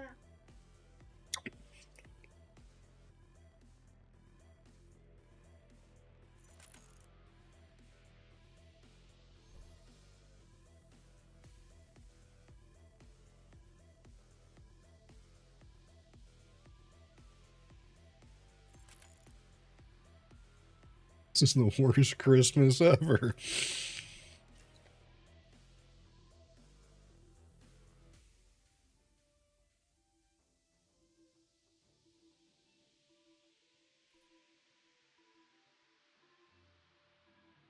It's pretty much just the ones that don't pay the guy first. You just have to walk and see if they go walk up to the guy and give him money. If they like turn off like this guy, then you just know. You know it's him.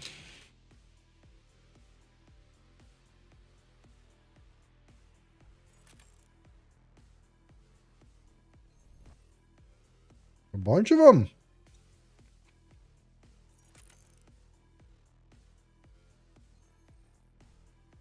Holy, look at all the thieves. What the heck? They're all stealing. You can't even get them in time. Get back here, you fucker.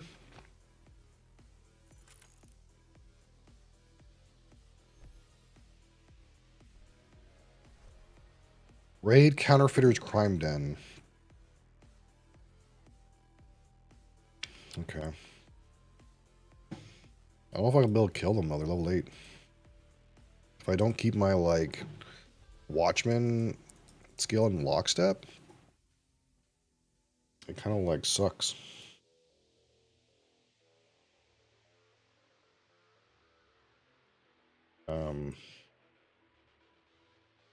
Counterfeiters. Got the dilapidated warehouse.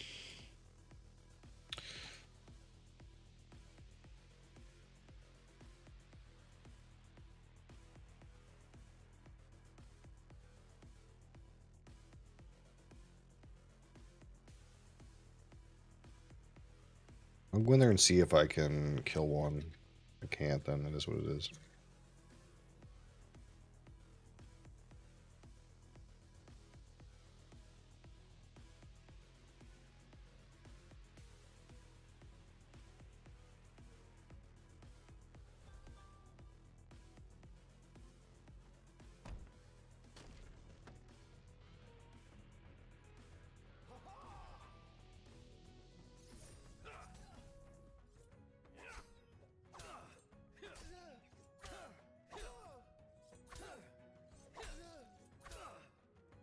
So far, so good.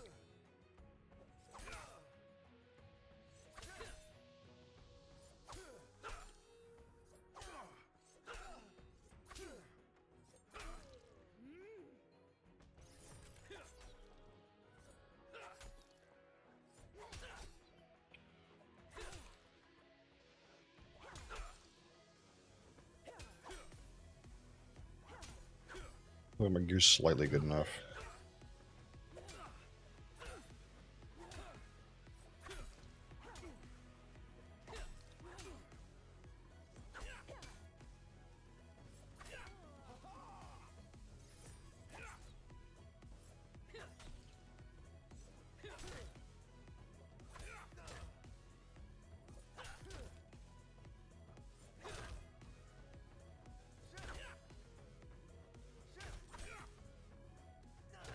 They don't seem to drop anything, though. That's kind of an issue.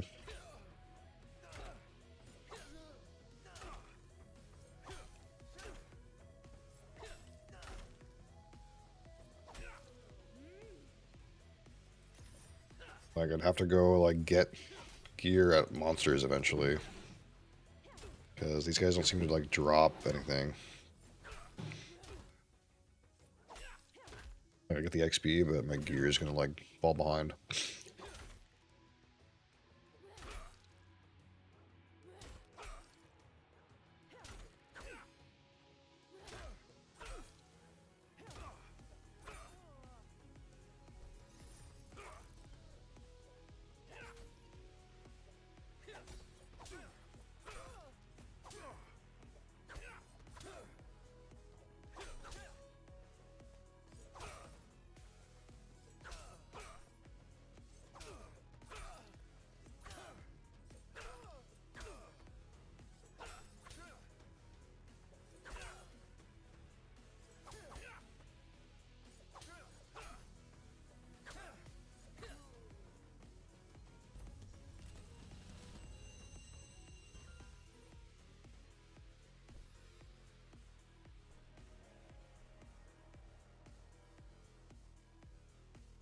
Wonder where the sewer fiends are.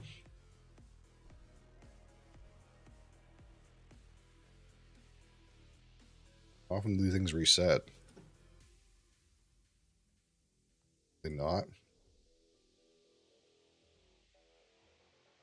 I guess there's two. I'd have to go do the other one, and then maybe when that one's done, this one resets, maybe.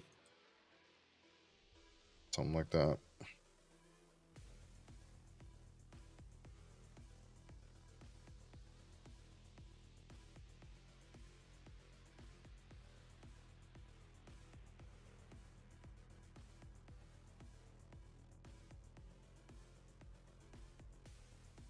Oh, I see. One like right beside it, this one here.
Try to throw things at you. See if it gets weird.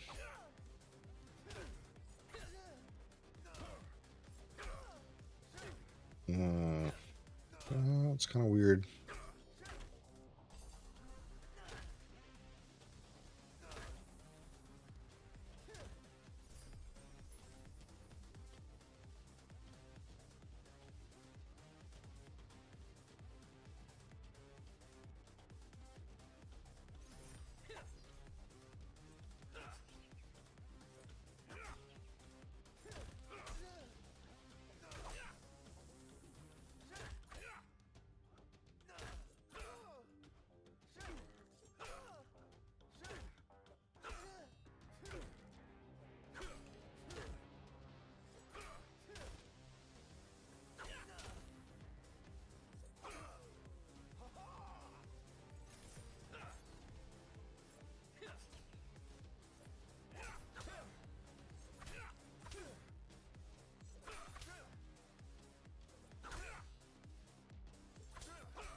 There you go.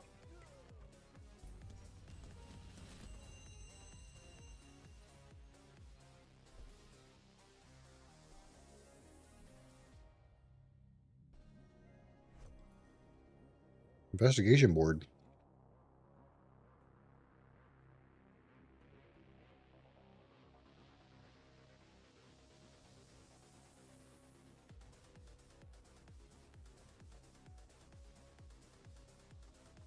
What's this?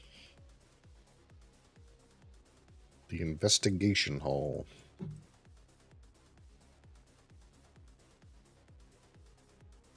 Time for a real investigation.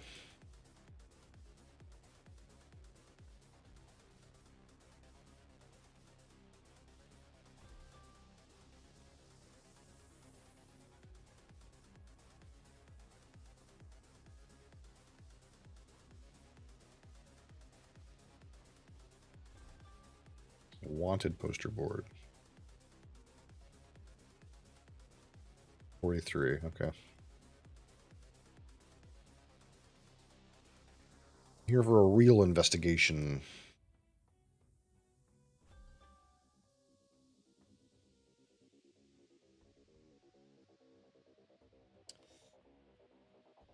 If we can find the person responsible for this crime. Sharon was visiting the servant's house when her book was stolen. Wow, lost your book. Wrongfully arrested for shoplifting. This one has more numbers. Let's click on that. Wait, can I do both? No. Okay.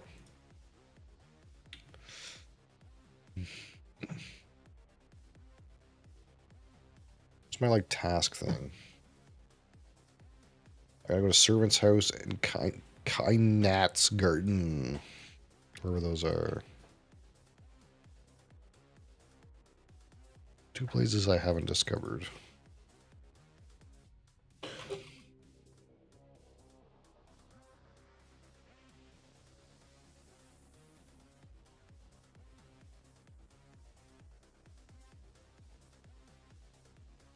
Servant's house is up there.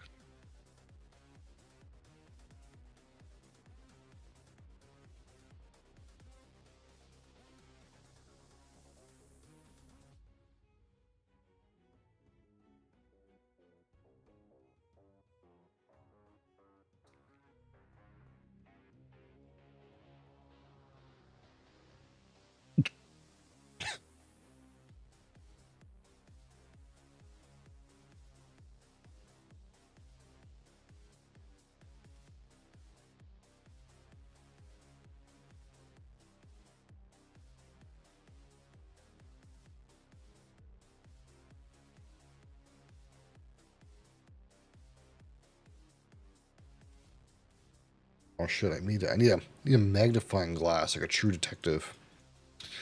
God damn it! I gotta go back.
Aha.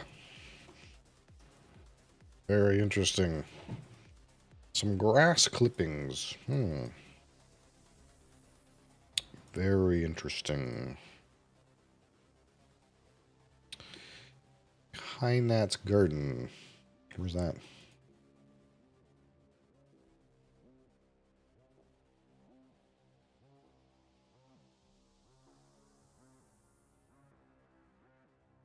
Interesting. All the way the fuck up there, eh?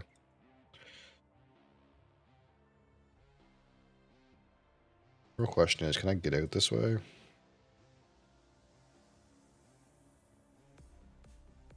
No.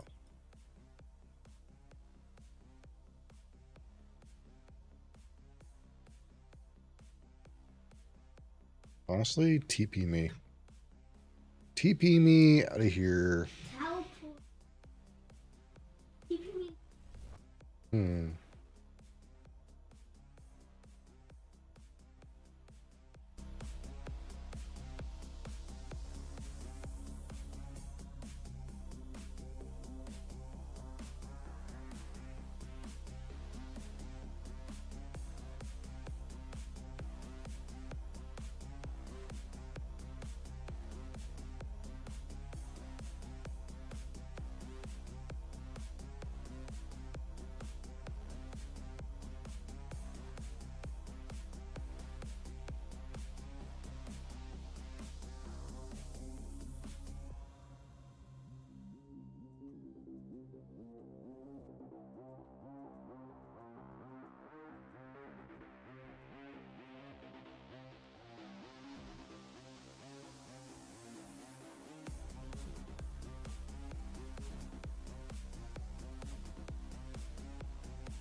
It would seem the suspect has white hair.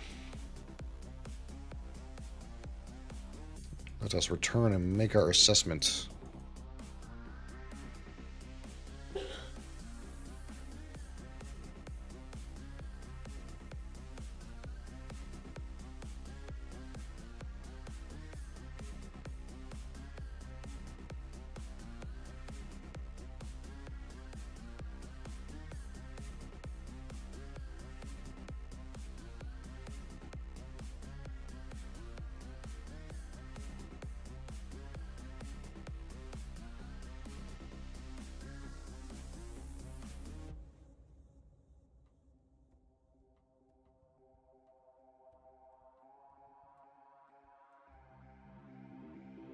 The suspect has white hair and a grass stain. Jamie, you are the suspect. Take him away.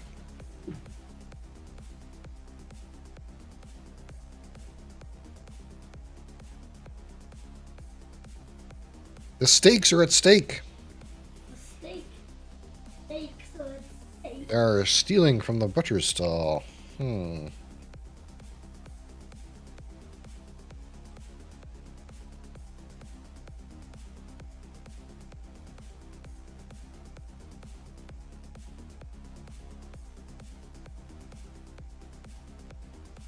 In the meantime, maybe undergo another investigation.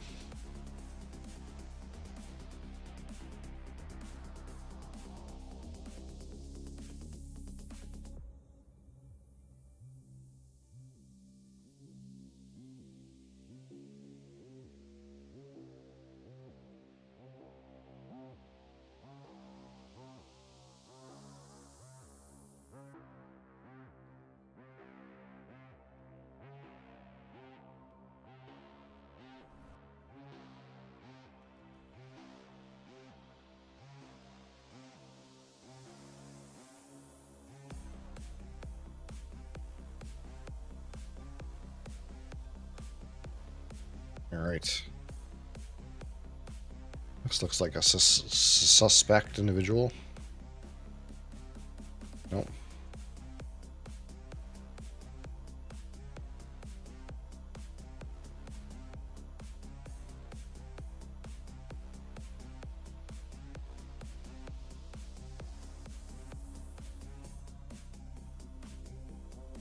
We have law-abiding citizens here.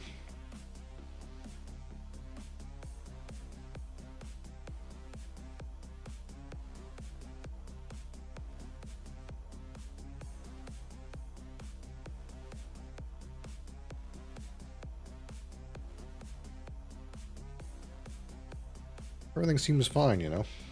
Everything's going pretty well.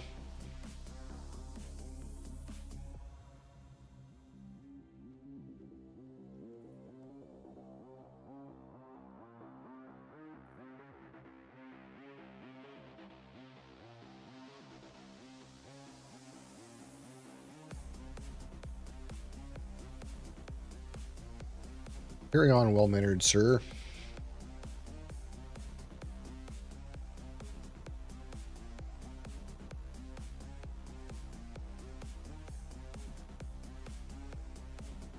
Aha! Stop right there, criminal scum. Like,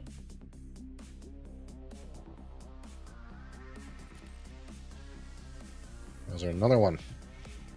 Caught red-handed.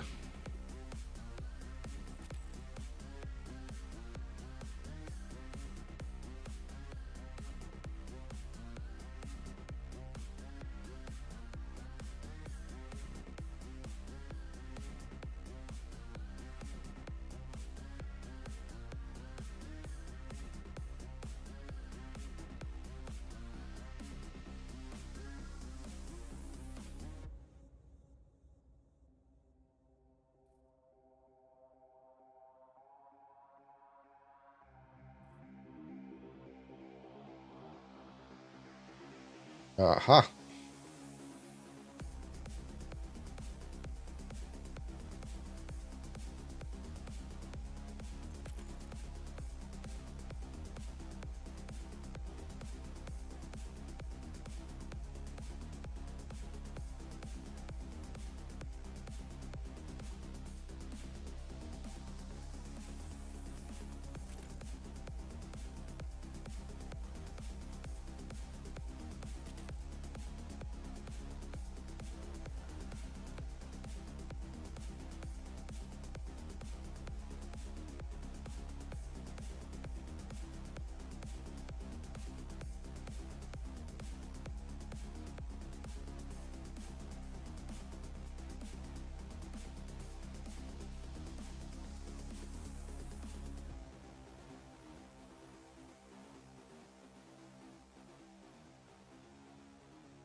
Oh my god, look at all these thieves. There's so many. You'll never get away. Oh my god, look at them all. Can't possibly catch all these thieves. Theft is rampant in this city.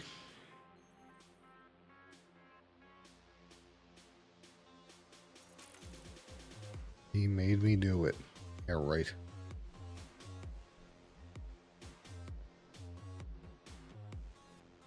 Yeah, right.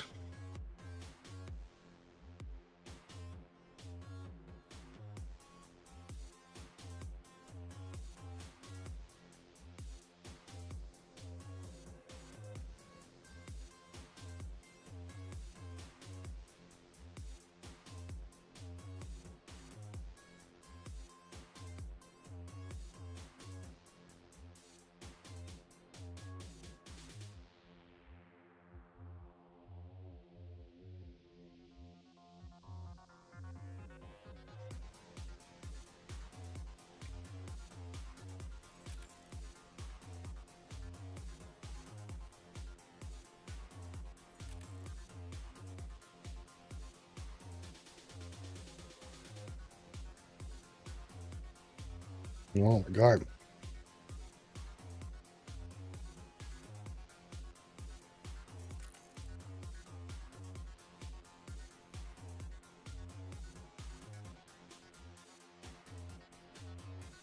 There's an innocent person on top of a guilty person.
right, where's this?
You're stealing burgers from this man in plain sight.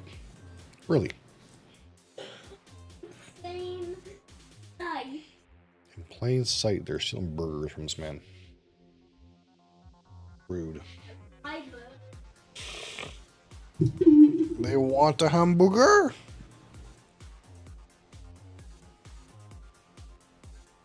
Hamburgers. They come out of the pig's nose, hamburgers.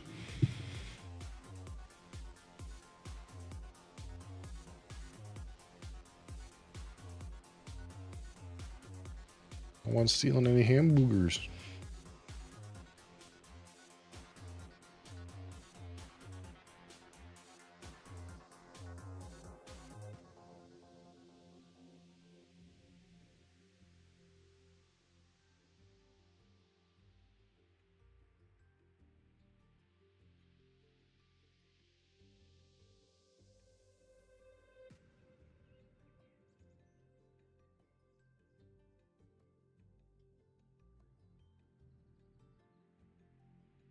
Aha. Caught in the act.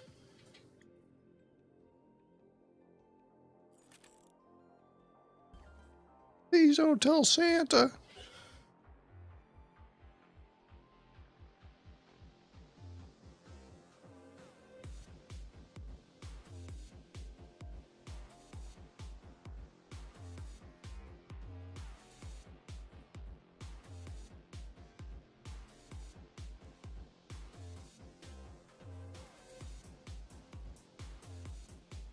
Oops.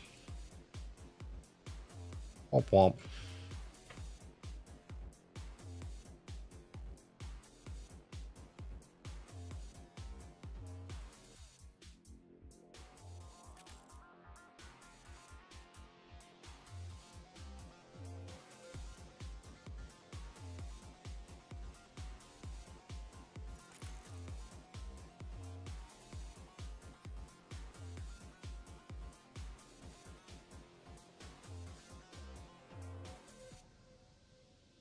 Sleppy.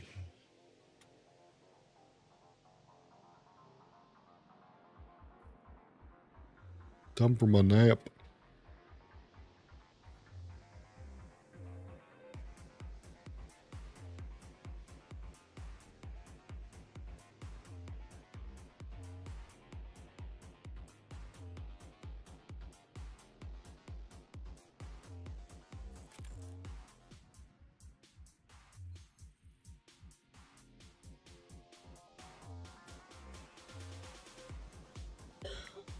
All right.